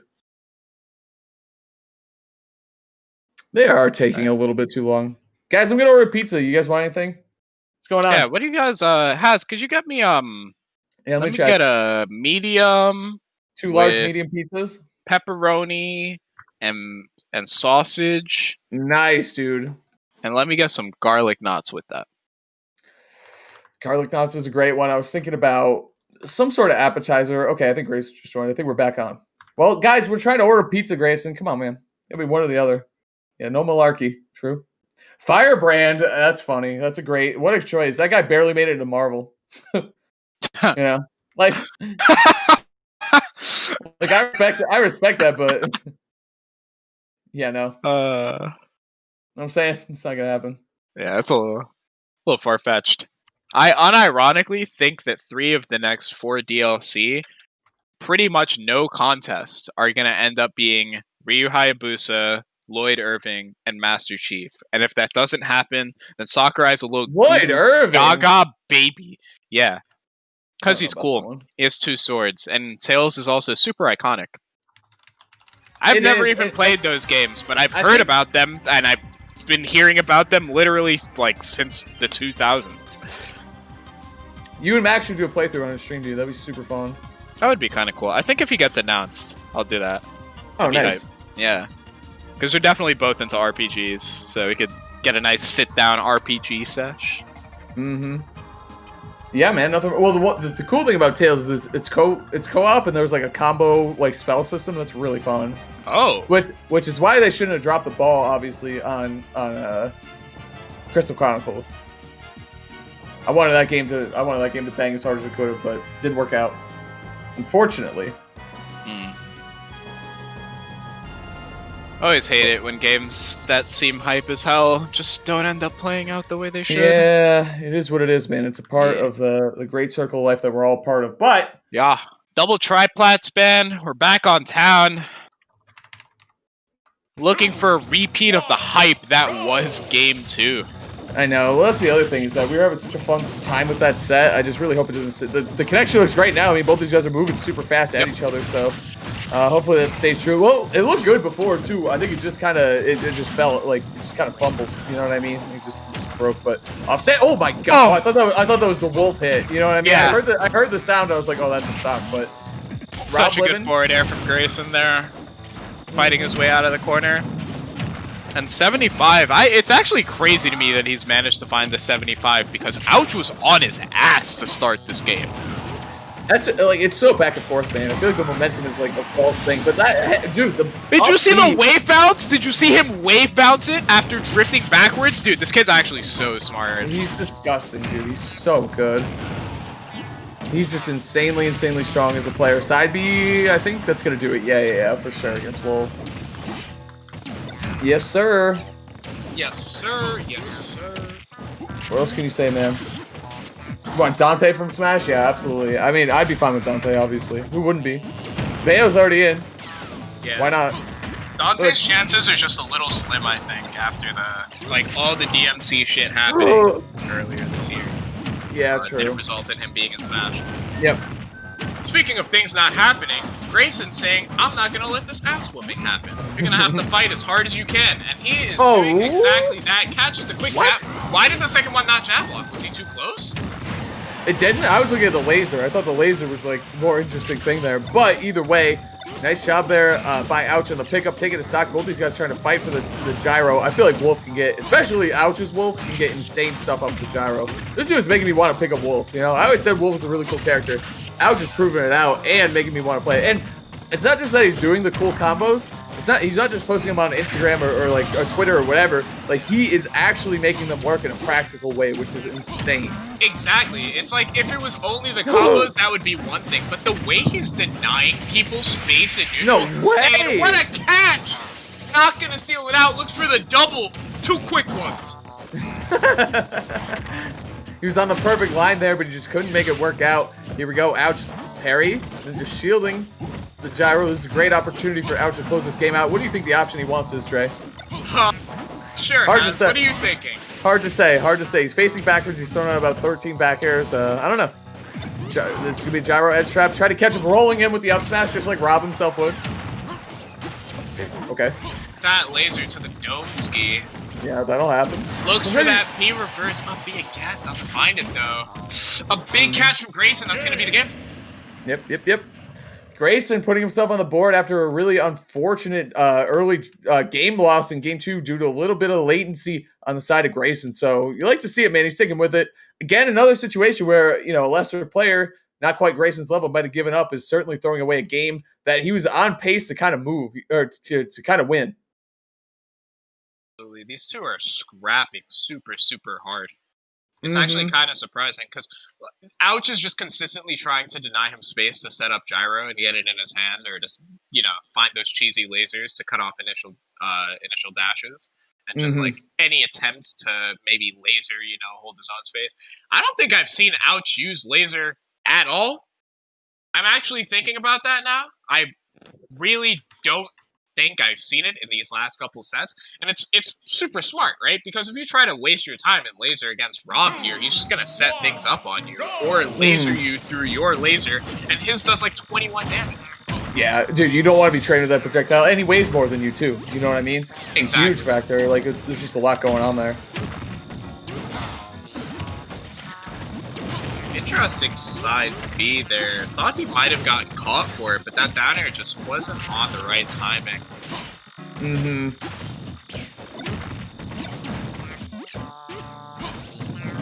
Okay. Took it out for the center stage. 40% of the Wolf, but like we said earlier, kind of what we're hitting at for this matchup, the percentage doesn't matter a whole lot. Like, if Wolf gets chucked off stage in a bad spot, you just die at 0. So, especially against Rob. That side B is so deadly, especially when Grayson's so confident in the way that he goes off stage against Ouch. But Ouch again drawing first blood here. Big stock for the Wolf man. That hit of dash attack is really, really, really good for Wolf, man. Yeah. To say the least, dude. He can true confirm into that off of soft nair versus some of the casts for kill confirm. Like, that's honestly just one of the dopest hits in the game. And he can do a lot of stuff off that weak hit as well that knocks you out. Just pretty much always good for Wolf to dash attack at you in the corner. Yeah, for sure. I mean, his dash attack in general is just a super strong option, so. Oh, man. Ouch playing super well. I think he just wants to hold in the rage here and end out Grayson's stock. I think you always want to stay at least a stock ahead, you know, especially if you play Wolf and the way Grayson's been playing off stage. It's just nice to kind of have that lead to play with. Dude, those are his first 3 lasers. I'm hogging off. First 4 lasers. Oh my god. And they got so much done, dude. He's so efficient. He is kind of like a scrapper Wolf. You know what I mean? Like, he doesn't go to the gun a whole lot, even though it's super good. It's honestly just demonstrating efficiency. Yeah, it takes the fat damage on the road. What? Did that even makes it? Wait. What was that kill screen? We need that Red Bull replay. What was the kill screen? Hit us with it. Red Bull replay. Oh my god, Please? dude. 3 sets, by the way. So. Oh my god, that kill screen was not okay, man. True. That was cursed. One of the most cursed kill screens I've ever seen. Bar none. Yeah, man. Oh, man. Well, aside from that game 2, I think we saw an amazing set. I think we saw really good adjustments from Grayson on game 4. And then, or in game 3, and then game 4, Ouch just retaliated even harder back in the opposite way, just really slingshotting or slingshotting. We got Red Bull replay. That's how you do commentary right there. Red Bull replay coming up. Let's check out the highlights from what was an incredible set. I truly love this because what you get. Oh, okay. We're just gonna go. It's like a Prince of Persia. Red Bull replay, dude. That was a sour spot too. He just like, I love how he up-Bs at people because everyone thinks in that situation you got Wolf in a terrible spot and he's like, and Ouch is like, nah, actually I'm fine. I got this. I'm big chilling. Yeah, and the wave bounce too to put himself closer makes it riskier, but it improves his odds of actually hitting it so much. Yeah, we got that big snipe from Grayson. That was a great way to end game 3. It's the confidence in that micro spacing that he has. You know what I mean? Just kind of barely floating out of the distance there and able to activate that up B. Big active hitboxes, multi-hit too. So, which Wolf really is lacking in his aerial kit. Oh god, yeah. Oh my god, dude. That's the please nerf this move or please fix this move splash screen. And it was a parry too. Oh my god, dude! It looked so bad. It looked So he was on the bad. perfect line, I think, as they say in the business. So well done, man. I love that we're going to see more Ouch play. Unfortunately, we won't be seeing any more Grayson play, which I also do like a lot too. Really watched him play well at Frostbite. Love watching him do that. He's one of the Robs to watch here. Obviously, I mean, he qualified for this tournament, and getting this far in it is no small feat. So well played to Grayson. Unfortunately, man, the only thing I would really want to change is his internet connection. His ISP needs a little talking to, but that's about it, man. That's super unfortunate. Yeah, man. I think we're going to go to a quick commercial break, which is great. I'm going to order my pizza, and then we're going to jump back into more Smash action, and we'll catch you on the other side of the break, guys. Pizza time, everybody. Pizza time. You sound like a Ninja Turtle, you know? JJ, my tag is Ouch, and I'm...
I mean, it's an 8-man bracket, and so unlike a 500-man bracket where there's going to be upsets, it's very hard to predict your bracket. This is one of those brackets you can definitely see. I know who I'm playing first, and I probably know who I'm playing second. I probably know who I'm playing third, right? And so I just gotta study those matchups and be confident the day of the tournament. But I mean, I don't participate in events if I don't think I can win, right? And so with that mindset, not to sound cocky or anything, it's just like the dream run is winning the tournament, having a good stream. I mean, it's amen. What's good, baby? We're back. We're gaming. We're out here. It's 2020. We're online. We're big chilling here. It's GOML NA Open Finals. Every set so far has been mind-numbingly hype, and I feel that trend will only continue. My name is Dre Charles. If you haven't seen me before, I am here with the most hazardous of all Matthews ever to do it. True. That is actually super true, man. And what is going on, guys? So happy to be here, man. GOML, one of my favorite tournament series, online, offline, it doesn't matter. It's a great crew running it. The vibe is always really strong and good, and the sets even better. We've seen truly some of the best Smash Ultimate I've seen since quarantine started. Like, no jokes, man. People pull out all the stops for this big tournament that we have going on, and big prize pool as well. So we're going to see how these two players shape up. We got ESAM against Best S. These guys have been playing a lot, actually. First to 5, first to 10s. Have a lot of sets up on their YouTube. This is a tough one for Pikachu, and you and I were talking about this. I feel like Pikachu, as good as Thunder Jolt is, if he can't really use it in a matchup, it's a problematic matchup for him. Like, if you can't follow up behind it, if the other character can move around it easily, not a great matchup for him, and Ness is certainly one of those, man. Exactly. Ness has a myriad of ways to deal with Thunder Jolt. He can nair through it and catch you running into it. He can magnet it and follow up off of the magnet with something. He can empty hop with magnet and grab you. There are so many. He can play RPS with Pikachu as Pikachu's running behind Jolt in a way that pretty much no other character in the cast can. And that's some really, really good stuff. For sure, dude. And we're going to see how they mix it up. Yep, I was going to say, we also might see Min herself. I think this character is meta relevant, and I think that's a really strong thing that you can say about a character, and that's all that really matters. If it's helping a player like ESAM achieve his goals of trying to be the best, one of the best, if not the best players in the world, then yeah, man, it's going to be a really good character. I think we see DeBuzz and ESAM pick her up, so that's two big brains in Smash picking her up and thinking she's strong for a couple important key matchups. Maybe it's just a Wi-Fi thing. We'll see when tournaments come back, but for now, she's an important character. You've got to know the matchup. I think on paper, this character is definitely pretty damn good for a lot of reasons. She can cut off space in a way that no one else can. And you pretty much are forced to fight her, because if you don't fight her, she's going to hold you away from half a stage. But her recovery, dookie, dog, garbage, brother. And Best Ness always punishing those off maps. He's going to take big advantage of that. But her kill percentage is like her average kill percentage is honestly just so messed up. She can kill you with a stray hit, pretty much any stray hit past 145, and before that, anywhere past like 35 and you're dying to laser off stage. So you have to be careful versus her. Yeah, absolutely, man. And I mean, you see the biggest downfall of the character is probably her recovery, for sure. That's got to be the weakest thing that she has. Not good at all. And yeah, you can see Ness do. Oh, okay, going for the Ram too, but unable to recover. Best Ness dropping that second stock. Good lead here for ESAM. Very healthy second stock. But like I said, Ness can get him off stage and just steal that away very quickly. So yeah, I was gonna say earlier, I'm really liking ESAM's use of Ram here, realizing that Ness is a character that can linger away from you in the air, and he does have pretty decent air acceleration. But his speed isn't incredible, so if you just keep him at that range forever, he actually just can't really do much.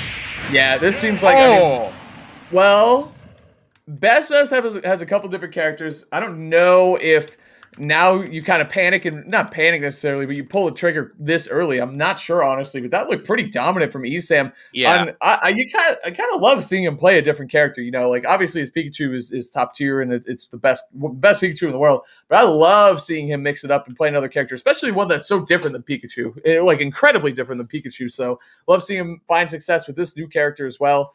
See what Best S does. Obviously, he has an incredible Palutena. Yep. I think that's like his go-to secondary. I don't know if I don't know if he's really been working on Steve or not. It sounds like he's just locking Ness back in though, trying to run this one back, see what he can come up with here. Yep. We're running right back into it. I believe back to the same map as well. Yeah. Sounded like it, yeah. I don't think they went off to the sidelines there, yeah. KK's out here, baby. It's Saturday. We're vibing. We are vibing for sure, man. We're gaming, we're vibing. KK's there. What's not to like? It's going to be a sweet 40 damage about. Yep, almost exactly 40, actually.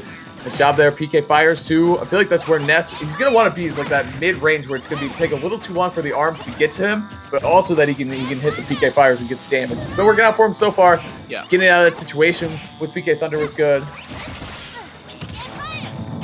This is actually, it seems incredibly hard for Ness to deal with Ram because he's just this little borbular small child that can't really jump over it. And if he does manage to jump over it, it just loops right back and he doesn't have the airspeed to actually do much before that happens. So he keeps getting caught by like, honestly, ESAM's hit rate on these Rams is somewhere around like 70. Like he's really just been tapping him over and over with that. But that back throw gonna seal it out.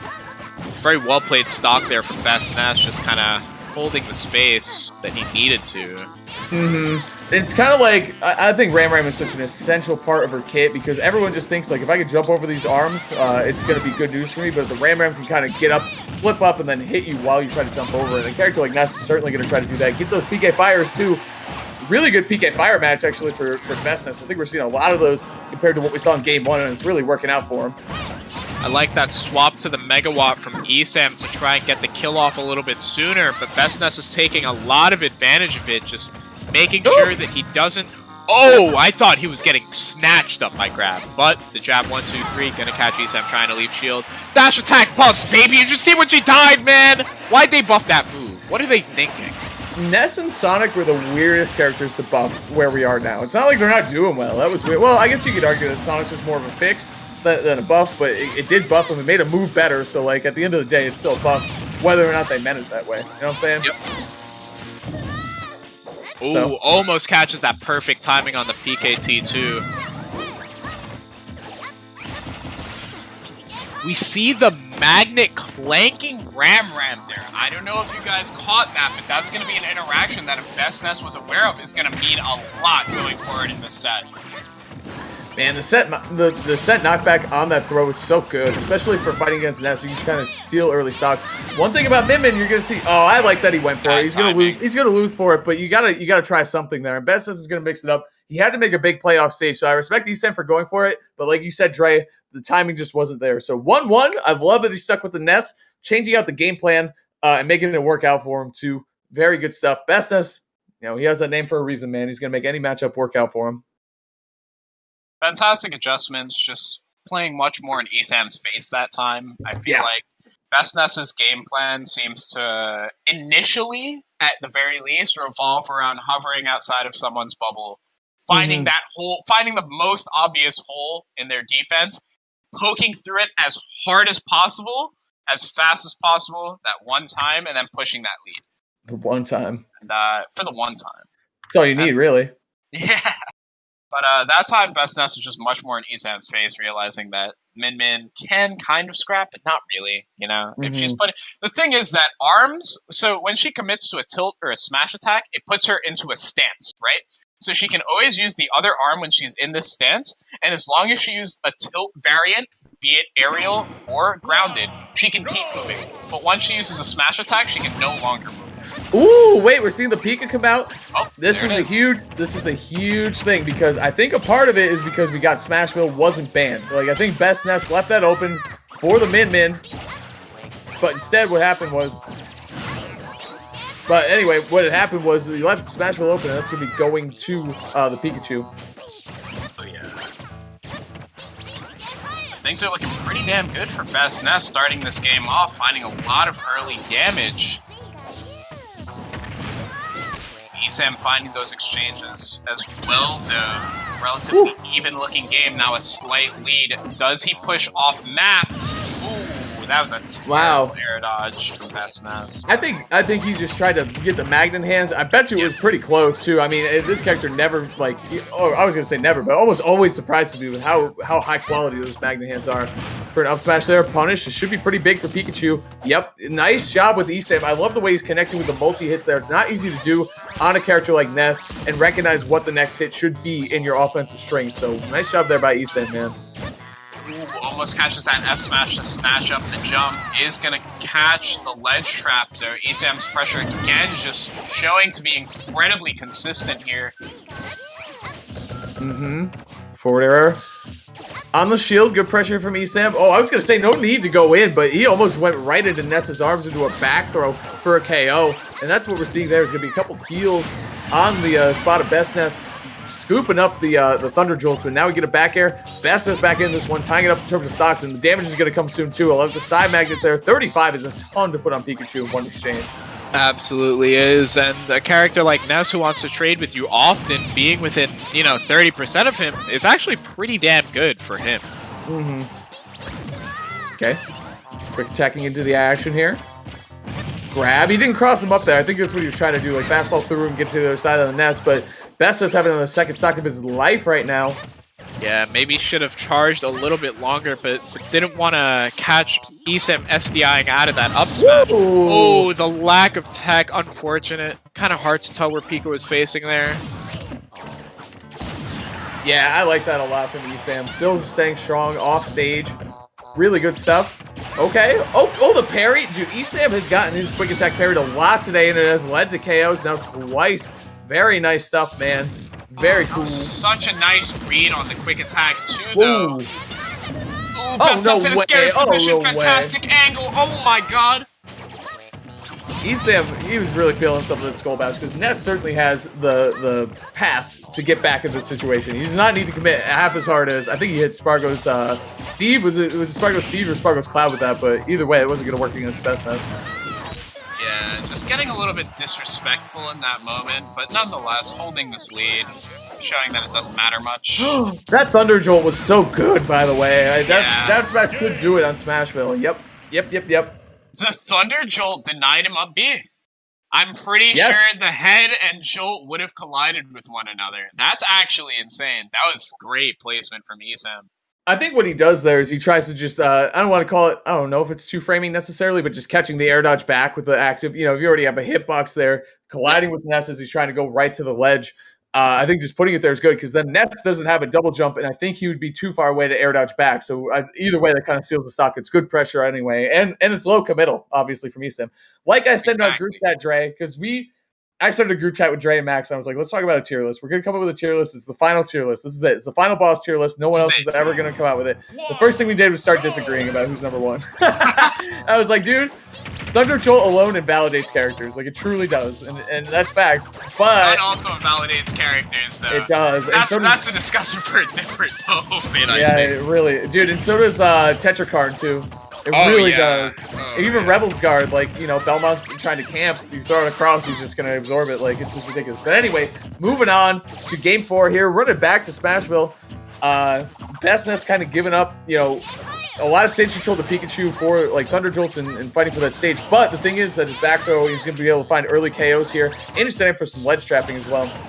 I don't know why. This matchup just looks so goofy to me. I feel like Yakety Sax should be playing as it's going on, Like, as Ness is running away from Pikachu. Is that the Benny Hill theme? I think so. Yeah. Okay, trying to get a forward smash there. First stock going to be going to... Yeah, that was great by Best Ness. You can see how great the stage is for Ness mains. I think that might be why it was open, not necessarily because of just Min being potentially the character being played, but it's also just such a great stage for Ness, truly. Ooh, big catch. Oh, the PK. Oh my God, Esam puts himself. Making Pikachu look godlike, dude. Just insane from Esam. How did he do it? Off stage, he's one of the best in the business. Straight up. I know Pikachu helps him in that regard, but man, he knows his opponents so well, too. He actually matched every single PKT 3 in a row. And quick attack directly into it. That was a disgusting stock from ESAM, but disgusting drift from Best Ness saying, I want this game. Give me this goddamn game. I deserve it. Or at least don't take the stock away. This stock is mine. You know what I'm saying? I'm not giving this one up quite yet. Best Ness fighting his way here, but he's got to get off this platform now against ESAM. It's going to be tricky to do. Does just that. Up smash is going to take the stock as well. Very nice from Best Ness. Those Ness drag downs working out quite well in this game. Much more than they did in Smash 4. That new up air is just so silly, dude. It really is. Don't get me started. It's so good. It's so good. People like to talk about how good the old one was. I'm like, alright, but could he drag me down into back throw, into Ness back throw with the old one? I don't think so. Nobody talked about his old up air in Smash 4. Like, that wasn't a thing. Like, it was good. It's Mario's up smash in the air, basically, is what I always said. It's very close to it. But the multi is just so good. The big hitbox is also amazing. Like, whatever. Either way, wow, what a PK Thunder. Looking good here for Best Ness in Game 4. Up smash, though. ESAM going to get something started. We've seen him all day, Dre. He'll be in this exact situation and put his opponent off stage and just steal their stock. We see he's not afraid to go at Best Ness, with Best Ness flying into the action here. Really good stuff. Uh-oh. Oh, man. I like Rocket there, but he ends up getting punished for it. Oh, 39 damage on board. ESAM actually has not caught that air dodge yet. That and it happened 3 or 4 times now. So I want to see what the adjustment to ESAM in his routes is, because there's a clear cutoff point where Best Ness is getting out for free. Yep. All right, got to make it back to the ledge here. He does just that. Oh, the Nair, coast to coast, though. Not enough to kill even on Smashville. What an activation of the quick attack, by the way, to make it through that PK Thunder. Super good stuff from ESAM. The Nair fighting through that pressure, still living barely. This is a huge situation for ESAM. He's got max rage on Pikachu. 54 is a good amount of Ness, but nope, that trade is way better for Best Ness there. We're going to a Game 5, Stray. Oh, man. Best Ness really putting on the pressure in that last game, really breaking into ESAM's space, and getting so many punishes on ESAM's recovery. It wasn't always much, but he caught his recovery in some pretty key spots where ESAM could have gotten center stage back for free and definitely switched the momentum of that game up. That's some very, very nice stuff coming out from Best Ness. Love to see it. Yep. And like we said, now ESAM, so far, I think this is the best situation you can kind of hope for, given the characters that he plays and the characters that his opponents play. Min went even 1-1. Pikachu on the counter pick won, and then lost on the same counter pick. So I think ESAM, this is the position that he's pretty happy to be in. Going into a Game 5 and he gets the counter pick, this is good. I think he's going to cook up something here. It might be the Min again, honestly. It definitely could be. We're going to Kalos this time, so I think chances are he goes Pika. Yeah, it's got to be. Kalos is one of Pika's best stages. I really like this pick for Best Ness because it's going to give him a lot of recovery mix-ups. It's going to let him go a lot deeper than he was able to before versus ESAM. But ESAM is such a grizzly, nutty motherfucker that he's probably just going to go that deep anyways, or not, as he's playing Min once again for this Game 5. Okay. All right. I mean, that's really interesting. You must be feeling it with Min for sure. Game 5 situation. I feel like Best Ness kind of figured out this matchup, honestly, game 2. And now you got to try to recover against Best Ness, who's super warm, and he's going to be able to fly off of the stage 2, like you said, and go deep against Min, who does not have a good recovery. You don't see strings like this against Pikachu a whole lot. Min, though, going to be eating them. PK Thunder. Oh, no. Nice. It's booped them. Yep, that was cool. Great use of the tail there to cut off the tether. Yeah, for sure, dude. Well played there by Best Ness. Is exactly what he wanted to see. An early stock dropped, and now he can kind of use Kalos against ESAM, camping him on the platforms. The thing about... hold on. He doesn't have a jump. Dangerous situation. Oh, he hit that. Oh, we hit those? Do we hit it again? No way. That was disgusting, though. I can't believe he even got one. That was amazing timing from ESAM. Yeah, for real. A true secondary replacing his Samus, it looks like, for sure. Okay. Yeah, but Best Ness has really found out how to enter Min space for free and is now getting these nasty routes off. A huge Dragon Laser is going to get the pressure off, but ESAM's still in the goddamn corner, man. He can't get out. I mean, he got an air dodge there. He wasn't able to make it back to the ledge anyway, though. He needs to make a 2-stock. He needs to take 2 stocks and finish off the job, too. That's a great way to start there. Air to air against Min, low-key pretty scary. So even if you try to camp on those platforms, he can shoot at you in a straight line, though, of course. So you got to watch out for. Yeah. Regardless of it being a straight line, once she's got that megawatt, it's pretty big. So a character with slower jumps like that, wow, what announcement. The character with slower jumps like Ness is actually gonna get snatched up by that move quite a bit. Okay, PK Fire looking for. I love that he went with fair there instead of up air, trying to push him off stage and try to corner him a little bit more instead of trying to get the juggle. Min Min does have that down air to kind of mix up her landing a little bit. Decent fast fall and then also good air dodge too. So here we go. Trying to make it back to the ledge. Oh, this is danger. Oh, this is big danger right here. I think he's dead. Yeah, I was like, yeah, I'm pretty sure he's just dead. Yeah.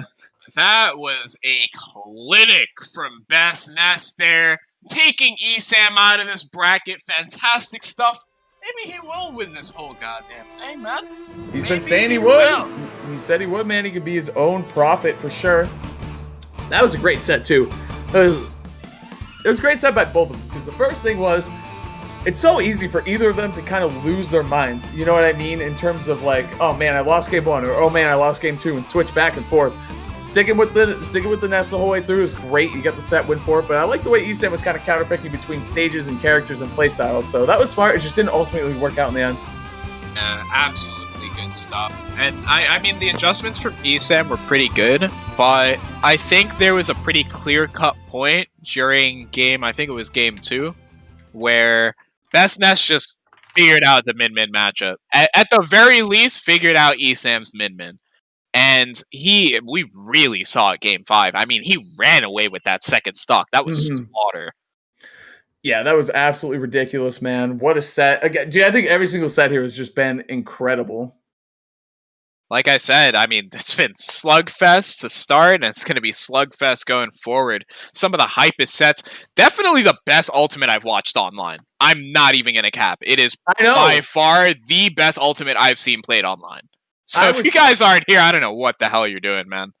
I know, truly. Dude, and they're playing for $5,000. It's not like there's nothing on the line here. You know what I mean? This isn't some goof around, go your secondaries for fun, like whatever. It's going to be an amazing tournament throughout. I mean, we got winners, so we haven't checked in winners as well. It's Ned and Mars, both of them playing lights out today. Of course, they had to make it to where they are. So we're gonna go to, you already know what it is, the remix, the Red Bull replay. Red Bull replay. Walk us through this one, Trey. That's a good offstage play. That is exactly when Beth started taking off in the matchup. Is when he started to go offstage a little bit more. Dragon shot. I love that. Yeah, that was such a nasty fast fall on it too.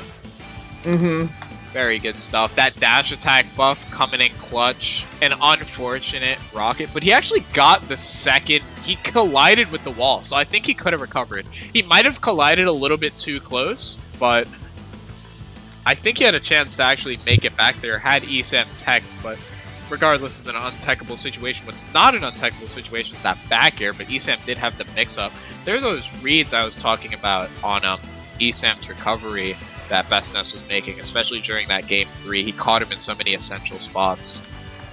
Like, yeah, right there, you know, and then immediately, this cutoff. Dude, that was so disgusting. And then he goes, oh my god. It's so disgusting. Let's look at this first one.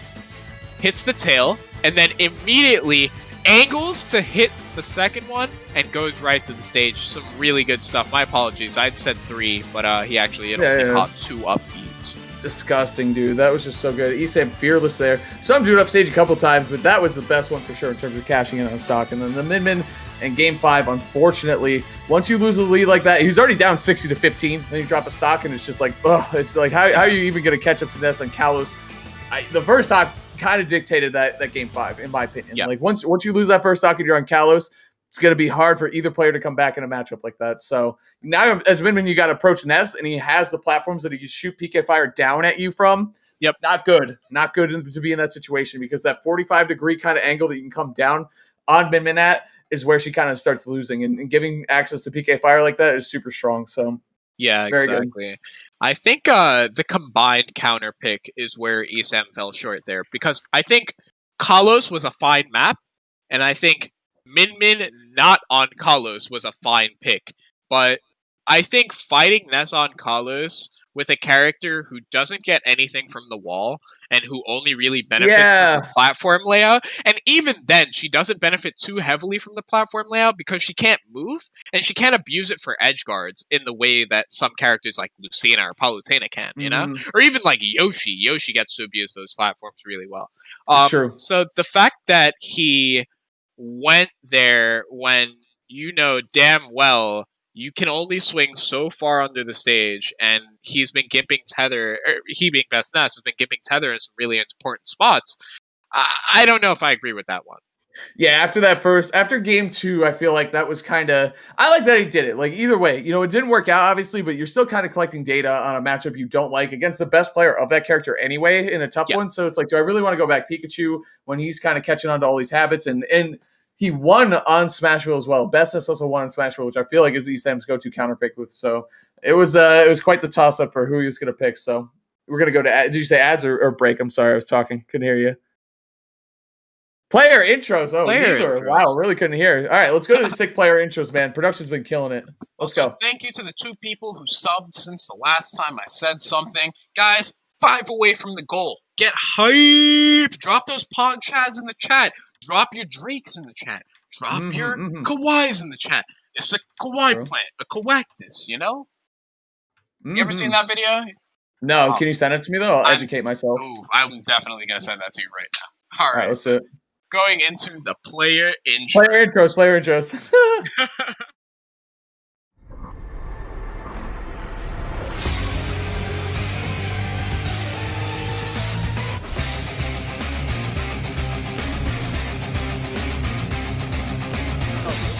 That's going to be key, utilizing the air out of shield properly, and some of these other answers. And also consistently teching, but you can't tech that one. Hitting options outside of just there. The box with CSX. We're already seeing that Mars is consistently punishing that over and over and over again.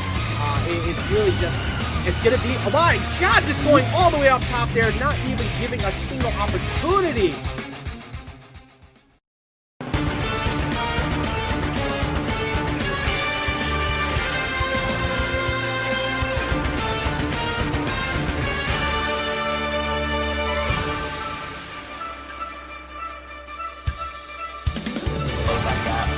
I think more importantly, he has areas to eliminate from himself.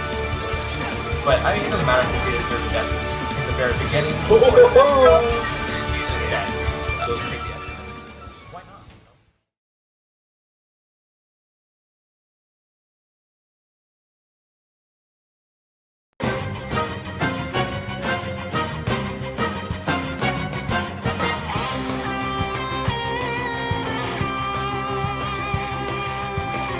Just because it makes it a little more close and personal than the Smash.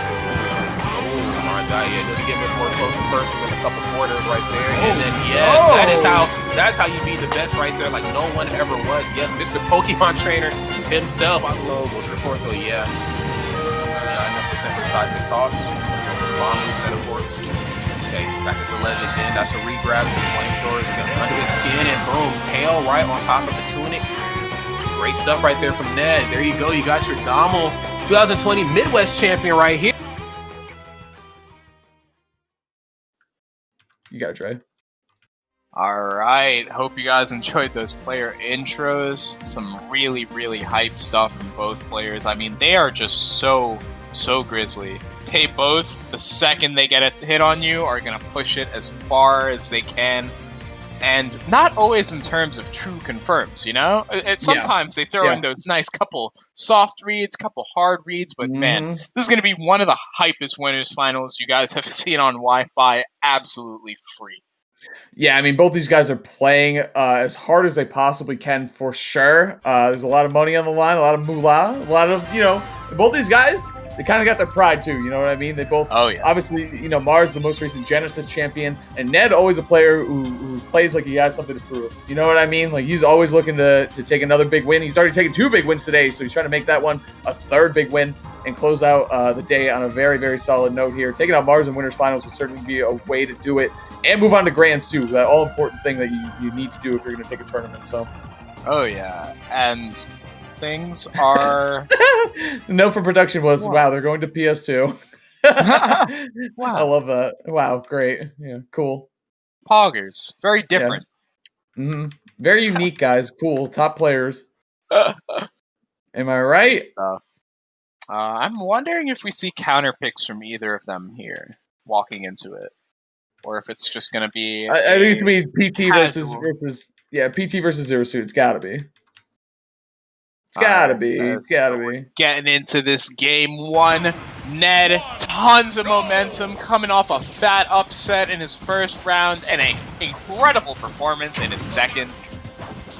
Now, Mars just always playing to prove something as well, and has been doing incredible, both offline, online, has been entering a couple of tournaments here and there, but pretty much wins all of them. Yeah, he's an offline player for sure. Like, that's what he is. He enters online rarely every so often, but it's not his main thing.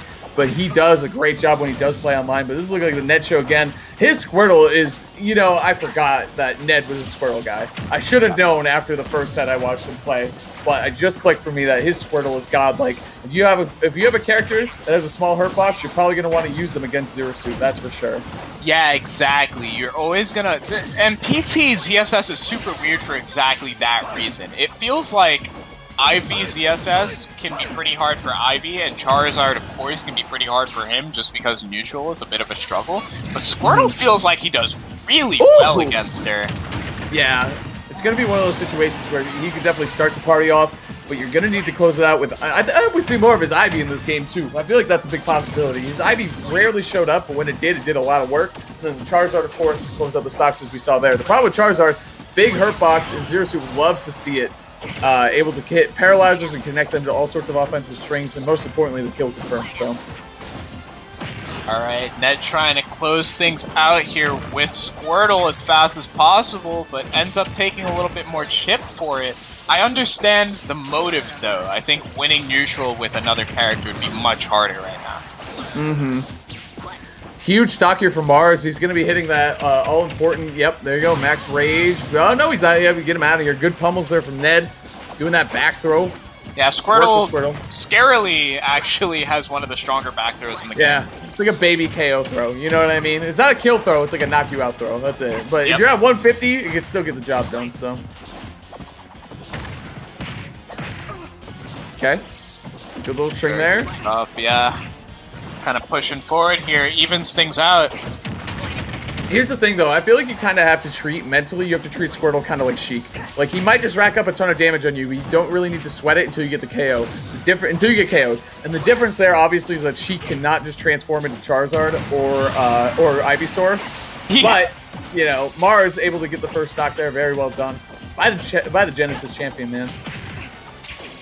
Opening the stock with Ivysaur. I guess trying not to use Switch too much. Doesn't want to give Mars the free time to position.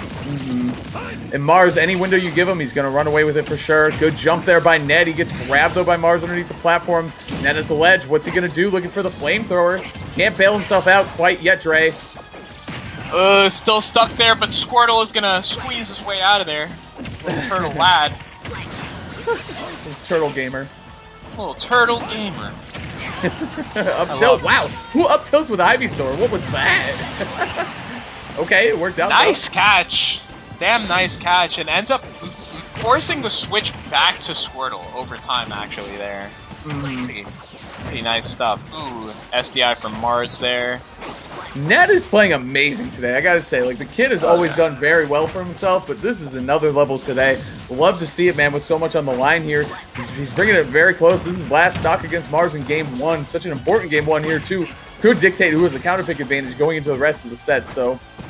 I really like that Ned doesn't fall for a lot of the grabs that most people fall for. I see everyone get caught trying to land on her, and she grabs you, and it's like, oh, I need to shield because of jab. He's not getting caught by that one. He's not getting caught by the pivot grabs. He's also not getting caught by the really grisly dash grabs. Is this gonna kill? Yeah, no, not quite yet. This is so scary for Mars, actually, too. 60% on the board for him. But Charizard side B, is that going to... No, I was going to say not even close. I didn't think so. I'm surprised we even got that animation, honestly. Net, though, able... buttons that just kill screen for, like, no reason. Yeah. Oh, he goes high. I think he's going to get punished. He did the DI check, though. Good DI by Ned, but he's still going to eat that up air. I couldn't even tell what that was, honestly. Second DI check failed. Yeah, it was so hard to tell what she was doing there, but it was up air, and he got caught DIing in. I think that actually might have killed anyways. Her up air is pretty strong. Yeah, I think so. Mars didn't hit him with it that much that game. They were so close to the blast zone, and he was at like 170 before the hit. So, yeah, I think so, too. I think so. I think that was just good coverage there. You're at a high percentage for sure if Zero Suit's up air is starting to threaten you. There's a goddamn hunter, man. Like, once he's on you, it doesn't stop until he really feels like you have the chance to reset in a way that's comfortable for you. And then he's like, all right, I'll back off now, I guess. I guess. But you're not done yet. He'll start tossing the Zeros at you. Very scary stuff. Oh, I just got your DM, dude. Thank you. It's so good.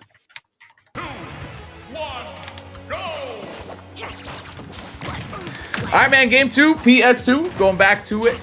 Yeah. Ned against Mars, man. It's been an amazing set so far. Game 1. I definitely feel this switch from Ned, or the lack of a switch. Sorry. Yeah. Just confidence. Nothing was too bad about that last game. I think based on stage. Ooh, that up B's actually huge. Yeah, it's gonna get yeeted under the stage. PS2, great design. The bottom of that map, it's great. True, dude. Anyway, first time going to Ned. This is the lead that he's going to start working with here. Up B, though. He's got to get up the Squirtle. He's got an opportunity to do it. Yeah, yep. Good job. Great call. Yeah, but even getting off the Squirtle is going to be enough if you can't make it to Zard in time. Just kind of getting chased off map there. That side B sealing things out a little bit earlier than Ned would like, especially after such an early stock. All right, man. Nearly a tie game here. But Squirtle, dude, Ned's Squirtle is so good. Like, I feel like no lead is true until you get the stock taken away. You know what I mean? Like, he just rack up the damage so fast, and Ned's been finding the kills as well. I mean, not as quickly as he'd like, but he's doing a pretty efficient job of it for sure. Huge withdraw there. The switch is going to give him time to stall for Zard. A little bit scary, but is still on the ledge here. Mars with great pressure. Okay, back air there too, beating out that Nair. Mars so good at the ledge, always has been, honestly. He's trying to pull out a scaredy cat option from Ned there. The empty hop in front of the shield, just waiting to react to something. Good job by Ned, good discipline in the shield. Oh, poor Ned thought that was only going to be hit one of four there, but it actually ends up being both. Is now back in the corner. That flip kick timing on the neutral get up. Very scary stuff. Going to seal it out. Pretty fat lead coming out from Mars here.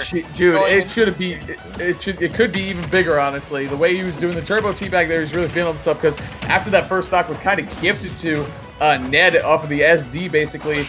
Yeah, Mars is really taking off with this lead. Ooh, big grab there. Ned now actually falling for the grabs that he was doing so well to avoid earlier. Geez. That paralyzer up B is not going to seal it. Sub 80, God bless, man. I would have been tight if he died. He needed a couple more of those up B connections to hit. You know what I mean? Like if a few more of the hits on the way up, I think that would have been a KO. So Mars though, and center stage, both chilling. Mars, he doesn't need to move first here. He's got a big lead. Oh, okay. That was a cool back-to-back pose. You know what I mean? Yeah. It's like the action movie poster. You know, like they stood back-to-back and shot their guns. Up smash. I was gonna say, I think that's gonna do it. Nice job. Unfortunate DI. Actually, I think ended up getting his DI crossed up there. I think he might have been buffering like the movement option after his paralyzer. You know what I mean? Because he got caught by surprise there. But either way, Ned firmly back in this game. Only needs to take a stock from Mars, but he needs to do it without taking a big hit. And it might do it. Yo, yeah, easily does it right there. Mars's corner pressure that game was absolutely bonkers. I can't slap an exact number on it, but I mean, in terms of the total damage that he took, I feel like almost 70% of it was on ledge there. From that. Yeah, man, that's bound to happen too. So well done by Mars. Again, a good observation there is that he threw away a very early stock against Ned, kept his head on straight, and was able to take that game down in a very convincing way. We're just going to run it right back. Ned, a little bit of stubbornness here. I do respect it, though. Do whatever you think is best to set yourself up for victory, and that's what Ned feels like he's doing already. I mean, he's played great today. Took game 5, took away a 5-game set against ESAM. And now he's going against Mars. He needs to reverse 3-0 him, though. With Mars having 2 games on his counter pick if we get there, Trey. Yeah. Honestly, though, this just seems really scary for Ned because the saving grace here in terms of neutral is definitely Squirtle, right? But Mars is just kind of showing that he's slowly adapting very heavily to the way Ned plays Squirtle. And Ned, pretty much on any switch, is getting completely shut out in neutral. Like he's getting a couple up smashes out of shield and stuff like that as Charizard, but Ivy's pretty much getting completely shut out, and that's all Charizard's getting done. So the fact that Squirtle is now getting caught off in a lot of these really bad positions is making things pretty nerve-wracking for Ned.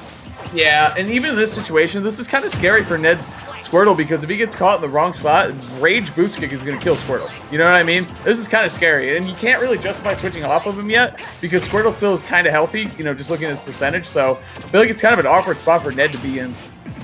Oh, yeah, that's what I'm talking about. That Boost Kick would have been dangerous. Even if it didn't get the KO, you send him off stage and force him to switch anyway, which is what you want to do. You want to shut down the momentum from Ned right now. Absolutely. And someone with reaction time like Mars, you cannot be missing those low techs, and Ned's been missing quite a few of them. Mars is kind of stalling here off map, waiting. No need to fight out of the corner too tightly. Ends up finding center stage pretty quickly, though. Yeah, this is all PT so far, too, or all Squirtle for the PT main Ned working out for him. But 80% is Squirtle is one of the lightest characters in the game, so this is really, really scary. The double tether cancel there is cool stuff from Mars. Schmoovin a little bit on the ledge, but Schmoovin too much. Ned gonna find 2 taps that matter, seal things out for a pretty okay lead. Being in the corner versus ZSS back air is always terrifying. Yeah, but she lost the rage, so even Squirtle, like, you know, I feel like that back air needs a little bit of rage behind it, but that flip jump certainly does not. Now, Ned's gonna have to start on the Ivysaur. You're gonna see, what's he gonna do? Yeah, I was gonna say, I think we're gonna see a pretty early switch there. Yep, and another one too, just running to the other side of the stage. It's kind of funny thing about Charizard, like you kind of want to approach him and fight him before he switches back to the Squirtle, but he's so scary, you don't just want to run at him recklessly. Like there's a good momentum that you need to have when trying to fight him when he's switching.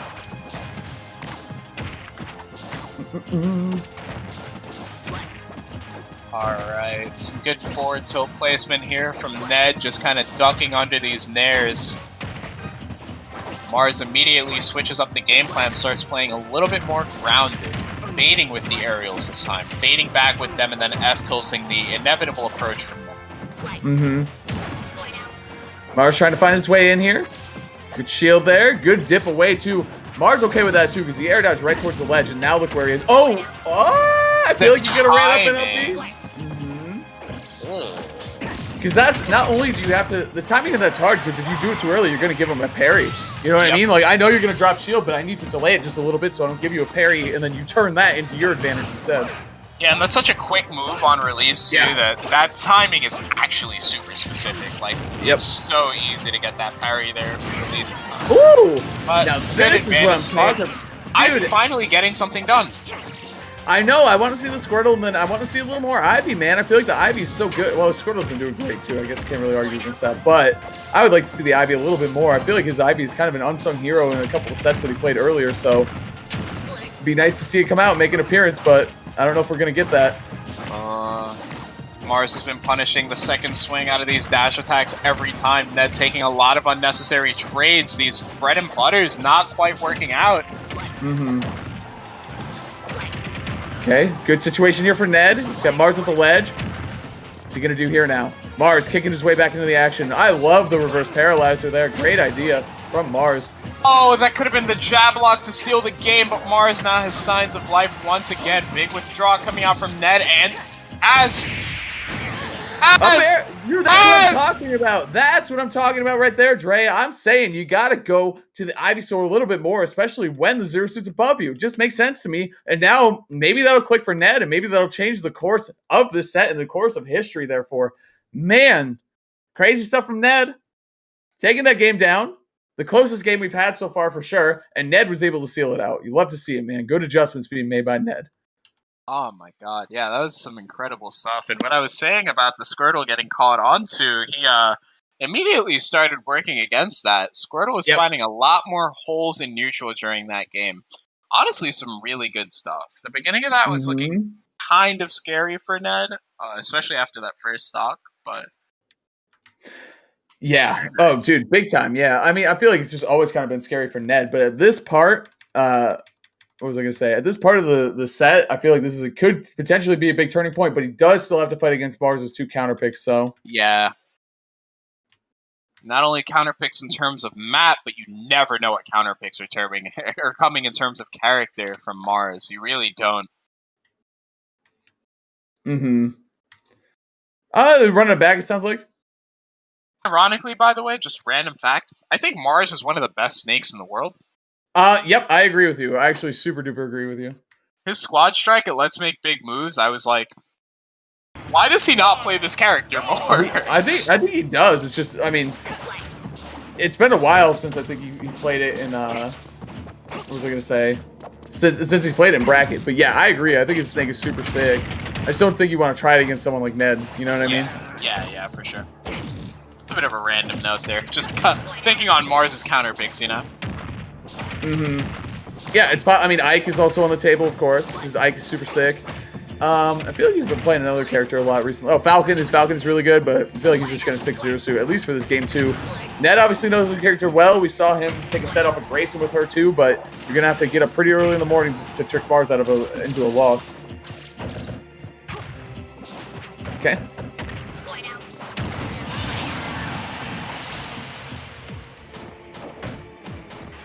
All right, man. First stock going to Mars. This counter pick is looking great.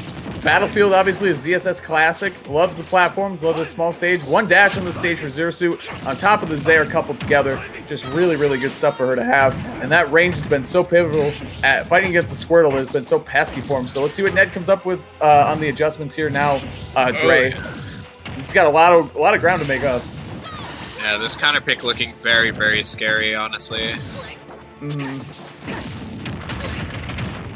The double down smash gonna seal things out. A fat 2-stock lead here for Mars. Mm-hmm. This is exactly what Mars wanted to see. He said, you know what, you might have gotten the best of me on PS2, but you're not going to do it here on my counter pick of Battlefield. Looking crazy strong for the ZSS Phenom. 71% only on her, and it's just going to keep going up. I think he thought he was going to air dodge into the ground below, underneath the platform. So it's good coverage, but better option there by Ned. Uppy? Nothing? Not taking anything off that paralyzer. Yeah, realizes that weak paralyzer's minus on hit. I think he's trying to cover a roll in. Was that a roll in that he's trying to cover with that nair? It's very possible. I don't know. You can kind of just throw out nairs, honestly. Whatever you want. You kind of throw them out willy-nilly and see what happens.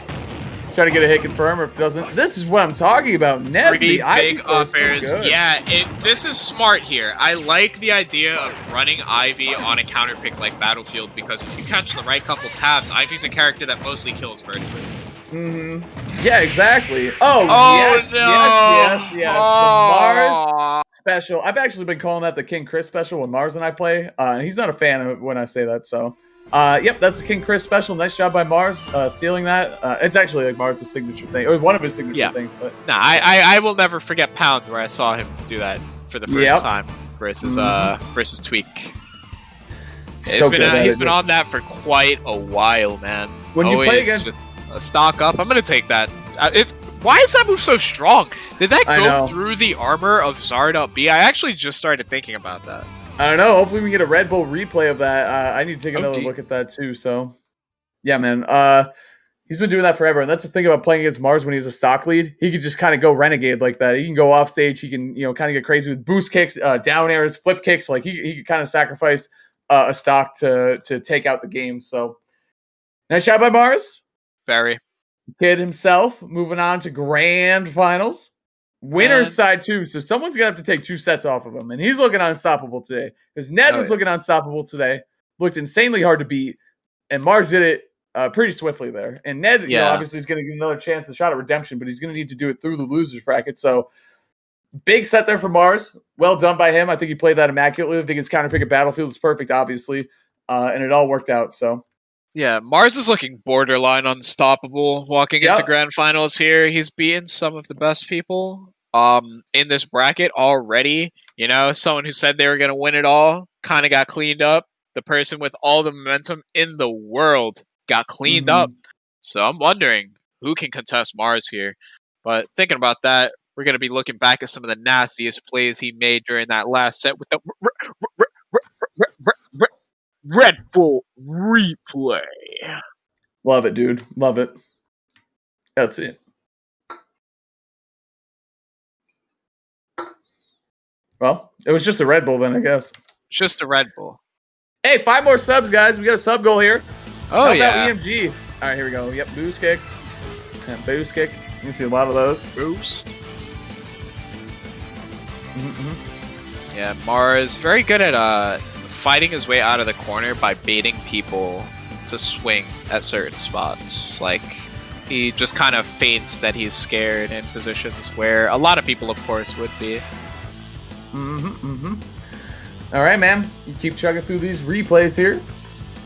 Side beat, man. What a connection right there. Well done by Mars. Yeah, enormous offstage, man. Mars was really good offstage in this match, too. I got to say, like, just tracing him and putting on the pressure, even making him feel a little scared to switch when he was deep offstage, so. Yeah. I already had thought for a long time that ZSS's side B was an underutilized move off stage, but like the buffs to it in this game, just like she gets to do so much with it, and so many characters get caught out there. True, dude. That's a good way to put it for sure. Yeah, Mars uses it, pretty well too, but he threatens it so well because it's a combo of like not just side B, but also the back air and the flip jump and the flip kick, like all that good stuff, like. Even Zaire, like a lot of people just don't want to get tapped by the Zaire out there that he'll elect to do at random, and he'll do that once too conditioned to find those side Bs. Ooh, yeah, that did go through the armor. Not only did it go through the armor, it completely outranged it.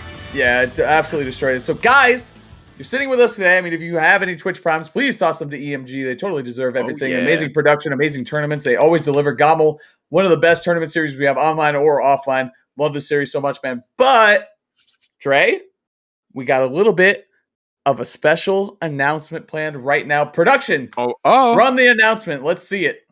Let's get it.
Well, that certainly was a special announcement. I hope you guys enjoyed it. I couldn't hear the music on my side. I'm going to go back and rewatch it, but we'll have so many of those players that were announced. Obviously, you got Skittles, Kel, Cytonic, some of my all-time favorite players right there, Dre. It's going to be an amazing time for everybody involved, so.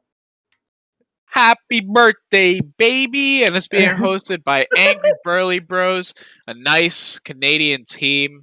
Has helped EMG before. They are all honestly just doing some incredible work. You guys saw 1K in both pots, so that's going to be another incredibly hype event coming up for you in December. I've been saying it since Ultimate came out too. Canadian has some Canada. The Canadian Smash scene is it's so stacked. Like there's so many fun players to watch, so many different characters to watch. Mostly there's a ton of Kens. Like I think all the best Kens live in Canada. Like per capita, the best Kens are in Canada for sure. Yeah, it's ridiculously stacked. And Shotos and a lot of fun characters as well. So, man, make sure you keep your eyes out for that one. I'm gonna rewatch the trailer later so I can properly listen to it with the audio and all that stuff. Very excited for that. So, whoo, what an event we've had so far. Mars sitting in grands. Any chance we can get the bracket up, production? Are we gonna go to a break? What's the next move here, production? You let me know. 1 minute. Oh, for the bracket. Okay. Yep. Okay. So we're gonna have the bracket up in just a second. Is that a Smash Sounds poster that I see in the background? It is, dude. Yeah, right there. Bless, dude. Let's go. I love that poster, dude. What a great event. Absolutely amazing. Name 3 Kens: Hazmat, Cytonic, and Riddles. F Sharp, Vendetta, Dre Charles, Jen when he's feeling spicy. So not really Jen. I'm surprised you would even mention me. I don't play Ken nearly as much as Alan did in bracket, but that's because I don't fucking enter anything. Andre, yeah. So we're gonna jump right into the bracket right here while we're mentioning all the sickest Kens. F Sharp's one of my favorites. So Mars, F Sharp is so nasty. Dude, the way he looks at the combo tree is insane. And Locust, of course, dude. You can't forget Locust. Mars, Yeah. All right. So let's go down the losers bracket. This is where you're good production. I should have been more on top of it, but the next couple of sets we're going to see here is going to be Ouch versus Best Nest. Wow, that was actually a perfect transition right there. Ouch, if you haven't watched him play yet today, one of the sickest wolves I've ever seen. He's a sicko, man. Absolute sicko. He's treating top and high level players today just like target dummies in the training room. Like, he's destroying them, dude. Are we already getting to the match? This is the match? Yeah, this is the match. Oh boy, I thought it was a trailer for an intro or a happy birthday. Who knows? Happy New Year. Whatever's coming up next. But here we go, man. Best Nest against Ouch. Yeah, it's going to start off strong. Everything this kid does looks like a trailer for some hype tournament, man. It's Just true. a highlight reel compilation in the flesh, actually. But, oh, another highlight reel compilation in the flesh. Yeah. The Nest one. The best Nest of all of them. Dude, Best Nest. Both these guys are clip generators. You know what I mean? They just put them out, man. If the clips they generated actually generated energy, we wouldn't need fossil fuels anymore, man. It's back. Keep it real, Rap has. Oh, that last fair is gonna sacrifice the stock just to seal that lead. Can we? I can't hear the game anymore. I don't know if you can, but I don't have that. No, yeah, I also don't. That's okay. It's all good. Just wanted to point it out because I love hearing the game audio. There we go. Now it's back. Oh, and I turned it up so my ears are bleeding. Oh boy, I need to go see a doctor. No, I'm just kidding. Anyway. Ouch, down to his last stock already. This is going to be a quick set, it seems like. Going either way, of course. I'm not calling winner or loser or anything, obviously. I'm just saying both these guys love to scrap it out, mess each other up in some crazy combos. But both these characters kind of drop stocks early. I can't believe that forward smash missed. The skin of Ness's nose felt that one. That was about it. Oh, yeah. Keeps trying to find these punishes on the PKT, but can't quite position for it. Has been hit a lot now. This game looking a little bit scary. Oh, that F-tilt is going to mean a lot for Ouch, but elects to shoot 3 lasers. Doesn't actually really do much to punish Ness off stage. Ends up getting tagged by the back air. That's going to be it. Yeah. I gotta say, that's gotta be Best Nest. Is one of his go-to 100%, options to close out games. Especially when people are trying to pressure your shield. If you're pressuring it the wrong way, you're gonna eat a back air. It's a really good out of shield option, especially for a KO at the ledge. So nice shot by Best Nest. I can't believe we jumped into that game and it happened that quickly. Like, that was so fast, man. A real roller coaster of emotion. You get a Red Bull replay. Yeah, look at him just going way out there. So deep. Yeah, just sacrifices the stock because he realizes there's really not much of an issue with doing so. Like, there's no way Wolf makes it back without jumping right here. He has to jump right there every time, and Ness's forward air is going to catch it no matter what. He can't air dodge down there because his air dodge is too bad. Kind of an observation, but I feel like in Ultimate, we see more stock trades like that than we do in other Smash games. Like, you go off stage, I'm at like 110, you're at 0, but I can get you, obviously I have a stock lead, so I'm going to sacrifice my weak stock for your brand new one. I feel like we see that in Ultimate way more than other games. I can't really Melee. Yeah, that does happen, true. But I feel like they can make it back a lot from Melee. Like, the game's so calculated, like they know exactly, well, it does happen, obviously. But in either case, obviously you didn't see it in 4 a lot. There's only 2 stocks to work with. Like, wasn't, lower percent chance that was going to happen. But anyway, we're running it back to PS2. See what Ouch can come up with here with his counter pick. Uh-oh. Okay, good jump out. Well-placed fair there from Ouch, but yeah, fair nair grab not going to work on Ness, a little bit too floaty. This is a scary position here, but a nice flash. Commits to going high there, ends up taking a little bit more damage, but resets a little bit earlier. Probably would have lost the stock had he not gone for that flash. True. Very true. Pressure the ledge here now for Ouch. Doing a good job here. He's going to have to recover, though. Oh, I love that idea. Yep. Genius, because you take that one hit, you still have your jump because all he did was side B. So that was a perfect way to preserve a stock and stay alive, and then also not be in danger.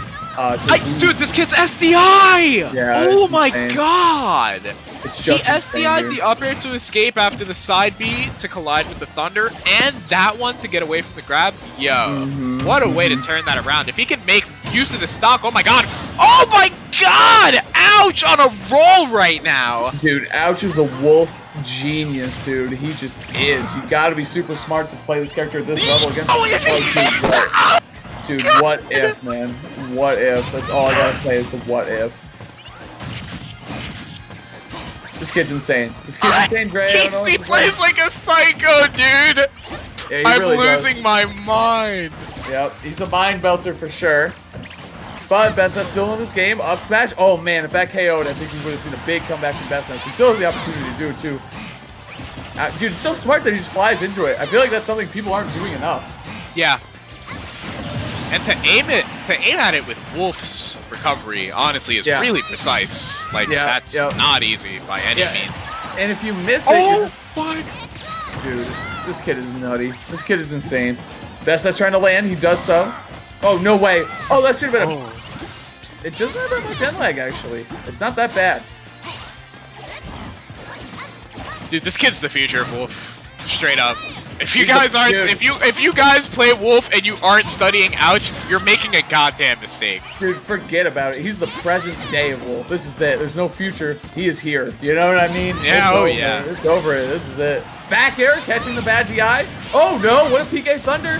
Oh my God! I don't know. Up air, is that gonna? I told you, dude. Never count Bestness out. Never count it out, dude. Holy God! What a comeback! That was incredible, dude. Straight up amazing gameplay from Bestness, capitalizing. Wolf, as amazing as the advantage state is from Ouch, the disadvantage state also amazing, but he got caught in a bad spot at the very end of that game, and Bestness took it all the way down. Well done by Bestness, going up 2-0 when this easily could be a 1-1 set right now, Dre. Yep. Yeah, Ouch. I mean, to come back after those first two stocks, I understand that the first one was just a back throw or a stray hit away.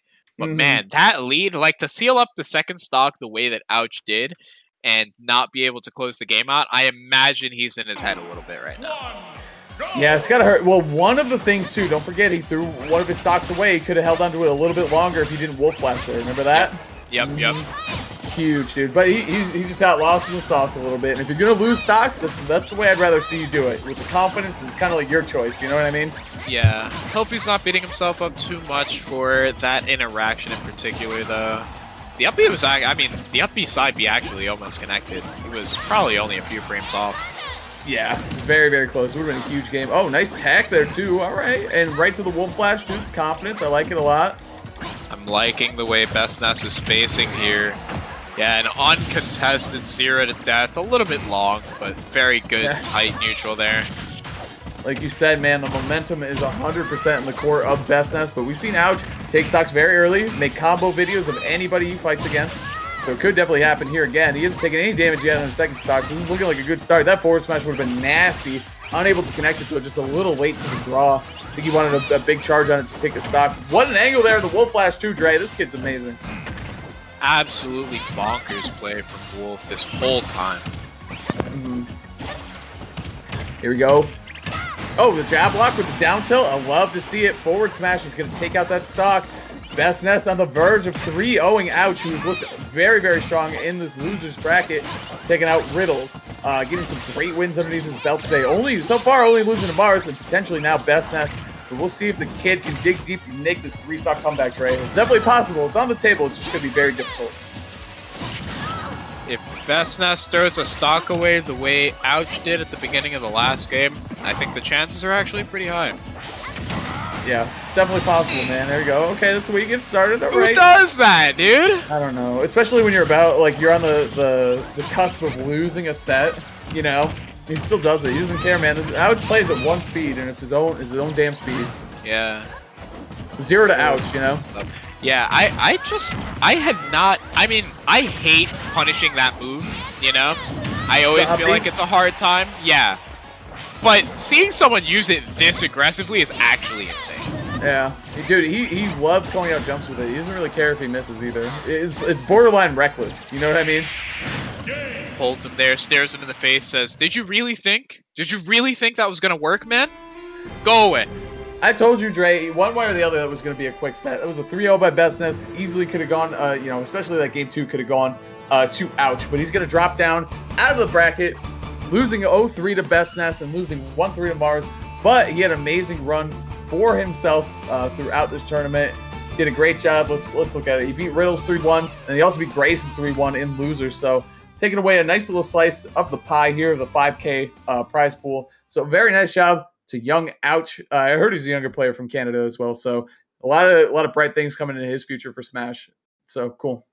What was that now? We're going to be leading into a quick Red Bull replay. Oh, Red Bull. I should have figured. That's my bad.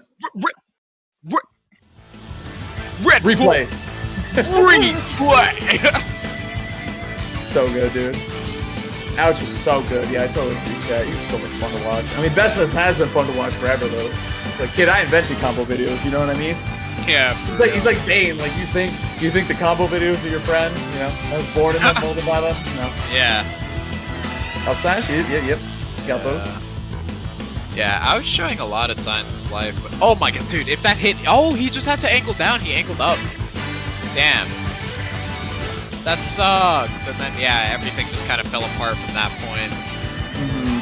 I think Ouch might have gotten into his own head a little bit after that one. And just because neutral didn't look as tight game 3. Yeah. And I think he was just kind of like, damn, dude, did I actually miss that? You know? Yeah, dude, it's easy to get in your own head when stuff like that happens. But the thing about Ouch is that he never really fell apart. You know what I mean? Like, he was always swinging, even for, like, when he had a big lead, he'd go for crazy combos. When he was down a lot in game 3, he would go for these big combos with these hard reads. And I really respect that from a player like him. So I'm excited to watch him a little bit more and see what he can come up with in the future. But until then, we're going to have to say bye to him for now. And Bestness moving on, dude. I believe he's playing Ned next in losers finals. Yep, that is starting up very soon here, guys. You don't want to miss that one. That's for sure. It's a pretty wacky matchup. Mm-hmm. It's not super uncommon or anything, but the way these two end up squaring up with each other, it ends up being super, super scrappy, which I imagine you'd probably expect Ivysaur to be able to zone him out forever or whatever. But Ness's forward air is just so good, and Nair, of course, at dealing with Leaf, that it actually ends up proving to be pretty hard to play Ivysaur in that matchup. And Squirtle doesn't necessarily have the buttons to contest, so you end up relying more on Zard than anybody else, and Zard gets hit once by Ness, and you're probably taking like 60. Yeah, super true, dude. And I mean, Ned is never one to really go to his Ivysaur anyway. You know what I'm saying? Yeah. Not really a thing that'll happen, and we'll see kind of what he can come up with here. I mean, he does have a couple different characters too. Maybe a Cloud, something like that. We'll see. I know he has one, so I don't know how polished it is or whatever, but it is what it is, man. Ned against Bestness. Game 1 coming up very soon, guys. We're in losers finals of the GOML North American Open. All these guys qualified through the respective brackets for the respective regions, so hell of a bracket so far today, Dre. I think we have about 50 incredible clips. Yeah, for real. These guys have been giving us content for real. Thank you to the players. Yeah, can't thank the players enough. We can't thank production enough, and you also can't thank EMG enough. Of course, you guys got those extra subs. You got $5. You got anything else? Any primers? Any primers in the chat? We are 5 away currently from our sub goal of 25. 20 people have subbed already. That's pretty good shit. That is great, yeah. And I mean, dude, you guys got to support EMG. I'm already a 4-month sub, so I'm talking the smack, but I'm back in it too. So make sure you guys, sub if you can. Support EMG. Very great, host of all sorts of Smash tournaments for many years now. So I've had a blast at GOML. One of my favorite tournaments I look to every single year. But, we got Max. He is alive, and he is dumping these subs into the chat. 5, we did hit that. What a Chad, dude. Very nice job. Max catch him from the grave, dude. If Max just hit you with the gifted, make sure you drop those Pog Chads in the chat, baby. Mm-hmm. Yes, sir. Yes, sir. Yes, sir. Well. Oh, I just saw his Twitter. He's good. He's living. 2, 1, go! All right, man. Game 1 starting up, Dre. It is going to be... Oh, he's going with Ivysaur. You must know something that we don't. All right, I'm back, baby. What's good? 5 gifted in the chat right now. Took a quick nap, and I feel great, sir. So what's good? I'm glad you're feeling great, man. Welcome back. I don't know if you've been paying attention to the tournament at all, but it's been quite the banger. You got Mars and Grand's winner side, and then these guys are duking it out to get another rematch against him in the case of Ned. Or, actually, both these guys lost to Mars. So they both want a rematch against him. I've been paying attention solely to the insides of my eyelids, but I believe you when you say it's been a banger. Dude, it actually has been. We've put so many amazing clips. Ouch just lost, which is unfortunate because his Wolf is extra spicy. That I was watching. Ouch is a Chad, dude. Yeah, that's a great way to put it. But Ned dropping his first stock there, dash attacking at that's kind of a crazy thing to do right there. But Ned almost making it work out. Here comes Bestness too, gonna fight off the ledge. Oh boy, this is gonna be big damage. I love that he went for the down tilts there. I feel like normally you see a grab or a fair or something, but I love the mash on the down tilts to try to chase him down a little bit more. Extend that lead as much as you can. And Ned on a tear in this tournament too, making it to winners finals. All right, here we go. So taking that first stock off. Bestness though maintaining a pretty nice lead here. We got some down throw combos. Ooh, the full hop nair to fair. I love that. I feel like lesser Ivysaur would have just gone right into the up airs and tried to continue from there, but I don't think it would have worked. I don't think the first up air would have connected. Nah, I think you're right, Max. And here we go. Good use of the switch right there. He knew Ness couldn't reach him at that point, so it's a great time to switch into the Charizard and start threatening this Ness a little bit more. I think he wanted to be out of the side magnet, but couldn't find anything on the punish. Now Ned has to fight out of the corner here, and unfortunately he doesn't. Instead, we're seeing that back air. Such a beast move for Ness, especially from Bestness, man. He's been finding them all day. Very well done. Okay, Squirtle comes out, gets the combos started, but no, can't continue it any further there. The forward tilt, though, such a solid starter for him. Just goes into grab or just mix-ups at higher percents. Ooh, and Bestness knows he can mash his way out at a percent like that. Yeah, for sure. We're down center stage here. Ned sticking with the Squirtle. He's not quite getting threatened to the KO percentage yet. It's getting close now. He's going to up throw, make it the Pete's. Okay. Back air. That side magnet movement, as always. Trying to keep the pressure nice and low. Oh! I got hit by that. Yeah, me too, dude. Me too. At least once. That was disgusting. Oh, then, why not? You know what I mean? You got the stock lead. If he hard reads you and punishes, worst case scenario, you're just up 97% versus extra stock. So, gonna go with the Charizard here. He's gonna look to counter those PK fires with the back air, but the up throw is gonna do it. Going back, I was gonna say, I don't think he's gonna say Squirtle. So, going to Ivy, gonna try to zone it out a little bit. This is not super healthy for Ivy to be at. He's gonna have to go Zard pretty soon. I think he just wants to win neutral. He wants to feel something. You know what I mean? I just want to feel something with Ivysaur, and then switch into Charizard. Oh, if he had gotten a grab there, we could have seen maybe even like 45 damage come out from Ivysaur, and that would have put him in a much better place. But instead, Bestness just holding it down so solidly. Fair to down tilt, not going to work, but just bothering him on that platform nonstop. Eventually going to crack through. I think that was actually a shield poke, but either way, even if it wasn't, got Ned to let his guard down in some capacity and cleans up game one. Bestness on fire since going to the loser's bracket. Yeah, he has been, man. He's heating up a lot. He's looking super clean, especially keeping Ned in the disadvantage. I think he did a great job on that. And not really, I feel like Ned couldn't really find, get a foot in the door offensively with like a lot of his Pokemon. Like I think all three of them were kind of just having a hard time getting anything big started that we've seen throughout the day today. So well done to Bestness. Moving on to game two here. I feel like we're just going to lock it back in. We'll see though. Ned did take a set with his ZSS, but it was against Grayson's Rob. So I don't think we're going to see the ZSS again or another character. I think we're just going to see P2 or Pokemon Trainer throughout the rest of the Porygon 2?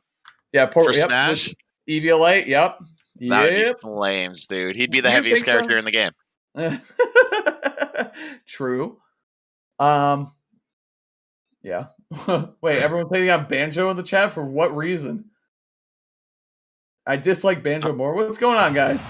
Banjo's cool. He's not fun to fight against, I will say. I kind of think he's cool. I think his forward air is a lot of fun. I think he's cool. I think he's super lame to fight against, though. It's like Richter. Same thing. Yeah. He just feels like, a pseudo-zoner, where it's like, if you can't get some 6-setups with the grenade, then it's not really happening like that. So, he has to play aggressively. But either way, there's no Banjo here. I don't think there's any instruments here. Just a yo-yo, a baseball bat, and 3 reptiles.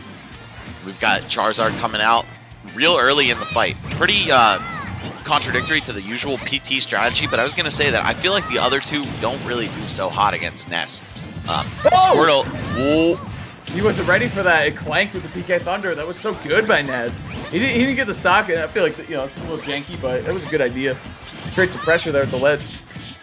Oh, he reacted to the fact that he had that grab ready a little slow. I would have been sad for Ned if he didn't manage to connect it, but still picking it up, figuring it out. Oh, and the fly.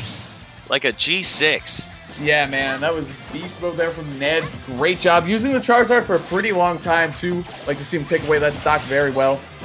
Very well played by him. But now we have the Squirtle's going to be going against the Ness again. Like the way Ned is just kind of chilling there. He's not really pressing forward or pressing any buttons until he really feels like he needs to. Good bait there by Best Ness, though. He's seen that one a million times. You can see how comfortably he kind of moved into that grab animation.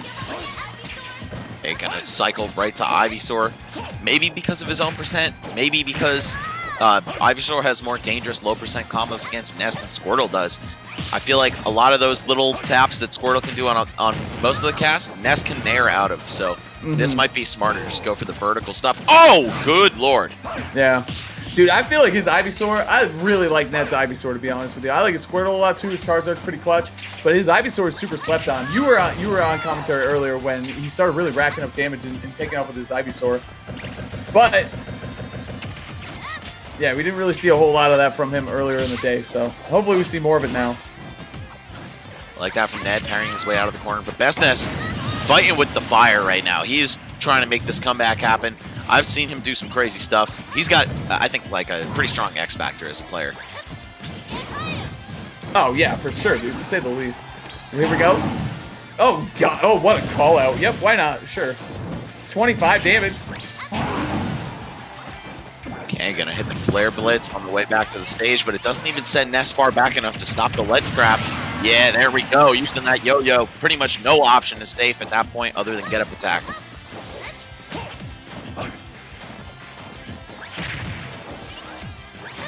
Okay. Both players feeling each other out now. Bestness trying to make this work out for him. Okay, pretty good start to this stock. He's cooking. I'd say he needs to take this before like 80% to have a realistic shot of winning this game. Forward air. Forward air, yeah. Yep. Ned just retreating in that situation. Like to see it. He's got the stock lead. Got to play appropriately with it. Okay, couple PK fires. Racking up the damage. Good DI away, though. Not getting caught by the up smash, which could have been deadly. Ivysaur, what's he got? Oh, good. Oh, he just trades. He just trades. Very smart. Yep, that works. We'll certainly take that. Ned tying up the set. Both of these guys, I feel like if they have a lead, or I'm sorry, if you have a lead against them, you can't trust that. You know what I'm saying? No. That could go awry so quickly. And Ned, very smart, just going down, realizing Ness was checkmated. Even if he missed the spike, Ness wouldn't be able to reach the ledge. So very smart plays here. Just getting it done.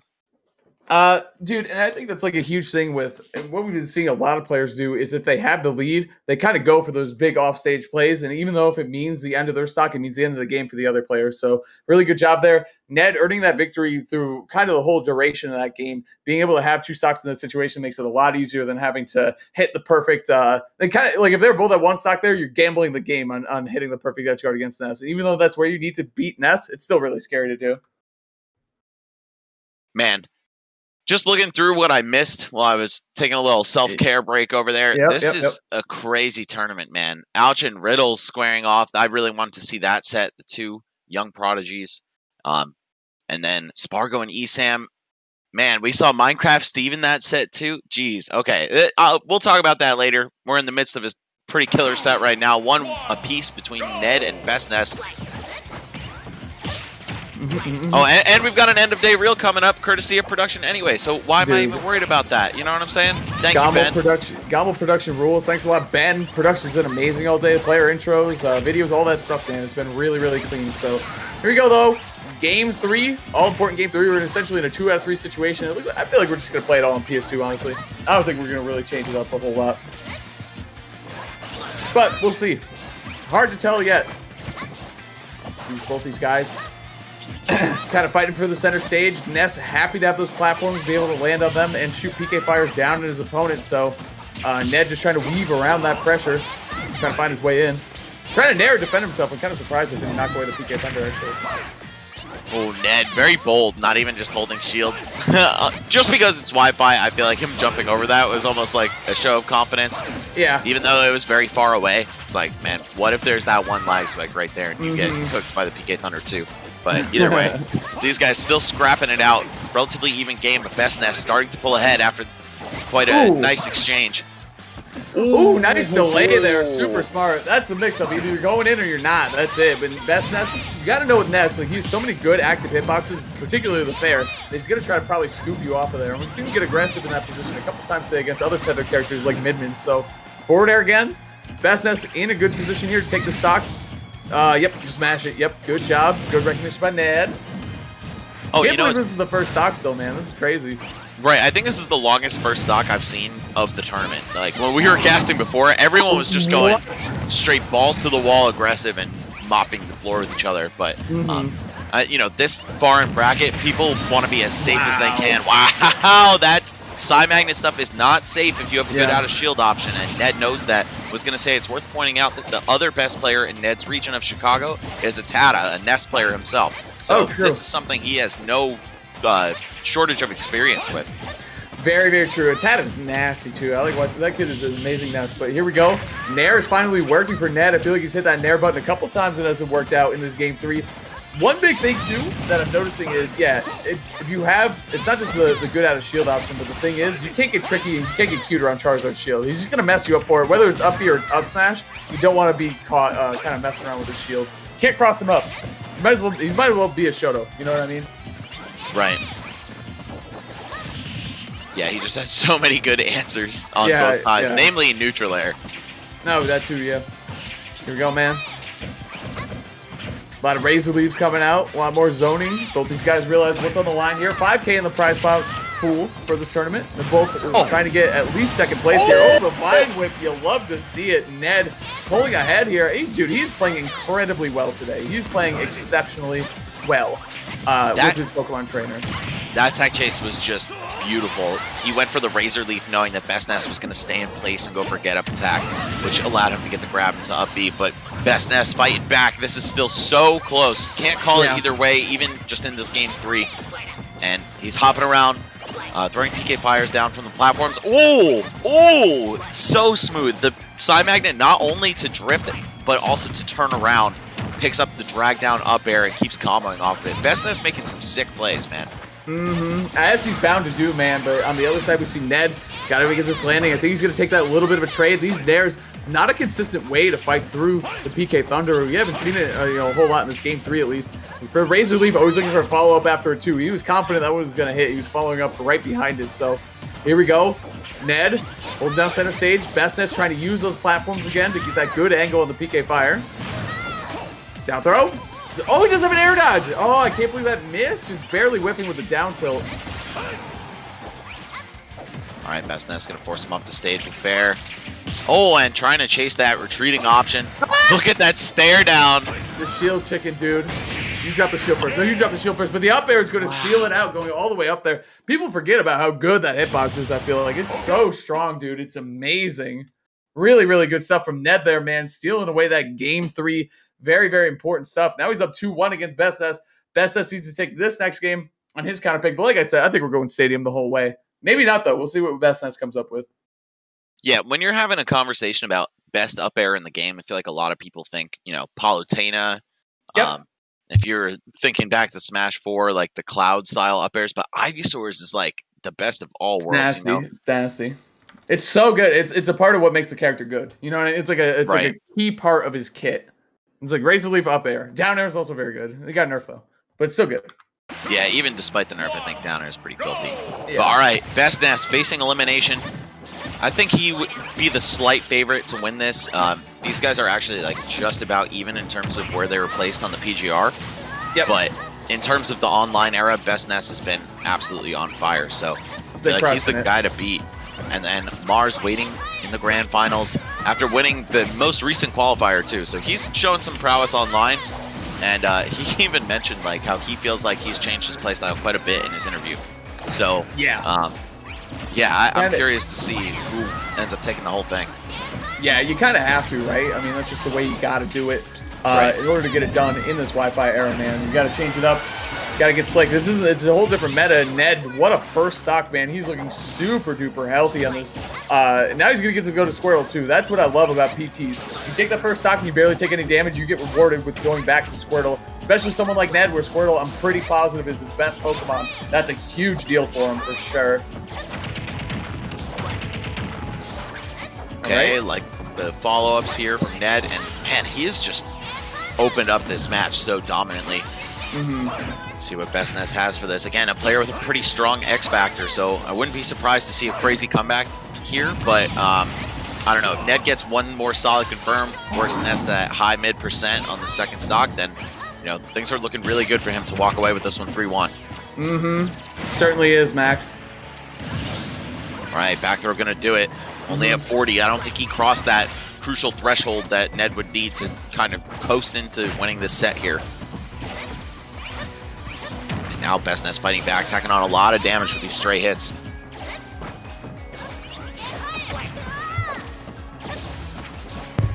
All right, the chase begins. I feel like Ned, not a player who is really trying to sit on a lead on the other side of the stage, and also not a character that really enables that. Still trying to play rush down, make his opponent sweat more so than, tire themselves out rushing in constantly. That's right, man. A good call out there with the back air, catching Ned in the air. Nice job. I'm telling you, man, at the ledge against Bestness, you just really need to respect and understand that that option is probably coming for you. Well done by Bestness, taking that stock down and taking the lead here. It was looking rough for him at the beginning of this match, Max, but now it's looking pretty solid for him. Okay, gets in there with the forward tilt, and yeah, this has been a complete turnaround. It looks like there was a new fire lit within Bestness for it. Oh, and he falls into the forward smash, the magnet. Yeah, amazing, amazing trade there. Now we're going to see, I don't know, he's in a bad situation here. Cruising through the top, though. Great way to escape the disadvantage there. Ned down throwing. Oh, trying to find the, I'm telling you, the Nair is just betraying him over and over and over. Like, he can't really get it to work the way that he wants it to. Can't make the connections happen, but he's still in this game, Max. Oh, I can't believe that he just got away with that jump. That's crazy. That back air looked like it was going to set up for so much more damage, but instead, Bestness just falls out of the combo, manages to pick up a back throw, somehow not killing there. I'm actually pretty shocked about that. Oh, he's going to go to Charizard. This is what PT mains kind of live for here. Max range of the Charizard, falling out of the dash attack. He's going to get hit. He's going to mash the up B, though, Max. We've seen it a couple times already today. Yeah, very smart. That's some serious matchup knowledge on the part of Ned to just not air dodge or do something silly. Oh, my God. Oh, my God. That was it. What? What just happened? How did did Bestness never hit the ground? Dude, he couldn't make it back. We're gonna need a Red Bull replay. Oh, for sure, Max. I just caught the instant replay looking at the stream. Yep. Ned actually catches him with a neutral air in the center of the stage, wow. and it pushed him all the way off. No way, dude. That's crazy. I definitely want to see a Red Bull replay of that because that was one of the biggest stocks of the tournament. I mean, that just determined who's getting third place. That's enormous. And that was with like an 80% deficit. Yeah, let's get a quick replay of that. This is going to be nuts. Wow. Ned, though, advancing 3-1 over Bestness into the grand finals. Going to get his run back against Mars. Okay, so... Oh, never mind. This is back to game one. But yeah, this was a great set anyway, so I'm thrilled to watch all these replays. The fly out of PK Fire. And look at how low that caught him. Ness was in back air landing lag. Up air 2 covers that whole platform, man. That thing's like Ridley's up smash is an up air. You know what I mean? Here we go. Okay. No, that was brilliant game. Trade. Yeah. Yep. All right, yeah. Here in game 3, blowing up that fake side magnet pressure. If your character again has a really good up B out of shield or like really good aerial out of shield, that doesn't work. So props to Ned for having the wherewithal and the matchup knowledge to just pop that one out. And this is also a great finish. Yeah, that was an awesome. Super clean stuff from Ned, man. That was really, really well played. Now here we go. Yeah, coming around to this replay. So we got. I think we're finally getting there. Yeah. Here you go. Back air. Man. Oh, the air, dude. The air dodge just didn't reach. I feel like that's the second time we've seen the air dodge just barely not reach for Bestness again today. The magnet hands betraying him. Ned, though. You know, we've said it once, we've said it a million times. We take those. It is what it is. That's how it happens, man, especially a prize pot this big. Bestness getting third place. Nothing to be ashamed of there. I hate that it ended that way, though. You know what I mean? You don't want to see it end in any way, any way other than an SD, especially the way those two guys are playing, Max. Yeah, well, the thing is, if he didn't know he had a jump, I think that was a tragedy. And if he did know he didn't have a jump, no. I guess if he did know he didn't have a jump, then that was tragic. But if he thought he had a jump, And I feel like that was just a raw outplay by Ned. But Yeah. the way he knocked him off stage with a pretty like weak hitbox, late neutral air from Charizard in the center without letting him touch the floor, Ned kept track of that for sure. And that's why he went so crazy aggressive off the stage with the 2 back airs. Dude, what a crazy tournament we've had so far today. Can we get one last look at the bracket before we get into our final matches? Is that possible? Or do we want to do that? I feel like it's a good idea, yeah. Kind of run through some of our favorite sets of the day, some of our favorite moments that we've seen so far today, too. Mars is going to be in Grand's winner side, of course. And what he's going to be doing there is he's only dropped, I think, 2 games today. I'm pretty sure that's where he's at, so good status for Mars, man. He's playing hot today. Yeah, 1 to Ouch and 1 to Ned in winners finals. This man is hot. By the way, guys, if you see that sub goal up there, we kind of cheated because I came through and dropped 5 gifted because I'm the man, right? But I think we should, show EMG some more love for putting the ultimate online scene on their backs for the entirety of this quarantine. It's been pretty much 2.5 straight months of programming for the online circuit alone, plus Melee GOML, plus Ultimate GOML in July. So, guys, look at that. 69 is the new goal. There we are. There we are. Let's get some more subs in here, guys. It costs us, thousands and thousands of dollars to run this event, so or to run this circuit. So we would really appreciate if you guys could just spare a Twitch Prime or $5. Show us some love. Anything, dude. Yeah. It's not going to stop here. We got plenty more cooking up for you. Absolutely, dude. Whoo! I can't wait for this grand final set. I mean, the rest of the tournament has just been incredible. Let's take a look at it, from top to bottom, left to right.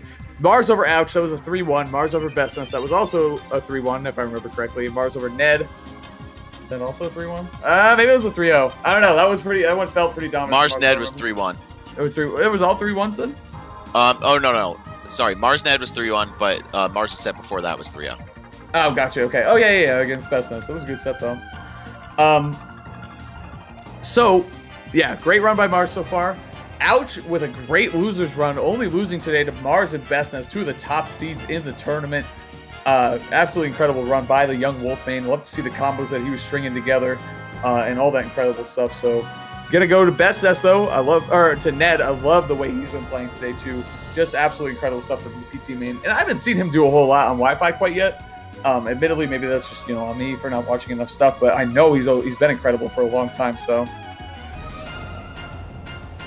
all right, guys, we're just gonna hit you with the real quick ad break before we move on into grand finals. Stay put, don't go anywhere. It's gonna be Ned versus Mars, the run back from winners finals, which was a pretty fire set, I would assume. I was dying on my couch during that, but now I'm gonna get to watch it for real in grand finals. Nice. And so will you. Quick ad break. We'll be right back, guys.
That's going to be key, utilizing the air out of shield properly, and some of these other answers. And also consistently teching, but you can't tech that one. Landing options outside of just there. The box with the attack. We're already seeing that Mars is consistently punishing that over and over and over again. It's really just, it's going to be a body shot just going all the way up top there, not even giving a single opportunity.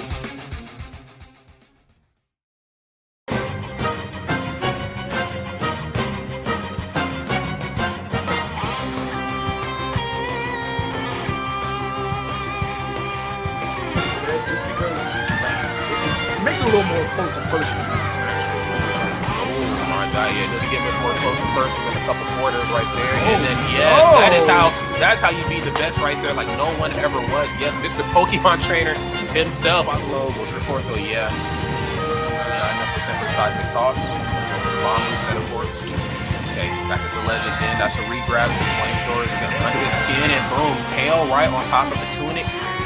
Great stuff right there from Ned. There you go. You got your GOML 2020 Midwest champion right here. All right, gamers, we are back.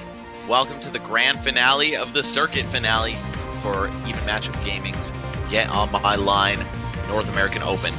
We cannot be more excited to be here. There's only one set or potentially two sets left depending on how hard Ned is able to turn it up against Mars. These two fought in winners finals already, went 3-1 in the favor of Mars. Of course, the best zero suit in the world, hailing from the Boston metro area. And then Ned, in the Chicago metro area, playing Pokemon Trainer, is the challenger. We're going to see if he's able to take him down. Look at him. He's like 6 years old. This is crazy. How did he make it so far in this tournament? Nobody knows. But I'm Max Ketchum, and I'm joined by Hazmat, and we're going to help you guys process all of this insanity.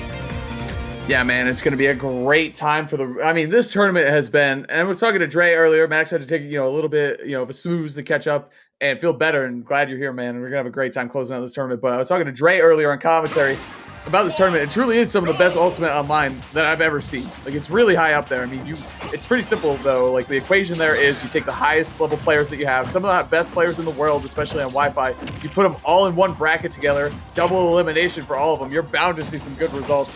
Game 1 starting off of Grand Finals, Mars against Ned, Pokemon Stadium 2, of course. I feel like here's the thing, Max. While Mars has been sitting pretty in grands, winner's side, Ned has been heating up, and he's gone through some stiff competition through losers, including that last set against Bestness. He fought really hard to get here, and I don't think he's done fighting quite yet.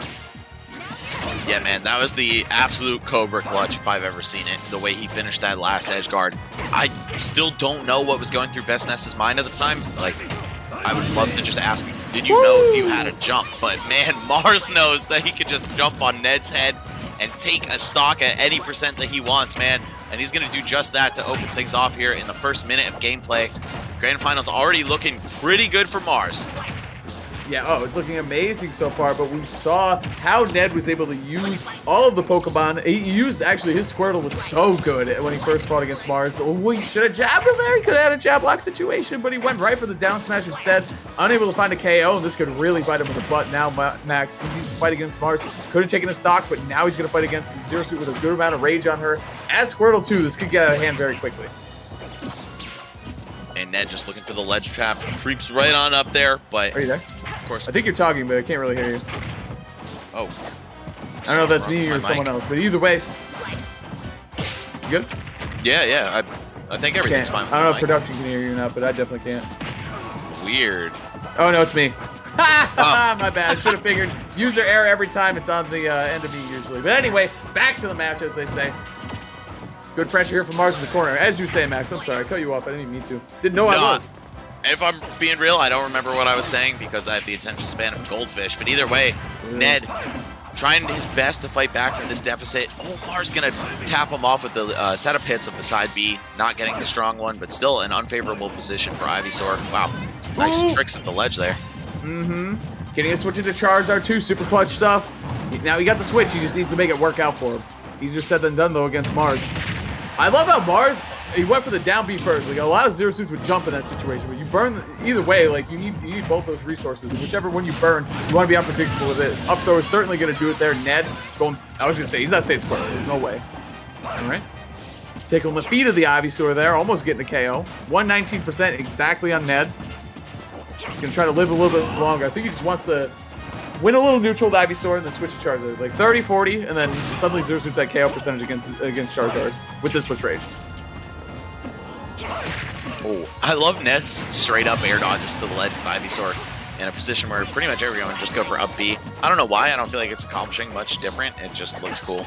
But either way, Mars clean, full stock lead at this point. Gonna try to hold the corner down, but Ned just a madman running right back in. Okay, getting the grab there too. Max range on that thing. That was great spacing from Mars. Running and getting a dash attack. Kind of tricky to know when to use that dash attack too, since you can tilt out of your dash now and do all these kind of crazy things. Her dash attack, I feel like, is a tricky move to use, but Mars using it very intelligently there, working out for him for sure. All right, Mars just throwing out those nairs in place, knowing that they can lead to a ton of damage, and as long as Ned's not within striking range, there's not much risk in doing so. Okay, forward air there. Yep. I like this from Ned. Trying to make the corner his own, but need to turn that into a stock very quickly. Yeah, I was just going to point out, I mean, Squirtle, super duper light character. You got to be in the bottom 5 of the lightest characters, or top 5, I guess, lightest characters. So switching to Ivysaur, super smart move to do. He's got to make it work out, though, like you said, Max. The switch is great. He's just got to follow up afterward. All right, here's Charizard. This could be the determining factor on the stock, for better or for worse. Of course, as hard as he hits, he gets comboed even harder. Mars throwing away that stock, though, Max. That's a huge deal. Because now all of a sudden, Ned just needs to take one, but he got the Zaire into the up B, but bad hits of it. Ned able to fall out. Like you said, tiny turtle Pokemon, small hurt box. He's not going to get comboed super easy. He was ready for that switch. He just couldn't. He just missed the timing. A little bit late, I think. Ned landing that forward air, but just nothing afterward from the platform conversion. All right, Mars, I'd imagine he feels somewhat secure in this lead, but we've seen what Ned is able to do once he gets a single touch. And that's kind of like the way that Ivysaur works, particularly of all the 3 Pokemon. Oh, still alive, though. 153. I think that might be the highest I've ever seen somebody live boost kick. What a nair, by the way. Right at the ledge, get another jump. The up smash is going to do it. Because electricity is super effective against flying types. Get it? Get it? Quite a good matchup. 2 out of 3 lose to that. Is this thing on? Yeah. Oh shit. Yeah, but Ivy resists, so But she's got to be fighting type too. That also doesn't help against Ivy. Actually, never mind. Yeah. I feel like she'd probably be electric fighting, or maybe just electric. But we need an electric fighting Mon, please. Sidebar, like we still don't have like one. A real one? I thought 22 years into Pokemon. Isn't Zero whatever the yellow? What is he? He's just electric. Mono electric, yeah. That's weird. Electivire and Zeraora, they dropped the ball on both. Electivire definitely could be like a regional variant. Electivire with a fighting type. It's fire, dude. I would love to see it. No, it's electric and fighting. All right. Anyway, here we are. Grand Finals, Game 2. Mars going up 1. Can this man be stopped? He's dropped only 2 games throughout the entire night. Dude, I don't know. This is looking really tough for Ned. We've seen him take down a lot of really, formidable opponents, but this is certainly the hardest one of the night. No one has been able to take a set off of Mars, so Ned trying to do the impossible. And not to take anything away from Ned whatsoever as a player, but if you asked me who was going to be Mars' opponent in Grand Finals, I wouldn't have guessed Ned. So this is actually really pleasant surprise, if you ask me. Chicago has been doing great things in Smash for a long time, and it's good to see someone finally pull out as their champion. Shoutouts to Rickles, real quick. Yes. Shoutouts to Sturm. I love the Chicago scene. They were 2 of the last people I saw before the pandemic, actually. They're 2 of the biggest Chads I've ever seen. Yeah, they rule. Yeah, dude, huge, enormous Chad levels off the chart. Over 9,000 Chad level, to say the least. Looking for the Zaire, no follow-up, though. This is the tricky situation I'm talking about. You want to stay Squirtle because winning neutral with him is awesome. But 150... Wait. Yes, good job, Ned. That was a good attempt. I love that he went after Zero Suit there, because once you take away Flip Jump, her recovery kind of sucks, honestly. More players need to do what Ned just did and try to pin her down when she doesn't have all of her resources available. Yeah, I wish he had maybe tried switching to Ivysaur and just gone for the giant spike, but it doesn't matter. Ned still hanging on here. Wow, back throw not going to do it all the way across the stage there. But just one good hit, that's all it takes. And I could see his hesitance to switch Pokemon here. Just like you said, the neutral's so much easier with Squirtle, but you need to get the job done. Up B, still not enough. God damn. Yeah, just barely not happening. Mars living to 195. That's what I'm saying. Like with the switch forward throw, go get him out of here. I've never seen that happen, but it certainly can. Now I know about it. So there you go. I didn't even know that was capable of killing. Like, 300% territory kind of thing. Right. All right. Whew. First time going that. Oh, if he had a little water gun charged up, that could have been a stock. Well seen that one before. Oh, the down tilt. Okay. Wow, just going straight in with up B. Mars not going to waste any time using other recovery options. Just, get right there. And how's he going to close the stock out now against the very heavy Charizard? Of course, he is a massive target for stuff like back air, stuff like side B at the ledge. But, I mean, of course, he's also a killing machine, and you can't feel safe at 98% against this guy. Oh, definitely not, man. Ned doing an amazing job, though. Here comes Mars. Oh, maybe. Oh, there comes Mars. Yeah, I knew he was around there somewhere, Up throw, not going to kill. I love that flare blitz. Just get the hell out of there. Because at this point, you're going to die to a lot of the same things. Giving yourself an extra couple percentage from flare blitz isn't a big deal. Bigger deal is losing a stock there for sure. This is a 2-stock lead for Ned.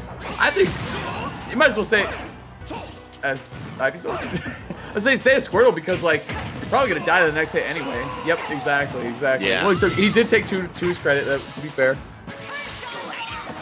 All right, just going to respawn, change the Squirtle immediately. And, yeah, unable to punish that down air. Mars knew he could get away with that one, at least just to get stuff started on the next stock here. But, I mean, there's just so much work cut out for him right now. You need to play immaculately 2 stocks in a row against Ned, who is shown to be not only a very clutch player, but just super deadly on hit in general. And now there's so many chances for him to get those openings that Pokemon Trainer can take for miles. Yeah, absolutely, dude. A little bit of schmoop in here from both players. Neither of them really want to take a hit. Because Ned knows Mars is just a couple conversions away from tying this games up in terms of stock. Oh, it could get started on the platform too. Mars knows he's a couple good hits away from just giving Ned this game. So they're both going to play extra cautious at this point. Pivotal game 2. Ned does not want to try to reverse 3-0 Mars. You can't neutral get up against Zero Suit, by the way. It's just not a thing. It's like a Belmont. Where'd he go? Oh, okay. I knew, like I said, I knew he was here somewhere. Oh, I'm looking for a Flare Blitz here. Max, I'm smelling it. It's got to happen. That was an excellent parry by Mars, but unfortunately didn't turn into anything. All right, slipping underneath Charizard. They'll fly, I'm surprised. I'm surprised? Big same. Or even a shield grab probably would have worked because of the height that Zero Suit started her Zair at there. Yeah. Oh, and just big kicks right in the face. Ned looking to end it all with back air, but instead Zero Suit gonna land her similarly ranged move there. Oh, look, Ned was definitely tracing for the flip jump there. He ran in, then ran back. He ran in trying to bait it out, then ran back trying to catch the flip jump on the other side. Ned's playing very well around flip jump, but Mars is just, he's kind of a step ahead of him. So, Ned, this is how it starts, Max. This is all how it starts right here. Oh, Turtle's 10 flying out of the up smash. Yeah, but you know how we were saying in the last set that Ned's fortunate to have had lots of local practice against Tata when fighting Bestness. I mean, he also used to main Zero Suit Samus, so he knows a lot about the tendencies that players of this character have. I think that's giving him a unique edge against Mars here. You see him forward tilt underneath the tiny paralyzer? It looked intentional. This character is way too small sometimes. Yeah, definitely. To be fair, third lightest in the game, tied with Game & Watch, actually third or fourth, however you want to put that. Tied with Game & Watch. Oh boy, good rollout by Mars. Oh, okay. Both these players extra cautious right now, Max. So you do not want to lose this game. Mars trying to make this one. Hey, you got to reverse 3-0 me to beat me, which seems almost impossible at this point. And Ned does not want to go down to that far of a deficit against someone like Mars. Oh, that could have been it. He tried to land on the shell, dude. You're so vulnerable after someone does that to you. It hurts so much. I'm trying to think what punish he might have had, but Squirtle actually just so light that the up B is going to take him out. 77, I think, before they hit there. Jesus. He pushed him a little bit to the ledge, too. Super smart stuff. That worked out great for Mars. And that was just a positioning thing. Ned was kind of close to the blast zone all the way to the right side of the stage. Mars recognized that if he got that push and got that up B, he was going to take the stock down, take the game down. 2-0 for Mars. Reverse 30 needs to happen for Ned. He definitely can do it. But let's see if he's got it today. Right, he just needs to at least repeat his run of winners finals where he got one game off Mars. Just needs to stay alive here, maybe regain some confidence, put some momentum behind him, and then we could see a much different set. But if Mars gets a shutout here, then that could be really rough, man. Like, if the first stock goes his way very quickly, I think Ned might just run out of steam. I mean, Ned has had to fight a hell of a bracket today. He's done great for himself. He's saying, I'm not done yet.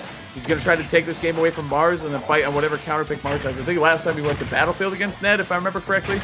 But we'll see what happens. Now, obviously, both of these players won't be satisfied with anything less than first, but it's funny because, you know, the last round of the circuit was like, if you don't get first, you don't move on to the circuit finale. But now it's kind of okay to get second because you still get a fat chunk of 5K. So yeah, this is exactly. much less upsetting to get second place at than the previous stage. Yeah, the bag is definitely being secured by both of them. It's just how big of a bag do you want to lock down for yourself? Ned running up and up smashing like there's nothing on the line, though. He doesn't care. This is elite smash. Oh, uppy? Yes. Both of these guys don't want to carry on. They want that checked luggage, you know what I'm saying? They're trying to be walking into the bank with both straps over the shoulders when they make this deposit. All right, here comes Ned with a big opening. Oh, no, never mind. Just going for down throw downer and then backing off after that. I feel like Zero Suit being a tall, light character who's also somewhat of a fast faller would be... I think so, actually. I'm going to check her fall speed so I just don't look like a fool now. But either way, not a super floaty character. I thought Squirtle would be able to just get 50 damage right off the bat, but maybe an input error on the part of Ned. Let's see, here's another chance. Goes for up throw, up air, okay. Modified Diddy combos. Getting a lot of grabs here, too. I like that from Ned. He's approaching the game in a different way. He's trying to get right on top of Zero Suit and get the grabs instead of trying to contest her in the air or anywhere else. I like the change of the game plan, Max. Whoa, we're feeling himself a little bit. Movement, and that's almost a stock, which is ridiculous, but it almost is. Hey, back air is good. Woo, the spacing on that from Mars. Ned potentially on his last stock of the tournament. Mars trying to steal this one out in a 3-0. Max, is he going to do it? He's marching already right now. Good jump out of there by Ned, though. Didn't want to get caught in that platform. Wow, 60% unanswered. I thought we were going to stop at 36 once he hit the up smash into double bear, but it has still continued past 80, 90. God damn, can I get 100, Mars? He's bullying him. That's another neutral get up into a flip kick. Not enough to close it out yet. Going low for the back air. Gets the tech anyway. Oh, he's right in front of his face. Ned fighting with an up smash, though. This could be it. There is the conversion. Yes, it is. That's going to be a down smash into an up B. The boost kick sealing it out. Mars, champion of the GOML NA Open Tournament Series. Very nice job to the kid himself. 5K bracket, 5K pop bonus for everybody in the bracket today. He did not drop a set today, Max. He played immaculate Smash Ultimate. Honestly, it doesn't feel like he even came close to dropping a set. He dropped one game each to Ouch and Ned. And then I didn't see winners finals, but based on the first round match against Ouch, like, yeah, you dropped a game, but I kind of smoked you in the 3 that I won. Yeah. So, I mean, phenomenal job by Mars. As you see, he is now your circuit champion. Big congratulations to all of New England. I'm sure they feel a big win for this, and the whole Northeast region, honestly. Everybody under that umbrella must be feeling pretty good about that one. You know, we've long had suspicions that this is the strongest region in the world, not just Tri-State, but not just New England. You know, the whole Northeast collectively is extremely talented. So, I mean, dude, you're throwing Mexico in there and Canada, too. Like, that is a lot of talent. I mean, that's Meister and MK Leo and everyone from Canada, too. You got to throw Riddles, Kels. There's a lot of top-level talent up there that's just insanely good. Smock, yeah, I love a lot of Canadian players. But anyway, as you were saying. Yeah, I mean, he just battled his way through a ton of Chads all throughout, not just this weekend, but also 2 weekends ago, or maybe 3? I think it was 3 weekends ago when the Northeast qualifier was. But damn, what a killer run by Mars. And of course, Ned. We cannot give enough congratulations to him as well. I think he was kind of a dark horse going into this thing.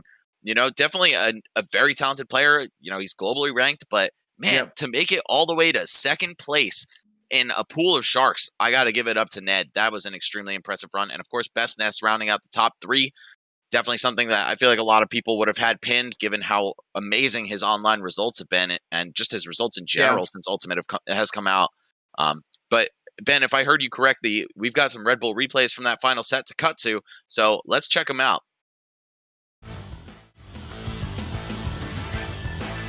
Oh, Nair flip jump. Starting things off right. That set the tone for the entire rest of the set, I think. Mars just saying, hey, man, while you were gaming out of your mind for like 2 sets in a row, I think, or just, I guess, that one last set against Best Nest, I was sitting here chilling, figuring out ways to kill you at 50%.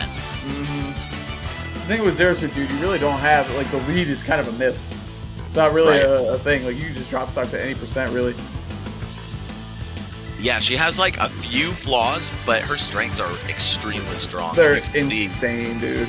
Like, look at that. The up smash reaching a whole character and a half above her and actually being a kill move now. The up B, one of the strongest out of shield moves in the game, even though the range is kind of lacking. I think, maybe she doesn't have the best out of shield overall, but that move is so potent. It kills in its frame 6, if I remember correctly. Like, it's just so ridiculous. 4, dude. And it's multi-hit. It's almost everything you want. Like you said, the range leaves something to be desired, and it's very, very, very committal. So, all right. Well, there it is. Mars closing things out with that one final frame 4. Gift. Nice job, Max. Yeah, dude. That sorry, you frame 6. There you go. As a sword connoisseur, I have to know all the up B out of shield data, so I know which ones are better than mine. Because I get jealous every time I see something that's faster than 5. That's anyway, true, man. Yeah. Big congratulations to Mars. Sorry, Ben, what'd you say? Oh, okay. All right. It's looking like we're going to get an interview going with Mars. You know what, I would love to see you interview Mars because you guys have that personal rapport. Even though I'm the EMG rep here, you're the New England rep.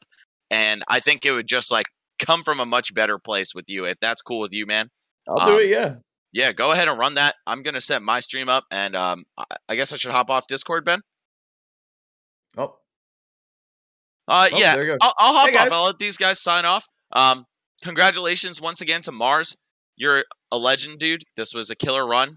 Everybody in the chat, you're also a legend. I see someone else subbed after I dropped the 5 gifted. Guys, please go ahead and support EMG.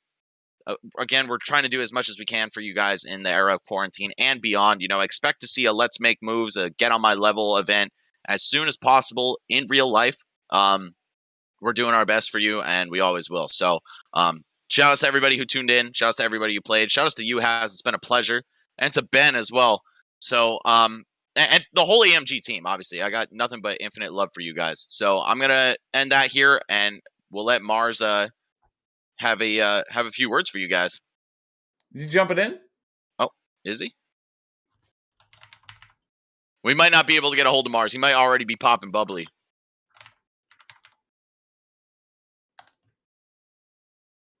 If we can't reach him, I got him on Discord too. Let's see. I DM'd him.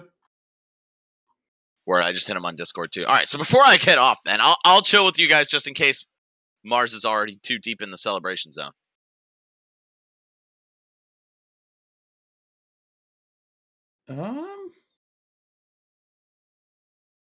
Let me see. I hit him up on Discord too. Oh, nice. Already?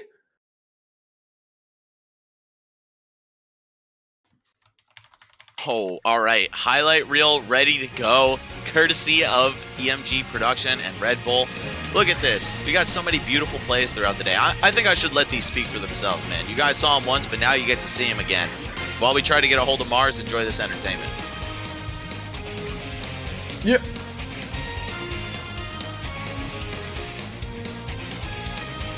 Mars asked if he could stream the interview. I told him, of course, dude. All right, cool. I'm going to hop out. Add him to the group chat or something. I'm not really sure what the best method of doing that is. But, yeah, good night. Thank you, everybody, for tuning in. Thanks to the team for putting this on, and thanks to you, Has. It's been a pleasure. That's so disgusting. Yeah, dude, good chilling with you. I'm glad you're feeling better, man. I'll definitely tune into your stream, and we'll talk soon. Same, man. It's going to be mostly Dre and Alan Gaming because I'm a little schlumped, but it'll be fun. Yeah, that's All great. right. Yeah, I'll take that. Peace. Is he in the server? Can we just add him to the server? Or do you want me to just call him, or what do you want me to do? You want me to? Okay, he's coming to the server. Yeah, that makes the most sense. To me, chat. What's going on? You got the Hazmat show. Check out all these replays. It's been a good time today, man. This is seriously some of the best Smash Ultimate that I've seen in a while. So I think honestly, maybe ever. Maybe this year, this might be overall the best Smash Ultimate that I've seen. The highlight reel pretty much wrote itself, guys. What's going on, chat? Larry Lur did not win. It's fake. The real winner was the friends we made along the way. I actually super agree with that. Are you here? I thought it was Mars.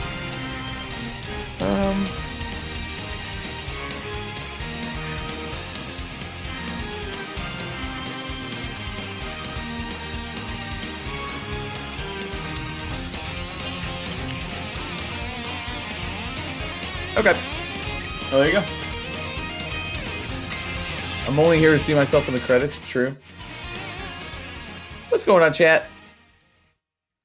Oh, we got him? Got him, then we got him. Oh, it's the full screen. Okay, guys. Welcome to the Hazmat Show. Hey, Mars is here too. What's going on, dude? I'll turn What's up, my man? camera on. One day it will turn on, and you will all I can hear you. So foolish. That's what you're talking about. I keep clicking the wrong tabs. Yeah, you can hear me. I can What's hear up, Cat? Yeah, what's going on? What's up? What's up? What's up? All right, cool. Oh, I don't What's think going I on? can put a camera on because I'm streaming right now. What?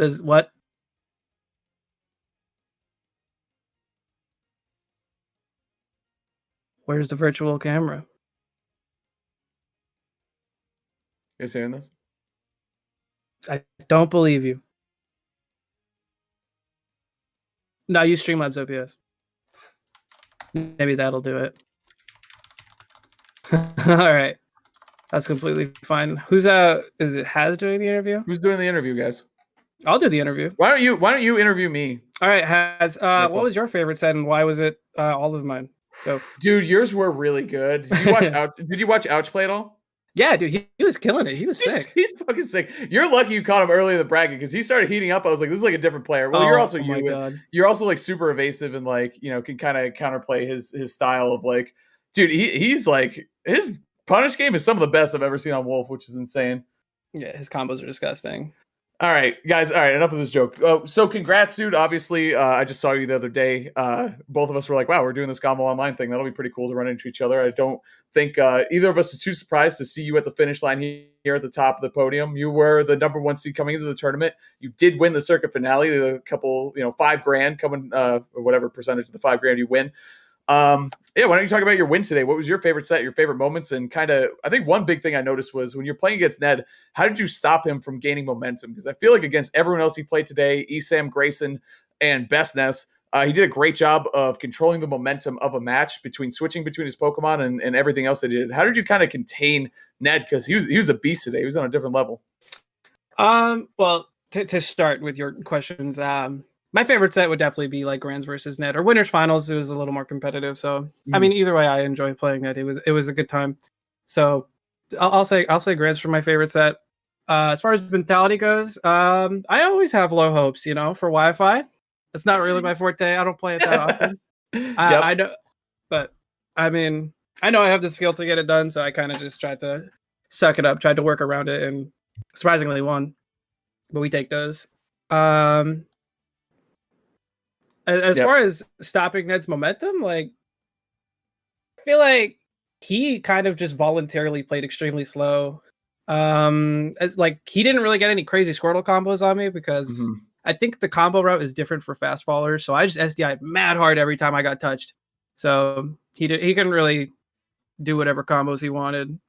You are actually super annoyingly good at SDI. Someone who plays as Ken against you a decent amount, I can tell you that your SDI is a surprise for people who have not faced it before. So maybe that was it. I mean, Ned might have run on a stream too. He played a lot of Steam too. Oh yeah. He had to play a ton of sets, man, and he played so well today. It was a treat to watch. I haven't watched him play in a while, so that was really, really cool. He's one of those players where like I'll play him in bracket or like I'll watch him play on stream. And I'm like, damn, Ned is like mad good. How come I don't see this dude in like top 8s? He's one of those players. Yeah. So I do usually enjoy playing him. I totally agree. Did you check out his Zero Suit? I did watch the Zero Suit versus Grayson. Definitely the right pick. I'm sure that was you're a harsh critic when it comes to other Zero Suits. We did a stream together the other day where we mostly talked about Kuro's Zero Suit and judging them. How do you feel about Ned's Zero Suit? Obviously, it was the right pick. I think Zero Suit dumpsters Rob, and everyone knows that. But how did you feel about his Zero Suit? And I mean, it got the job done at the end of the day. But anything any tips or tricks or anything you saw him do or things you noticed about his Zero Suit in particular? What I saw, like, it was kind of obvious he didn't play like a ZSS main. He kind of just played pretty bread and butter vanilla counterpick Zero Suit, which I mean it gets the job done usually very well. He has a lot of like natural flow and feel for the game, which is very important when you play ZSS. If he doesn't plan on maining her, then he's doing great with her. Yeah, for sure. It might just be one of those counterpick things, dude. especially because Rob is so important to be able to beat on Wi-Fi, and I don't think Grayson is another character. So if he just needs to continually pick into a 60-40 matchup, I think that's fine for Ned to do. Yeah. The chat wanted to know what your favorite type of pizza is. Oh, favorite type of pizza? Mm-hmm. Recently, I've been on some barbecue chicken mac and cheese grind, but I also like barbecue chicken pineapple. What? Yeah. Wait, did I say barbecue chicken? You said pineapple. Okay, well, barbecue chicken pineapple is very good. You should try it if you like right, pineapple. I'll have some with you next time we watch a Japanese tournament together. We'll get some sure. Barbecue chicken pineapple. Anything else that the chat wants to know?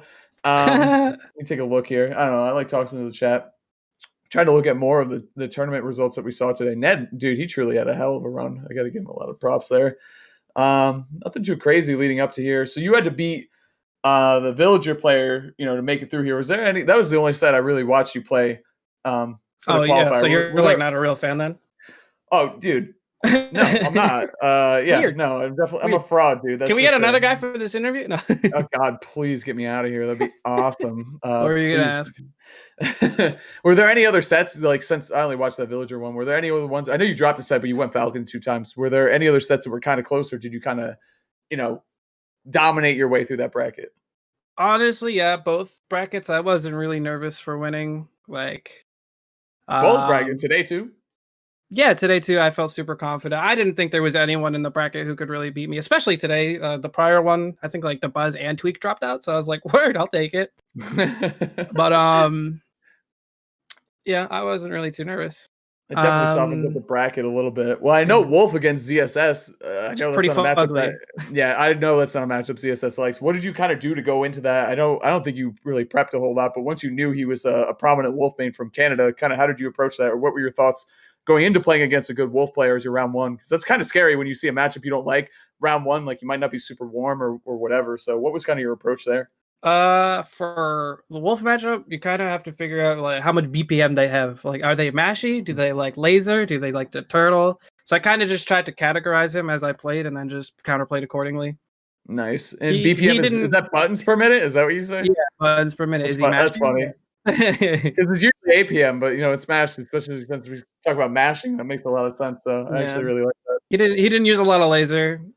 He was a mix of like sometimes turtling, sometimes swinging a lot. So I feel you, dude. I feel you. All right. Anything else you want to plug? I know you're streaming. I think you ended, or you're streaming right now, but you're going to be ending soon. Where can the people find you and watch your streams? There are actually a lot. Actually, if you could mute me for a second, just so I can compliment your stream without feeling bad. Mario's stream is actually super fun. He's a top player that likes to break down other top players, and he does a really good job of it. I low key really like your commentary for that same reason. So excited to watch your next stream. You also like to goof around a lot and have fun and like just. If one person can really just obliterate opponents online, it is certainly you. So where can the people find you on Twitter, Twitch, all that good stuff? YouTube as well. All right. For Twitch, I stream twitch.tv/bars_NE. I stream 3 to 6 usually on weekdays Eastern time.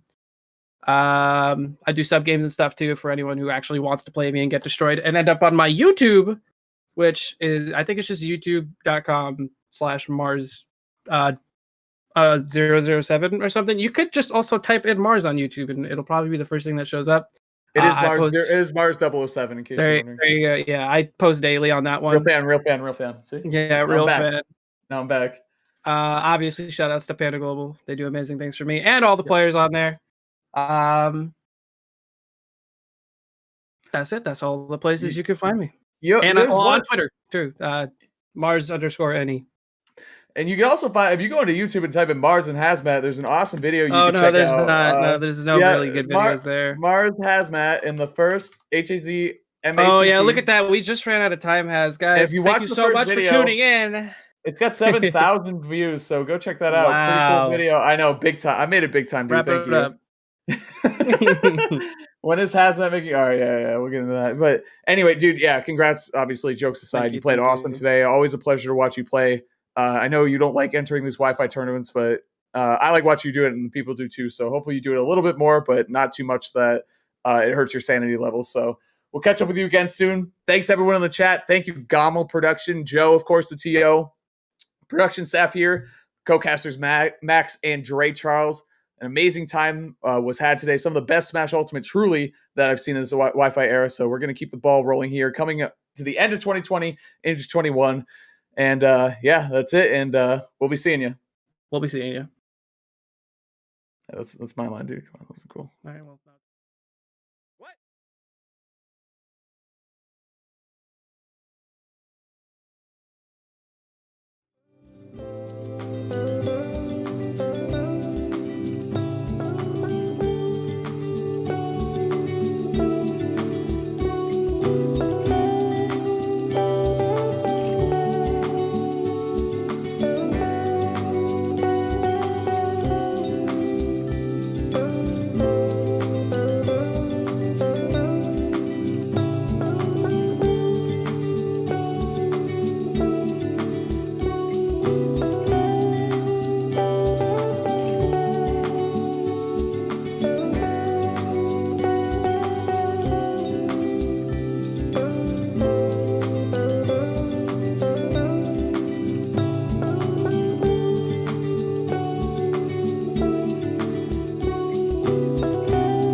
an MKCG time. Me and Max Ketchum. Me and fucking Max Ketchum. That's fucking right. I skipped 900. I am a fucking legend. I've never seen a 900, and I never fucking will. 1K, baby. Till the day I fucking die. Yes! About to get a fucking lucky break in this fucking event. Motherfuckers! And I clutched the goddamn DQ timer. That's fucking right. Yeah, it's this one. Right here, it's this one. My insane bracket. Right here, this is the 1K. Right here, yes! It's fucking it. I'm gonna have to find the actual whole link off of it, and I have to get it.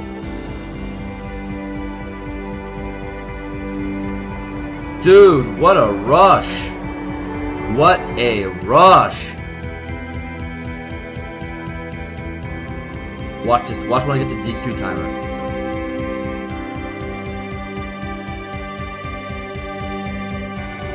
Look at that. See how fast my bracket is? Right in the fucking chat. Yeah! Got a fucking 1K, baby. That's right. You see that clutchness? I am fucking clutch. Look at this fucking match I take. I'm like, yeah, baby. Let's fucking do this. I wait. Right when you request a mod to try and lag test me, the double. Arena info. 2 quick ones. I already knew I'm getting down the perfect round. Look at the fucking bracket. Quarters. Semis. And the grand finals, baby. That's fucking right. That's fucking it. Fucking pumped running this one again. I waited for Smash G to refresh too because I said, oh my god, it might be 1K. And it fucking is. It fucking is, baby. Yeah. Look at me typing, you guys. You guys didn't believe me. I'm typing a storm. Dude, I fucking just got 1K entrance. It's not fucking loading it. Yes! I fucking did it. That's right. I skipped 900. I'm a legend. I am a fucking legend. I'm a fucking legend. Yes. I am a fucking legend.